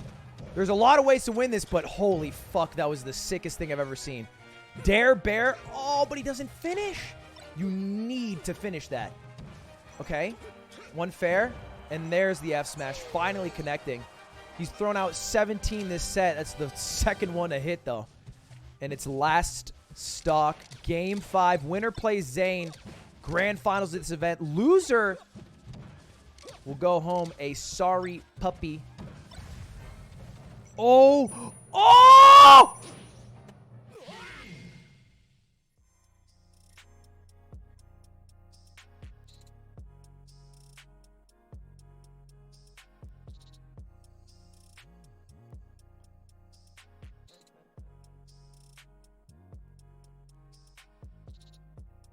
The third time a Falcon has ever beat Mango in the past decade.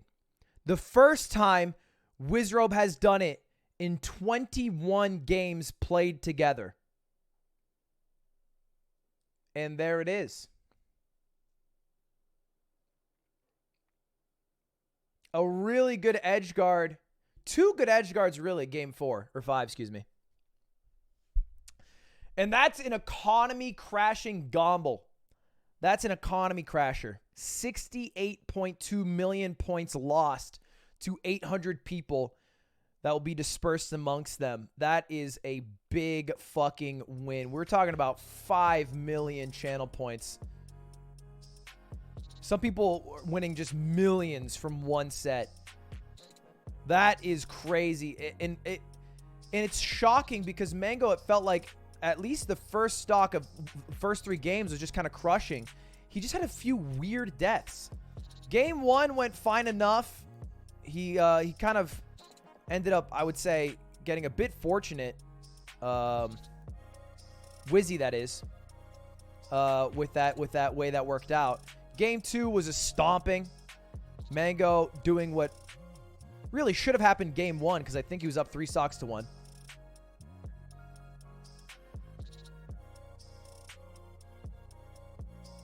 And then game 3,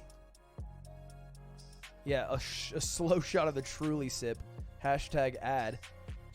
Game 3 was a bit of a weird one, to be honest. Weird counter pick from Wizzy, and Mango just kind of beat him. Had a couple close calls. Wizzy played pretty bad that game.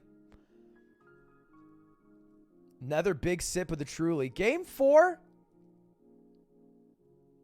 started out good. He got off to a bit of a lead. Was up 2 full stocks to 1.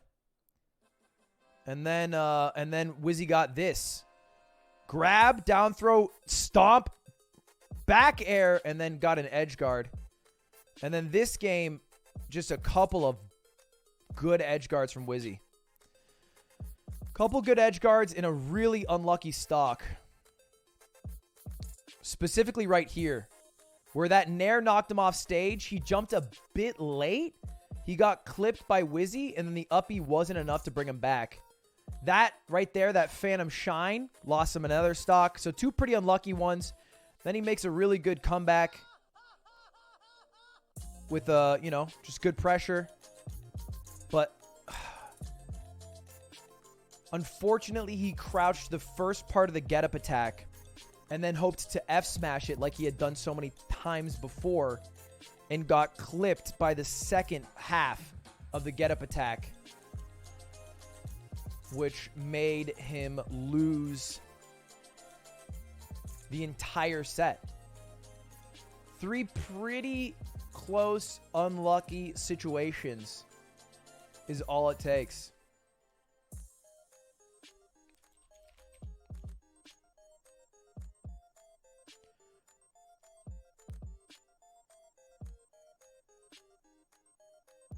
Really unlucky set. Or unlucky game 5.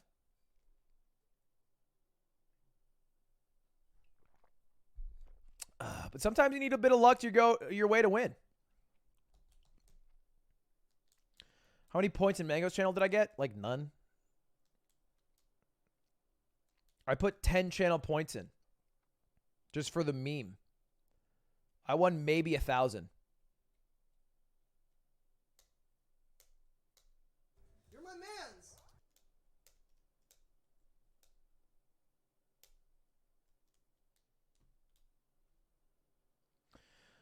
The good news is this tournament is mostly a precursor for next week. Next week is the much bigger tournament. Next week is the much bigger tournament where the 6 winners, the 6 top players are going to make it into Summit. And I also think it's more money. So what is interesting now is there's one game left today. There's one game left. It is Wizrobe versus Zane. And Zane, although disgustingly good against Spaceys and just disgustingly good in general, is pretty fallible to Falcon. Falcon has a pretty good matchup against Marth, and Zane has lost to Falcons plenty of times. How does the bracket work next week? It's a 16-person bracket. 8 people will start winners. I think 8 people start losers.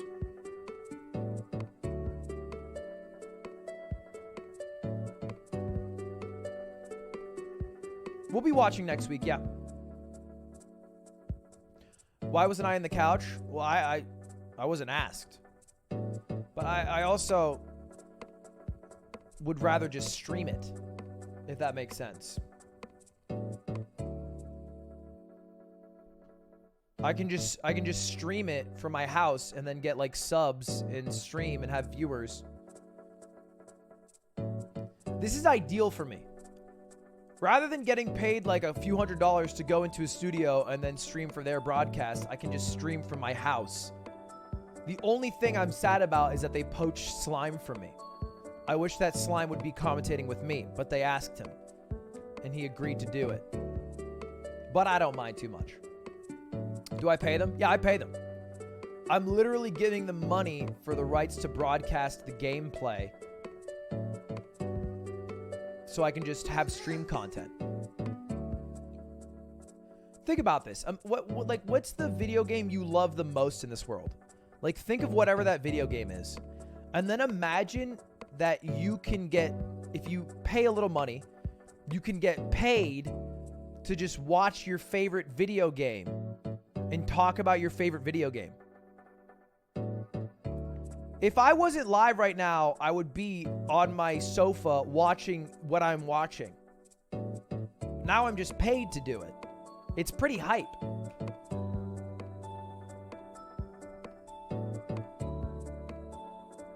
It's the dream, yeah. So yesterday I got a tattoo and then I edited a video, but in between I just watched Levo, which was Leffen's Melee tournament, and the Valorant qualifiers for like 3 hours. That's all I did. And if I could have gotten paid to watch both of them by streaming it, sheesh, I would have done that. I would have been free. Do you hope younger viewers of yours pick up Melee if they want? You could try it. I just think me sharing my excitement about this game is enough, and some people might just be excited to watch along and happy that I'm excited, and they're like, this is cool, I don't really get what's going on. Some people are really into it, and they're like, fuck yeah, I get to watch with Ludwig, win-win. And some people are getting introduced, so there's, you know, it all works out.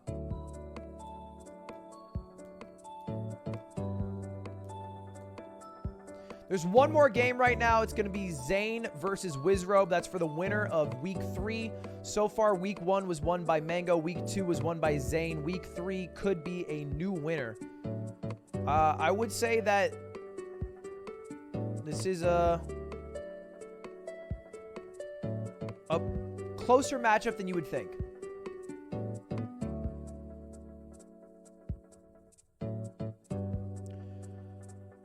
I would predict Zayn would win. I think there's like a 70% chance Zayn wins this. Maybe 75. But, you know, 25% chance isn't nothing. Heads, heads. See? There's a 25% chance I would be that wrong.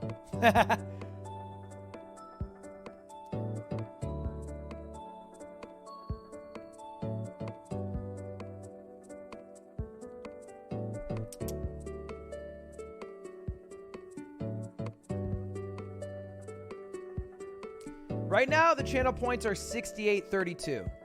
It's probably too much in Wizzy's favor. But predictions are open gamers.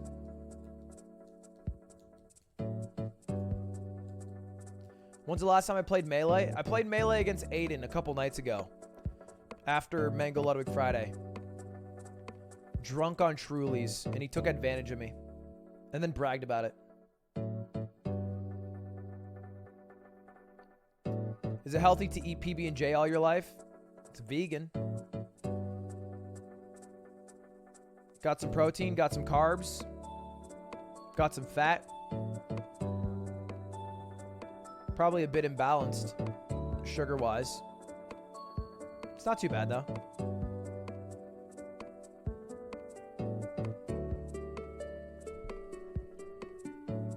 You don't drink soda? No. I can't remember the last time I had soda that wasn't in a mixed drink.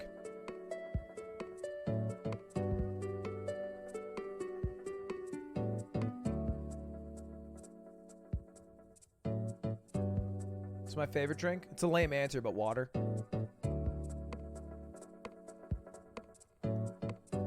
I drink so much water in a day. I get so thirsty talking. You guys should know I pee every 90 minutes.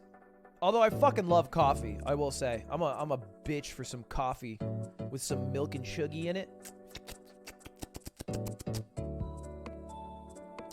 Favorite alcohol? My favorite light beer is Michelob Ultra. The best beer I ever had is a Solstice Lager from Stella Artois. My favorite hard alcohol is tequila. Yeah.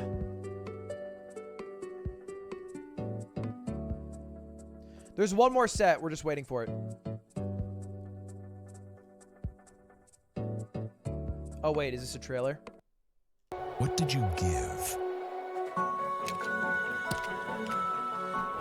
How much did you sacrifice?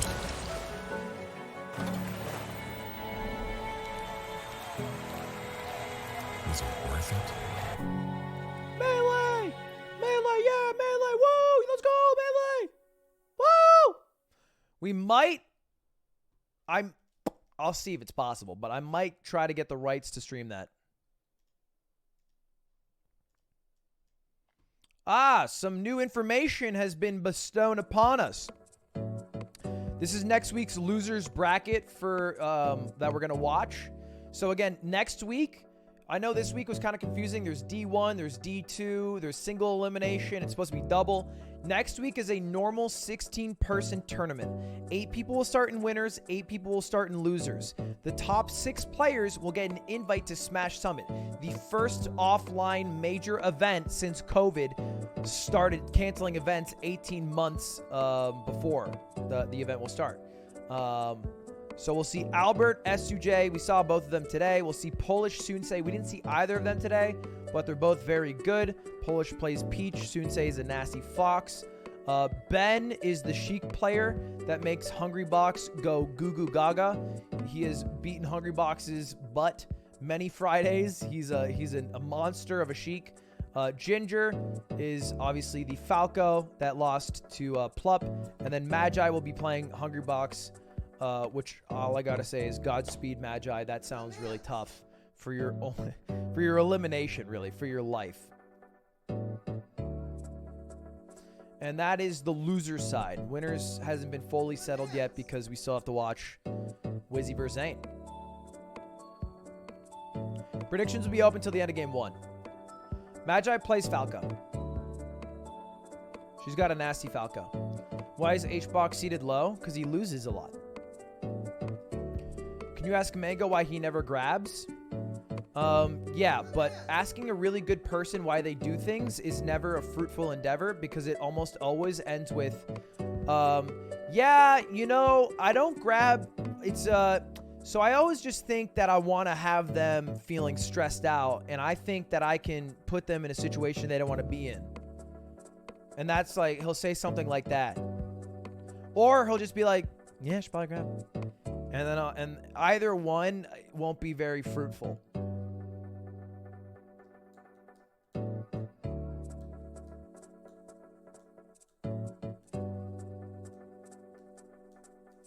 Or he'll be like, and then what? Which is a good point. Why did my camera just blow up? It just got so overexposed. There we go.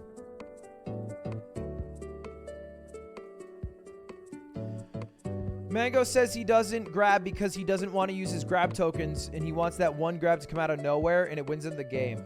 That's a fair point, and actually a lot of players have that. They basically have little things that they'll wait to bring out until game 5. Hungry Box, for example, will wait oftentimes to use like his pounds in game 5. I'll oftentimes, what the fuck am I doing here? I will oftentimes have some shit I don't bring out until game 5 even. It's pretty common.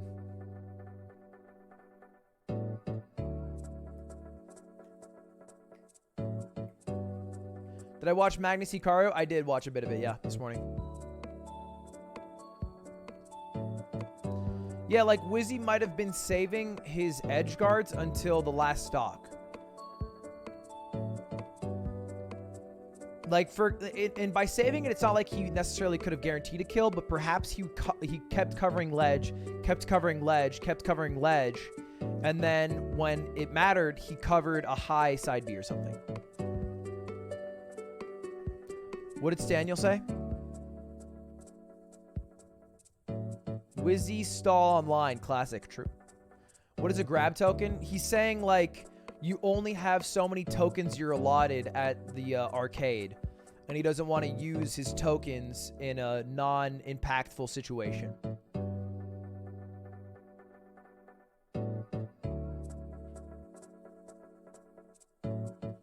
The match will start in a bit.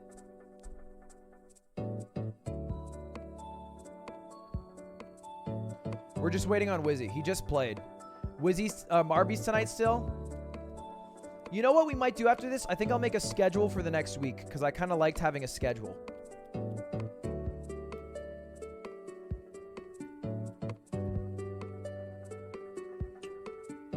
And we'll see there.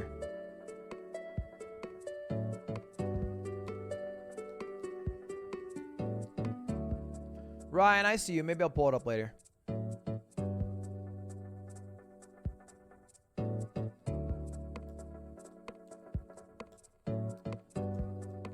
What's some shit lined up? Honestly, the biggest thing is Ludlock, and we need to actually put it in the schedule, because it turns out if I don't put it in the schedule, I don't do it.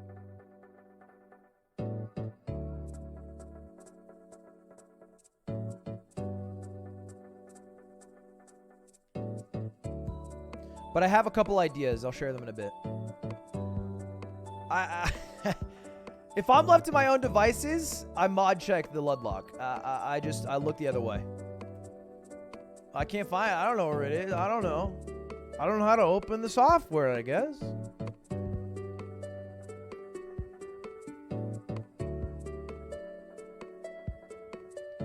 Ludlock's lame content? Yeah, I've always said that. But it's really cool in the Elite Four. It's not about any specific stream. It's more about the culmination of the efforts that makes it cool. It's the same thing with Pogo Stuck 2. You think Pogo Stuck 2 is fun to watch when I'm sitting in the same exact place for about 3 hours? No. It's really fucking boring. It's about hour 60. It does mauled me.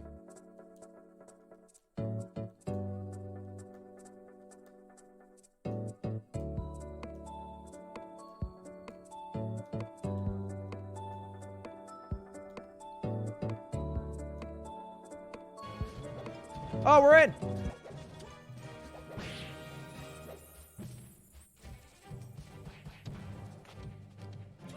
Zero, you can act tough, bro, but your logs show you're a fucking sim for a while.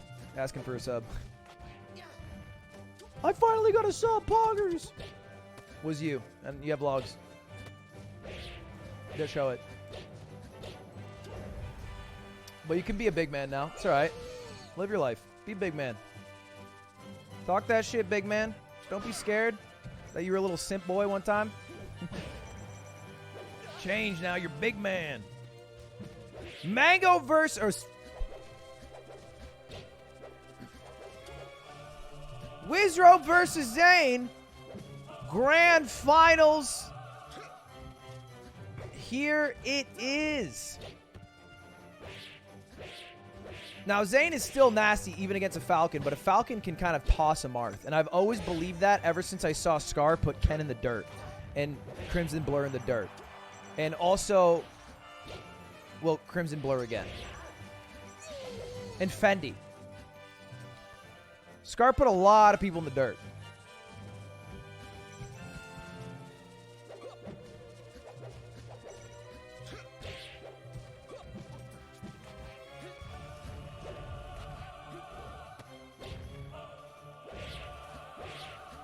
Bro, this you? Haha, I finally got a sub, thanks. Fuck Lud, you're bad content. Oh, just own up. Don't be shy. It's okay to move on.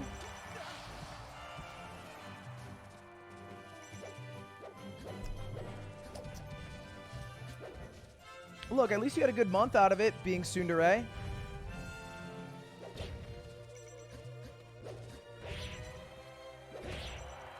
I think for this game,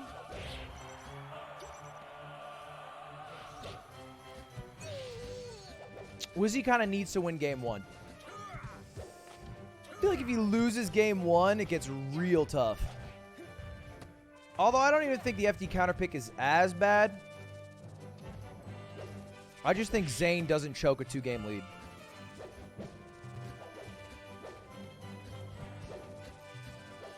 Zane's too good to choke a 2-game lead. Oh my gosh. Oh my gosh.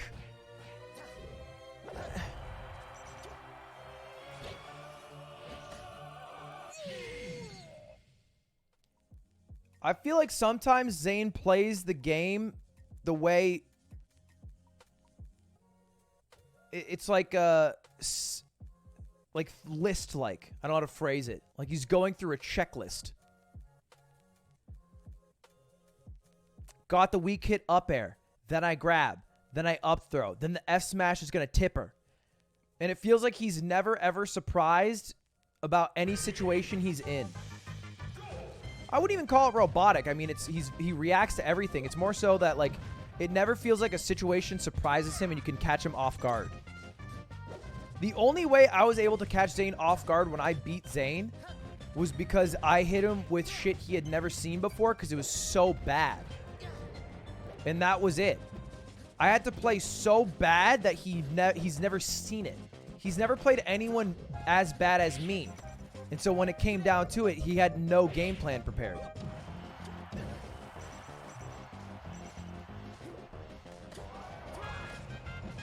He still talks about how you beat him. He still talks about how you beat him, how off you beat him. Yeah, I kind of got cussy, bro. I kind of mixed his shit. Good start from Wizzy though. I've never seen an up tilt succeed ever. Just need a couple.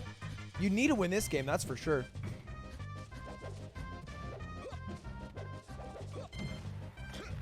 The only reason this matchup isn't as bad and why Wizzy does a little bit better is because Marth can grab Falcon, but it's not like it's GG. Like, look at that. He got one grab. You remember what was happening earlier to IBDW off of one grab? Admittedly, it was FD, but even on this stage.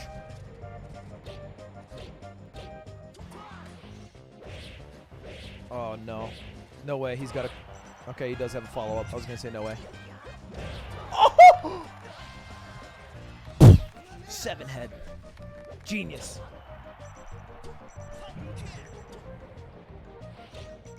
Okay, not the best up B of all time from Wizzy, but 2 stocks to 2. That's kind of a dream scenario. He's going to go for a raw knee. Huh. Huh. All right, never mind. I'm never making a read again. Oh. I don't know why that was effective. Oh. Oh. These weights are so menacing, but they don't seem that fruitful. Feels like you got 47% for a lot of work. Yeah, yeah. Classic, classic. Up air through platform F smash. Seen that 3,000 times. My God. This stock has been mostly F smash damage. That's crazy. He dealt like 40% from F smashing. It's not a great move. It's very slow. Oh my God, 45. That grab was obscene. Once a set, I see a Marth grab and I still guffaw. That was absurd. That seemed too far away. Okay, one good stomp from Wizzy. Oh, no. That could have been really bad. Zane had the right idea to go for a dare there, but fortunately, Wizzy was able to dodge it. He's going for a knee. Yeah, he keeps trying to dash dance and then mix up his timing and getting a knee and then failing. But the back air does convert into knee, which is not an easy thing to do, by the way.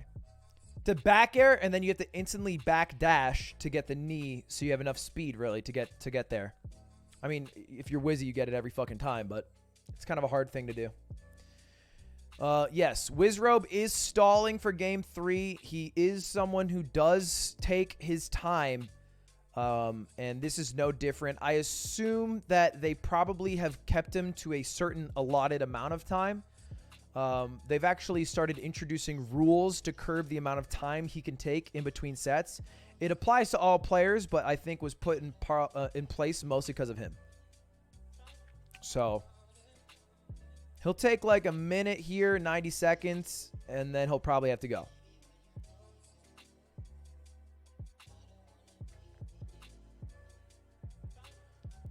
Why does he do that? Why does he take time? I don't know. Ice him out, reevaluate. Compose himself. He has OCD. He has OCD. Sure. I don't know why that relates to jumping right into it, but maybe he needs like a pregame ritual before he does. Whatever it is.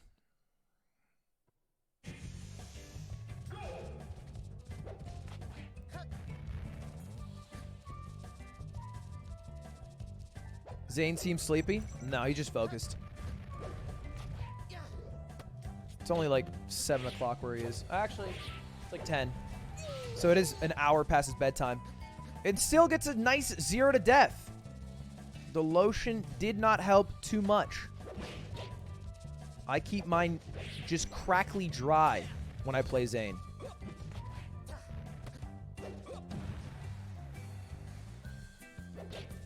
Yeah.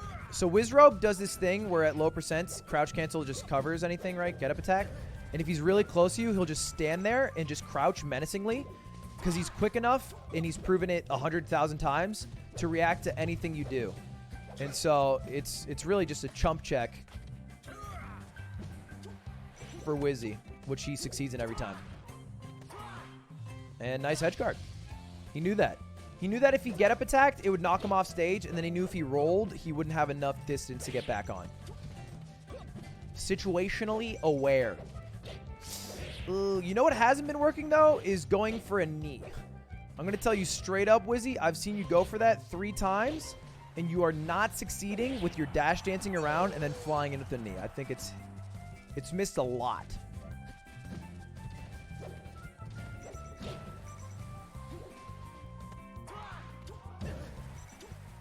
Okay. Yeah, good awareness.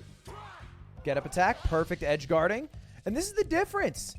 This is what I was saying. Zane's going to kill you quick. All right? And he's going to get a lot of openings. But if you can stop him from having a sick recovery, then you're kind of, that's what you need.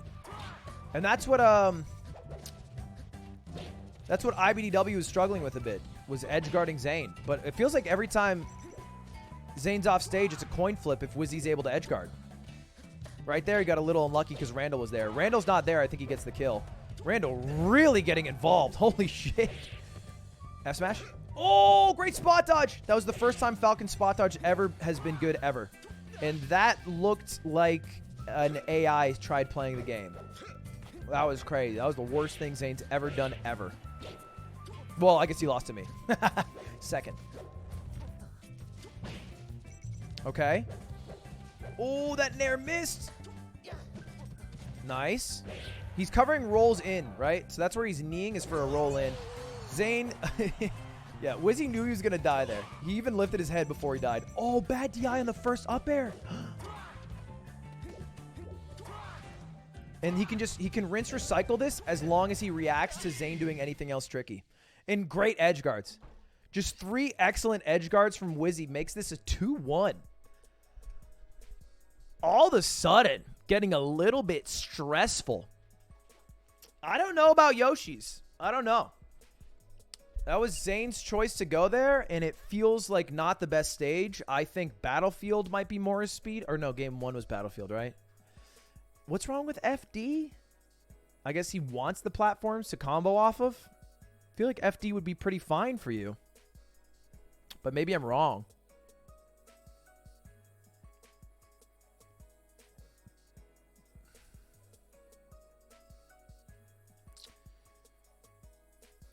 It's a game for Wizzy wins this, he wins SCL. Because it's a single elim. So whoever wins this set wins the week. I love Zane. And I root for Zane every time. Second, probably behind Mango. He's probably my second favorite player. Having said that, as a Mango fan, I wouldn't mind if Wizzy won just so that Mango could win next week and then get the most slippy week wins. You know what I mean?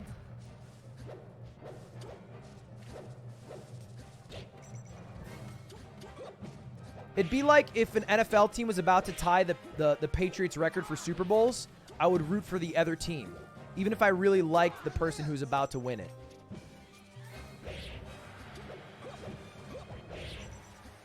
Next week is Mother's Day? Oh, GG. I think, well, I guess it ended last year because there was no tournament, but about 3 years in a row, Mango's won a tournament on Mother's Day. Oh, no, Smash Summit was Mother's Day last year, and Hungerbucks won, right?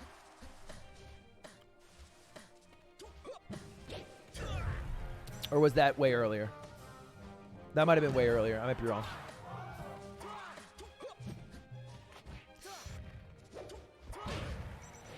Yeah, it's been a couple years. All right, well, focusing on the game.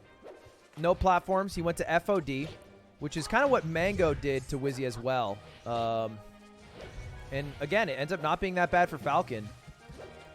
But I think it's... Falcon has a shockingly good stage list. Oh, that's really unlucky. The platform rose up, which made him fall off, so he couldn't be doing a move. But he ends up closing it out anyway because he's Zane. Yeah, Falcon does like pretty well on like a lot of stages.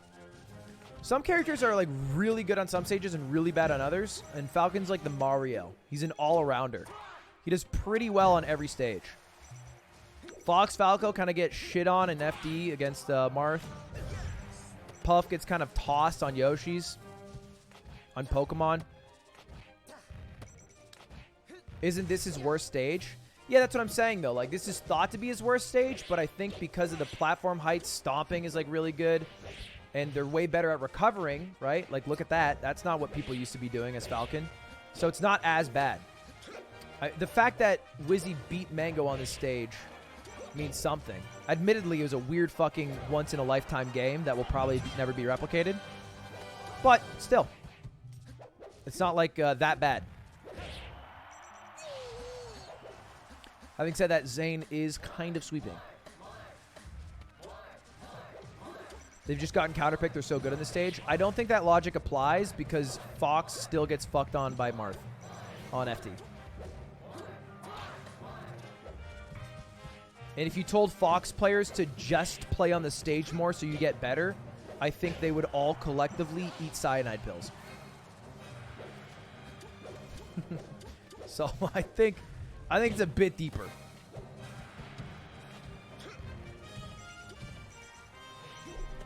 Except that's fat. All right, GG. Oh, never mind. Best recovery in the game. Oh! Uh-oh. Uh-oh. Wait a second. This could be it, bro. This could be G... All right, can you not... A mid-speed... Game 5! Wizrobe versus Zane. The winner is the Week 3 Smash champion. You're my mans. So they'll win a bit of a sum of money and have better seating for next week's final tournament. All these players guaranteed winner side regardless.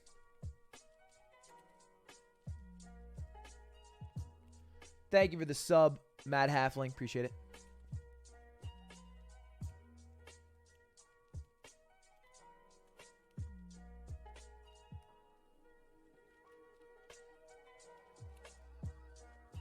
Wizzy going through his pregame ritual, readjusting the headset, XQC style, folding that long hair back through those powerful Corsair gaming headphones.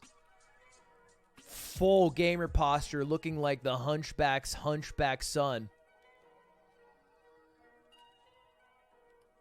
And it's time to trickle on in the arena. Game 5. Zane Wizrobe. $5,000 on the line. Or something. I don't actually know the amount of money. Off the bat. Deep down tilt. Gets grabbed. And a turnaround grab. That up air is so hard to hit. But Wizzy does not miss. In the 3 up airs. Third one is the charm. Trying to keep him at the edge. Can't do it for too long. Now it's Zane's turn. F smash. Keep it simple, stupid. Oh! But a bad start. And I think this is the first game where Wizzy's gotten the first stock in their 5-game set so far. Zane never will have a too big of a lead against him. He's not trying to lose by more than a stock. He'll make it last stock, guaranteed. There's no universe, I think, where Wizzy wins this by more than 1 stock. Zane's too good. On the other hand, Zane could just 2 stock or 3 stock at any moment. And I think that's the difference between the 2 players, why it's a 70-30. Oh, unless. Oh, God, commentator's curse. 64%. You can't die at that low percent. Oh, no, you joked. A little bit too telegraphed of a nair. Falcons and nairing. It's just a timeless combo. Like slime and farting at mustard being poured in excessive amounts. It's just always going to succeed. 2 stocks to 2. It's as close as it gets. Every time one person gets a stock, the other person gets it within 5 seconds. Oh, look at the neutral. Oh, my God. Dude, that is so hard to do. And the great thing about it is at 0, it almost always follows up for the up air and the regrab. It's like a quick 40%. Somehow that worked, and it even got him 1 more percent. So it's the little things. The patience comes to absolutely nothing. Still gets comboed. Zane doesn't miss these days. Oh, it's terrifying. Runoff Bears and Mewtwo King special. He usually does it with Sheik, but holy shit, did that seem scary with Falcon. Ugh, that's a stock. Gotta dig deep here. Can't let Zane do Zane shit. He could just win by 2 stocks right now. Oh, that's bad for you. That is really bad for you. Okay, great recovery. Don't do too many moves. Just try to get back center stage if you can. Easier said than done, admittedly. He needs a back air. I think he needs a back air. Back to him. Yep, knee. Oh, just a second late on the dash. The DI down was a little tricky. There it is. But I was saying he needs the back air to combo in. He can't just get the raw knee. Zane's too good at seeing that and fishing it out. Last stock's anyone's game. This is a coin flip. A bit of a percent lead, but it doesn't matter. Oh, no, he committed. You committed so far with that. Why did you commit? No. Oh, he misses. Oh. Oh, he misses the knee. 2 up airs connecting to nothing. And it's a missed F smash. It's a whiff city. Zayn doing everything he can to get neutral wins, but only for his punish game to fail him. Shield grab. Regrab. Knee. Soft hit. A slow roll would have won him the game. He goes for a regular get up. Keeping him in the corner. He could go for a slow roll here. He goes for a get up attack. There it is! Oh my God. Beating the best and second best players in the world back to back. Wizrobe, the week 3 Smash Champion League champion. Holy shit. And it wasn't easy. It's not like he was indomitable. It's not like he was untouchable. It was 10 games, grueling sets, grinded out, Lady Luck on his side, and a W at the end of the day. God fucking damn. That's some good melee. Hey, claps in chat for some good old-fashioned melee. That's some good melee, right? You gotta love some good melee. That's why we love this game. And that's just a precursor, because this, again, isn't like a huge tournament. It is a tournament, but it's more so a precursor for the absolute war that will wage next week, next Sunday. Boys, the 16 greatest Smash players in the world. 8 winners, 8 losers. Mango, Zayn, Wizzy, all with the win under their belt, trying to get a 2-peat. 14, 15 other people, 13 other people trying to get 1 win under the belt. But what a fucking game this was. Game 1, I was shocked that, first of all, they struck to Pokemon. Ended up working out totally fine for Zayn.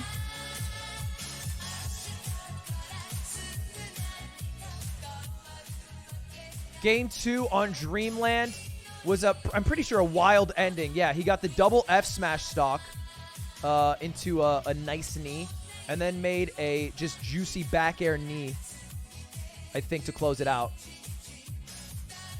1, 2, bang. Game 3, Yoshi's story, I don't think worked out as well as Zayn would have hoped, because Wizzy had some fire edge guards. Even when Randall was there, still managing to get some shit happening. That was a crazy spot dodge. An unforgettable spot dodge. But yeah, he mostly just won on sick edge guards. Like right here. He kind of had nasty edge guards the entire set. Like, to follow up that high up B on the ledge, which was very tricky, with a reverse up air into knee, kind of fucking crazy. This game, he honestly got kind of whooped. Even though he started out pretty hot. I feel like he spent half the game doing this. I'm not going to lie. I feel like game 4 was him on the right side of the stage and Zayn down tilting and him trying to do sick recovery things. And that was pretty much the whole game. And then game 5. Oh my God, the nerves. The nerves at the end. They looked terrible. Oh, dumpster. Yeah, this last stock was insane. Oh, they didn't show the last stock. The last stock was a bunch of spaghetti.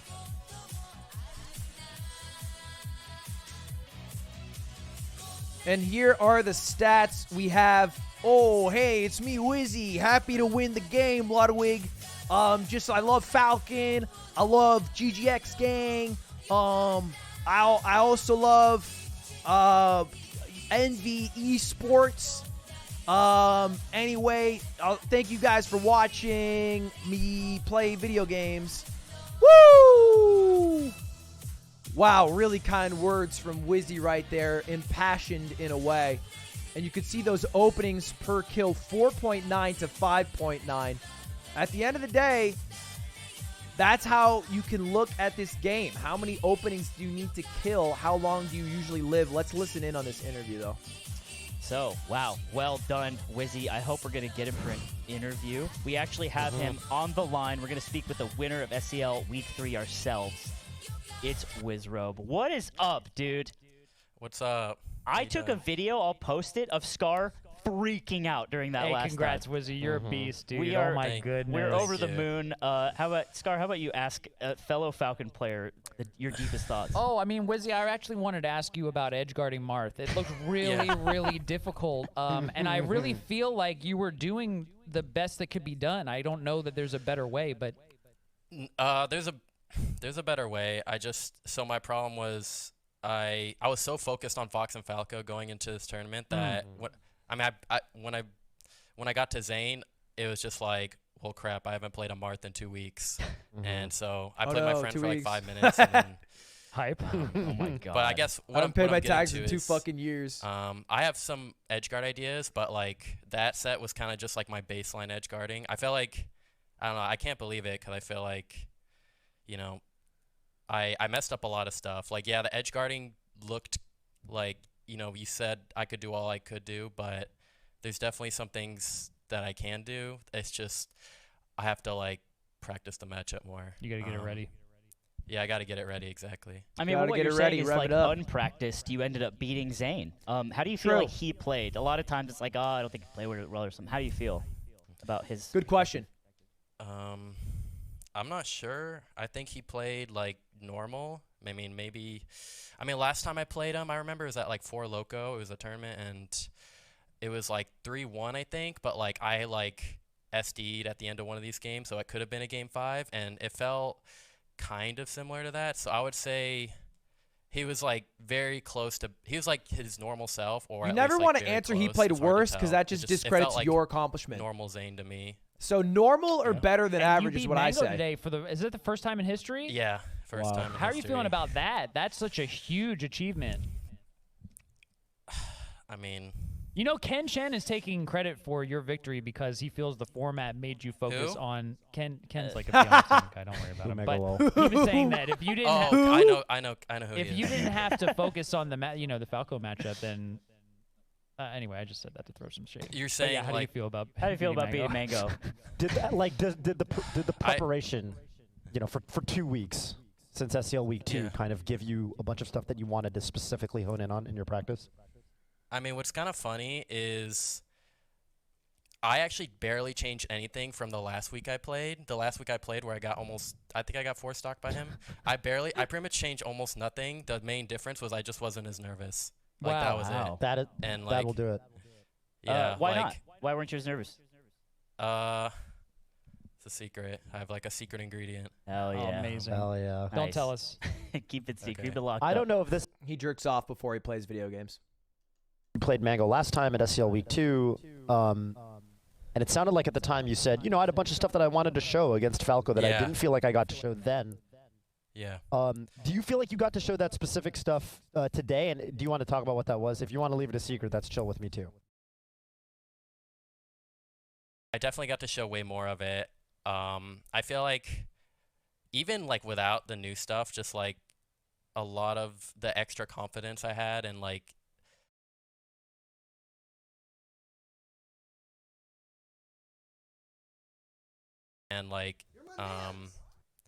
one of the main things was just shielding less. Like, when it comes to Falco, I'm muted this whole time. There's, like, no other character that can lock you down in shield as well as Falco, at least as Falcon. And I think if you can avoid shielding when possible, then it helps a lot. Like find the situations where you're shielding unnecessarily and get rid of that. Yeah, like, get rid of that. Like, yeah. That's a really wise thing. I did hear that. That's a really good advice. We shield less. We shield less and we prosper. It's hard to shield less, though. So. Well, we have one logistical question for Thank you Bacon, for next for the week. 1 year, baby. This is actually coming from a loser. production. Thank you, the 20. Who do you choose as the winner of the event for your round 1 opponent next what week? a privilege.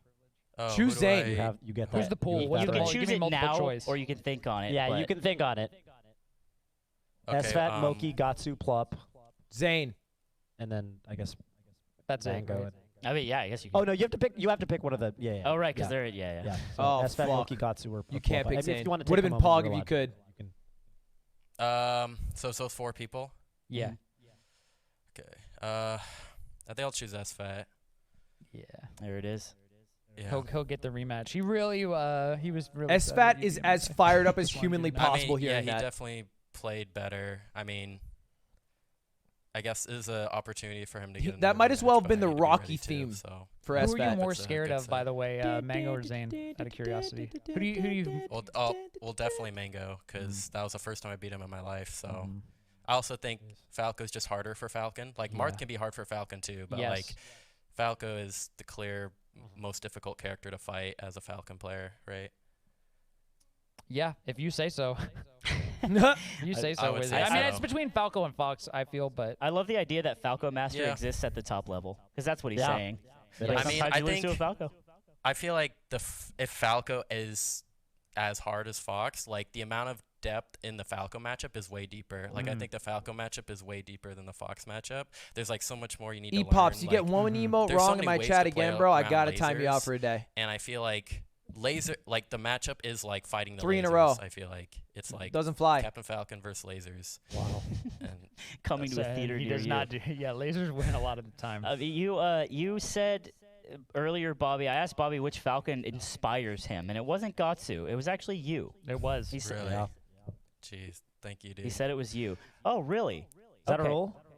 I have a satellite orbiting the Earth. Was he telling me that you cannot pick the same round 1 opponent 2 weeks in a row? Okay. So SFAT is actually Even off if you the win table. the tournament, Oh. that's phony baloney. It's the rules. The rules are the Okay. rules. I don't like those rules. This is That is a weird rule. This guy's a cheat out right now. I had to.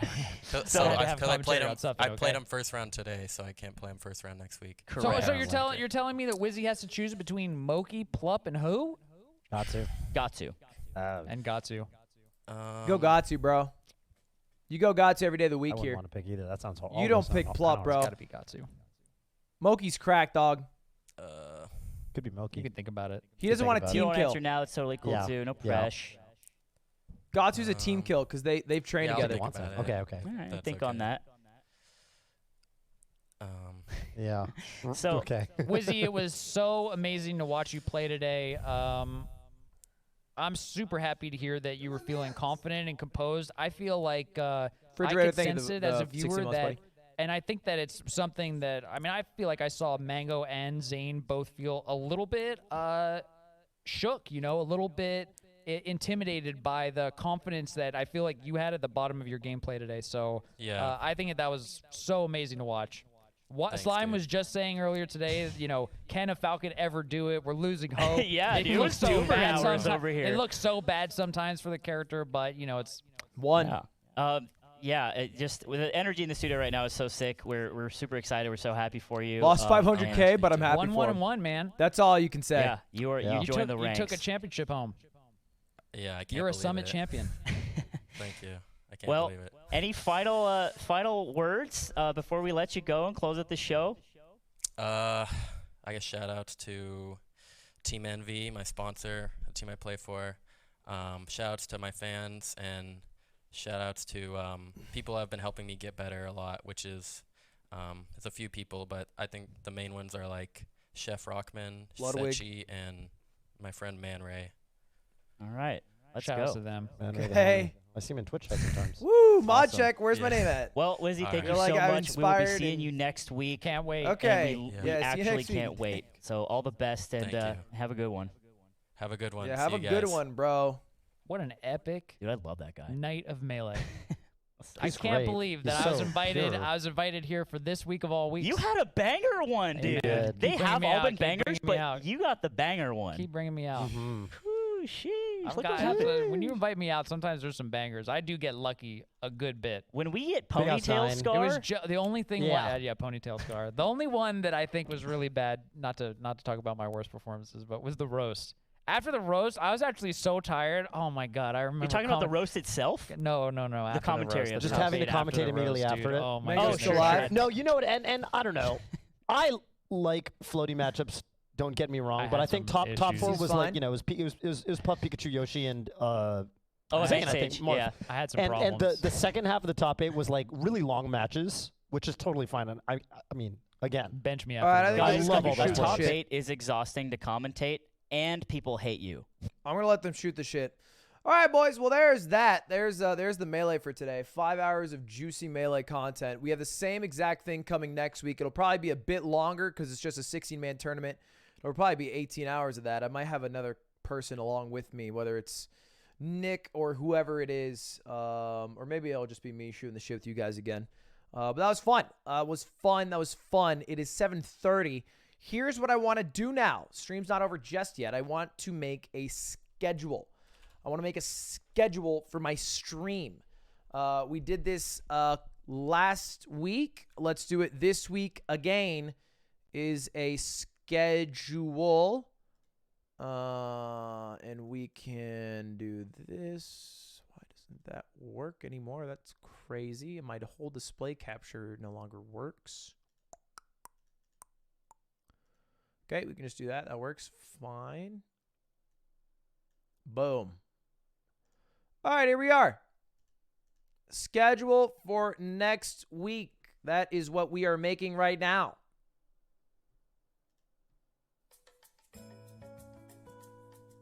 All right. Too bright? You'll be fine.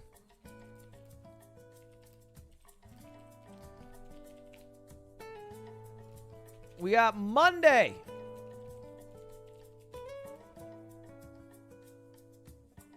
We have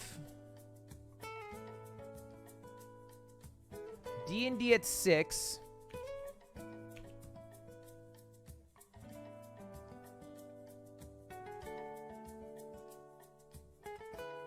Reddit recaps always on Mondays.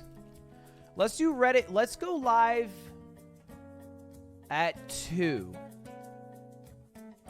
And do a Reddit recap for an hour, and then do marbles, and then do D&D.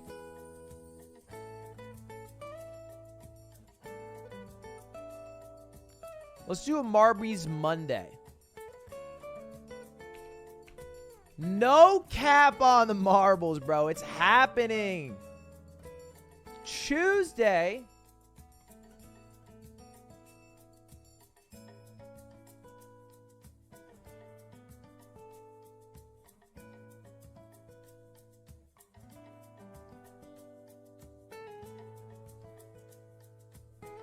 We'll do some games with Cody. I'll see if he's available that day. I'll try to get him for Tuesday. And then Ludlock. We need to start scheduling the Ludlock or else we won't do it. Oh, but here's what we're going to do. Instead of just playing the Ludlock, we're going to bring back an old content piece. Ludlock, but if I say this word, the stream ends.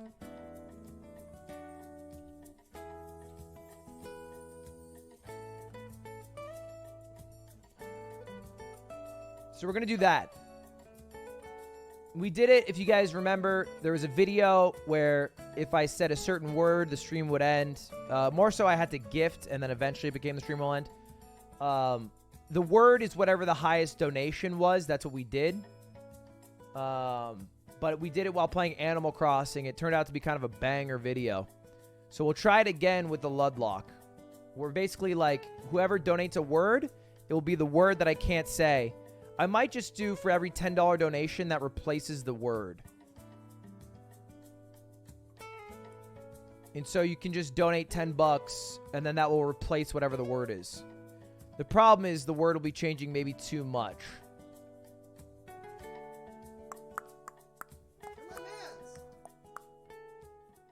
So I'll figure it out. I'll figure it out by then.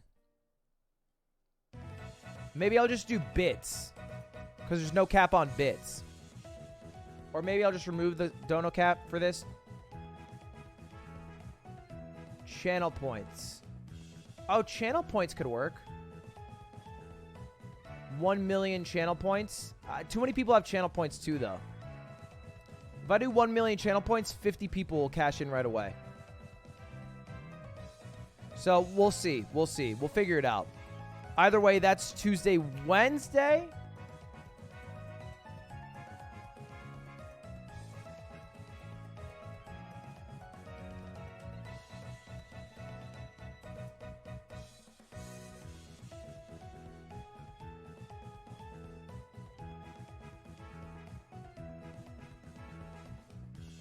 We're going to do the Ludlock again. I'm trying to think if we're doing anything else during that day. I don't have a bros versus pros plan at the time.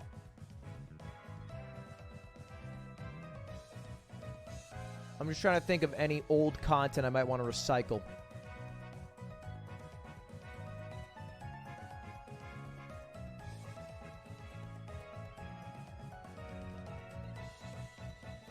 Pokemon Snap is not...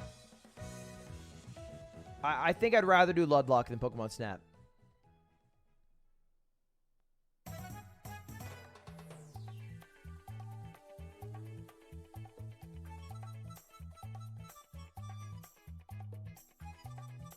Oh, we'll do P.O. Box, and then we'll do Ludlock.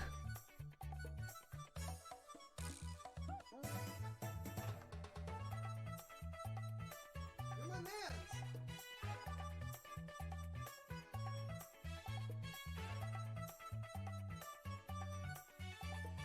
But I don't want to just do... I want to do a different type of Ludlock. I want to do like...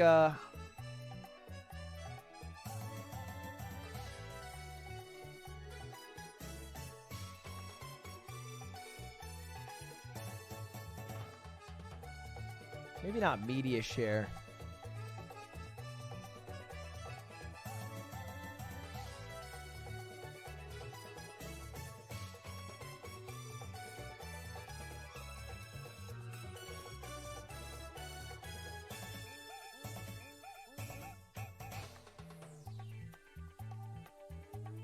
We'll just put it down as Ludlock for now. Thursday. Unbanned forms. It Takes Two is only when Cutie's free. She's busy on Tuesdays because she has chess. Wednesdays, she plays with Atrioc and League. And Thursdays, she has chess. So you can do it Mondays, Fridays, Saturdays, Sundays. But I don't know exactly when she'll be streaming. We're going to do unbanned forms. Am I doing Google Sheets? What does that mean? Oh, is our unbanned forms done right now? Is it capped, you mean? There's nothing in the unbanned forms? Oh, I wanted to do movie night this night.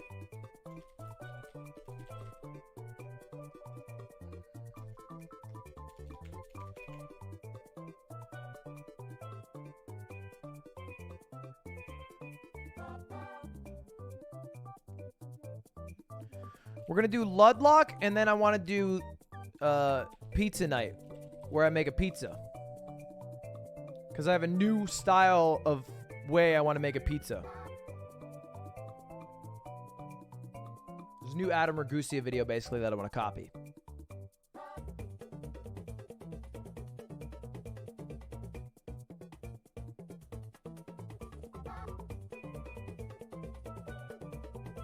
Yeah, it's a new patch. It's Pizza 2.0.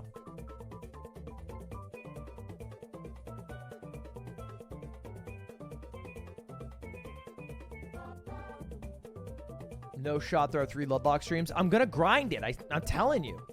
Friday, Mango, Ludwig, Friday. Mango night.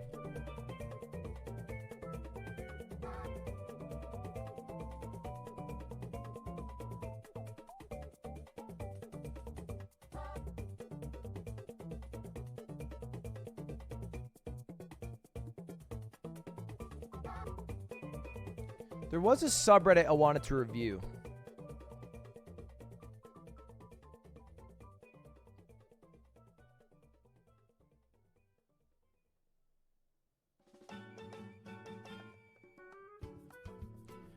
This is a bit late trend, but we could do dating or siblings.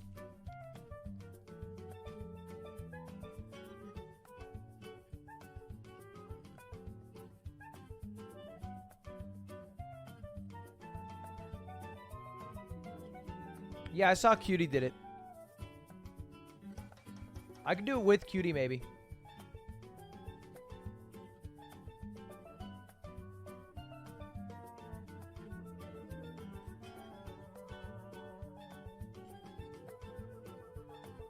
That's Thursday. Yeah, we just have to do it before 8. Saturday, I want to do Drunk, GeoGuessr, Scriblio. Drunk games with OTV people. That's what I'm gonna. That's my goal to set up this Saturday. Hold up. Let me see if I can do it. I'm gonna check. Because Ray always posts her schedule. I'm going to see if she put anything down for Saturday.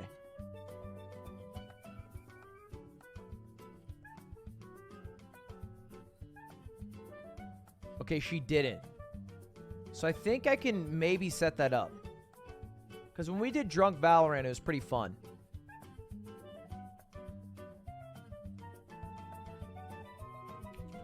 And then Sunday is Melee all day, baby. And I think that's the week.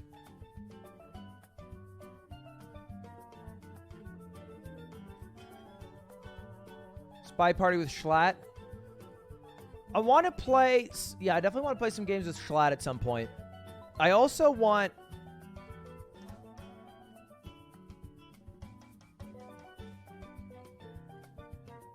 I want to do something with Magnus that's not chess. But I can't think of a good idea.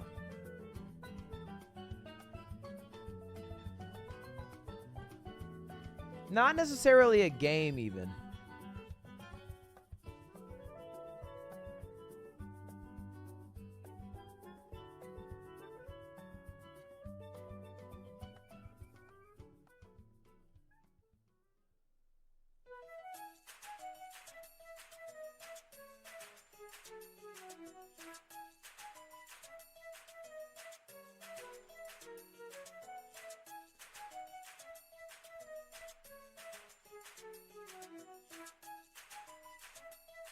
Yeah, I'll figure it out.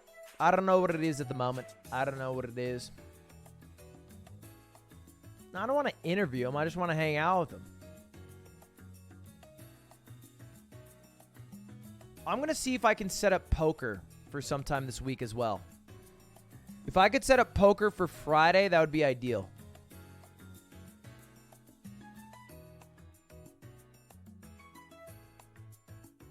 Friday at 6. If we did like poker. I just put Friday again.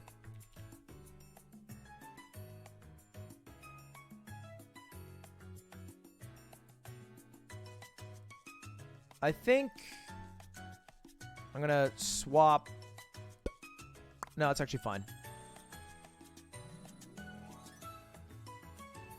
All right, I think that's good. That is the planned schedule for the week.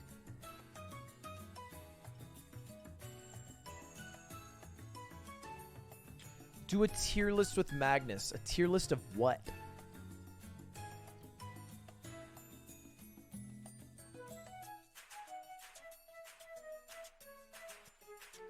Chess pieces. Stop pigeonholing the man.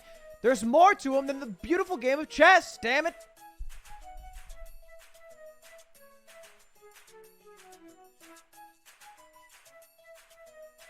Oh, you know what'd be funny? I should send Magnus a care package of, like, just American shit for him to rank.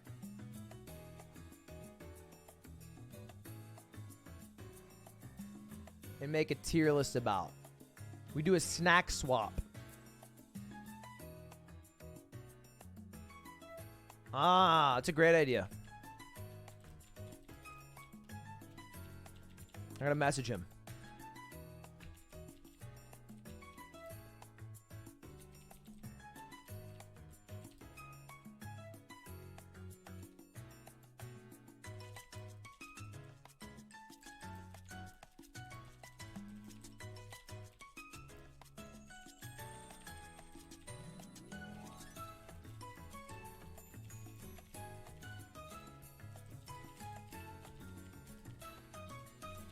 All right, I told him. Like, the 10 best things that are exclusive to you in your area. And then the 10 best things that I got. And then I send him mine. He sends me his. We hop on a call. We try them.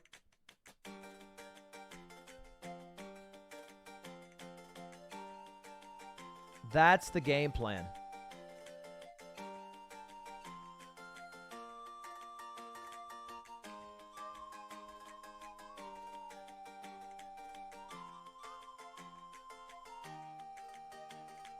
And I think that's the game plan for this week.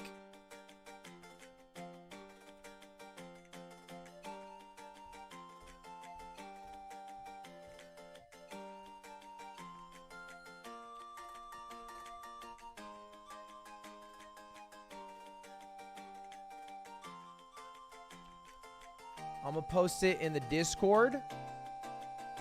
Start some discourse about it. And I'll have to set up the groups today. Ugh. That's the worst part of this fucking streaming life. Say what you will about Trainwreck's podcast. He's a fucking hero for being able to wrangle that many people together every week. It's a pain in the ass.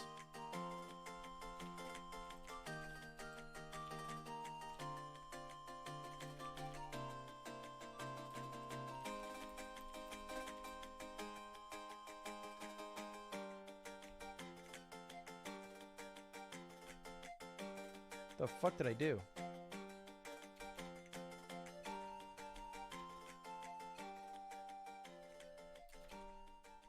Why can't I? I'm trying to upload the picture to my Discord. I'm choking.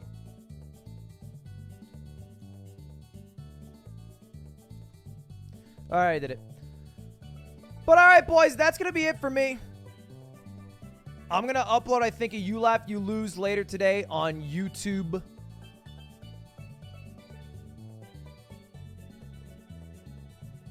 And I think I'm going to keep the schedules going because I kind of like having a schedule. Connor's live. Didn't we raid Connor recently? Charlie's live. Yeah, I'll raid Charlie. He's just watching YouTube. Who hates watching YouTube? Nobody. You're my mans. Boom, boom, ba-da, boom, boom. All right, boys. I'm out. Thank you all for watching. I appreciate it. I'll see you all tomorrow. Peace. Goodbye. Wrong song. Hold up. Shit. Ba-ba-ba-bum.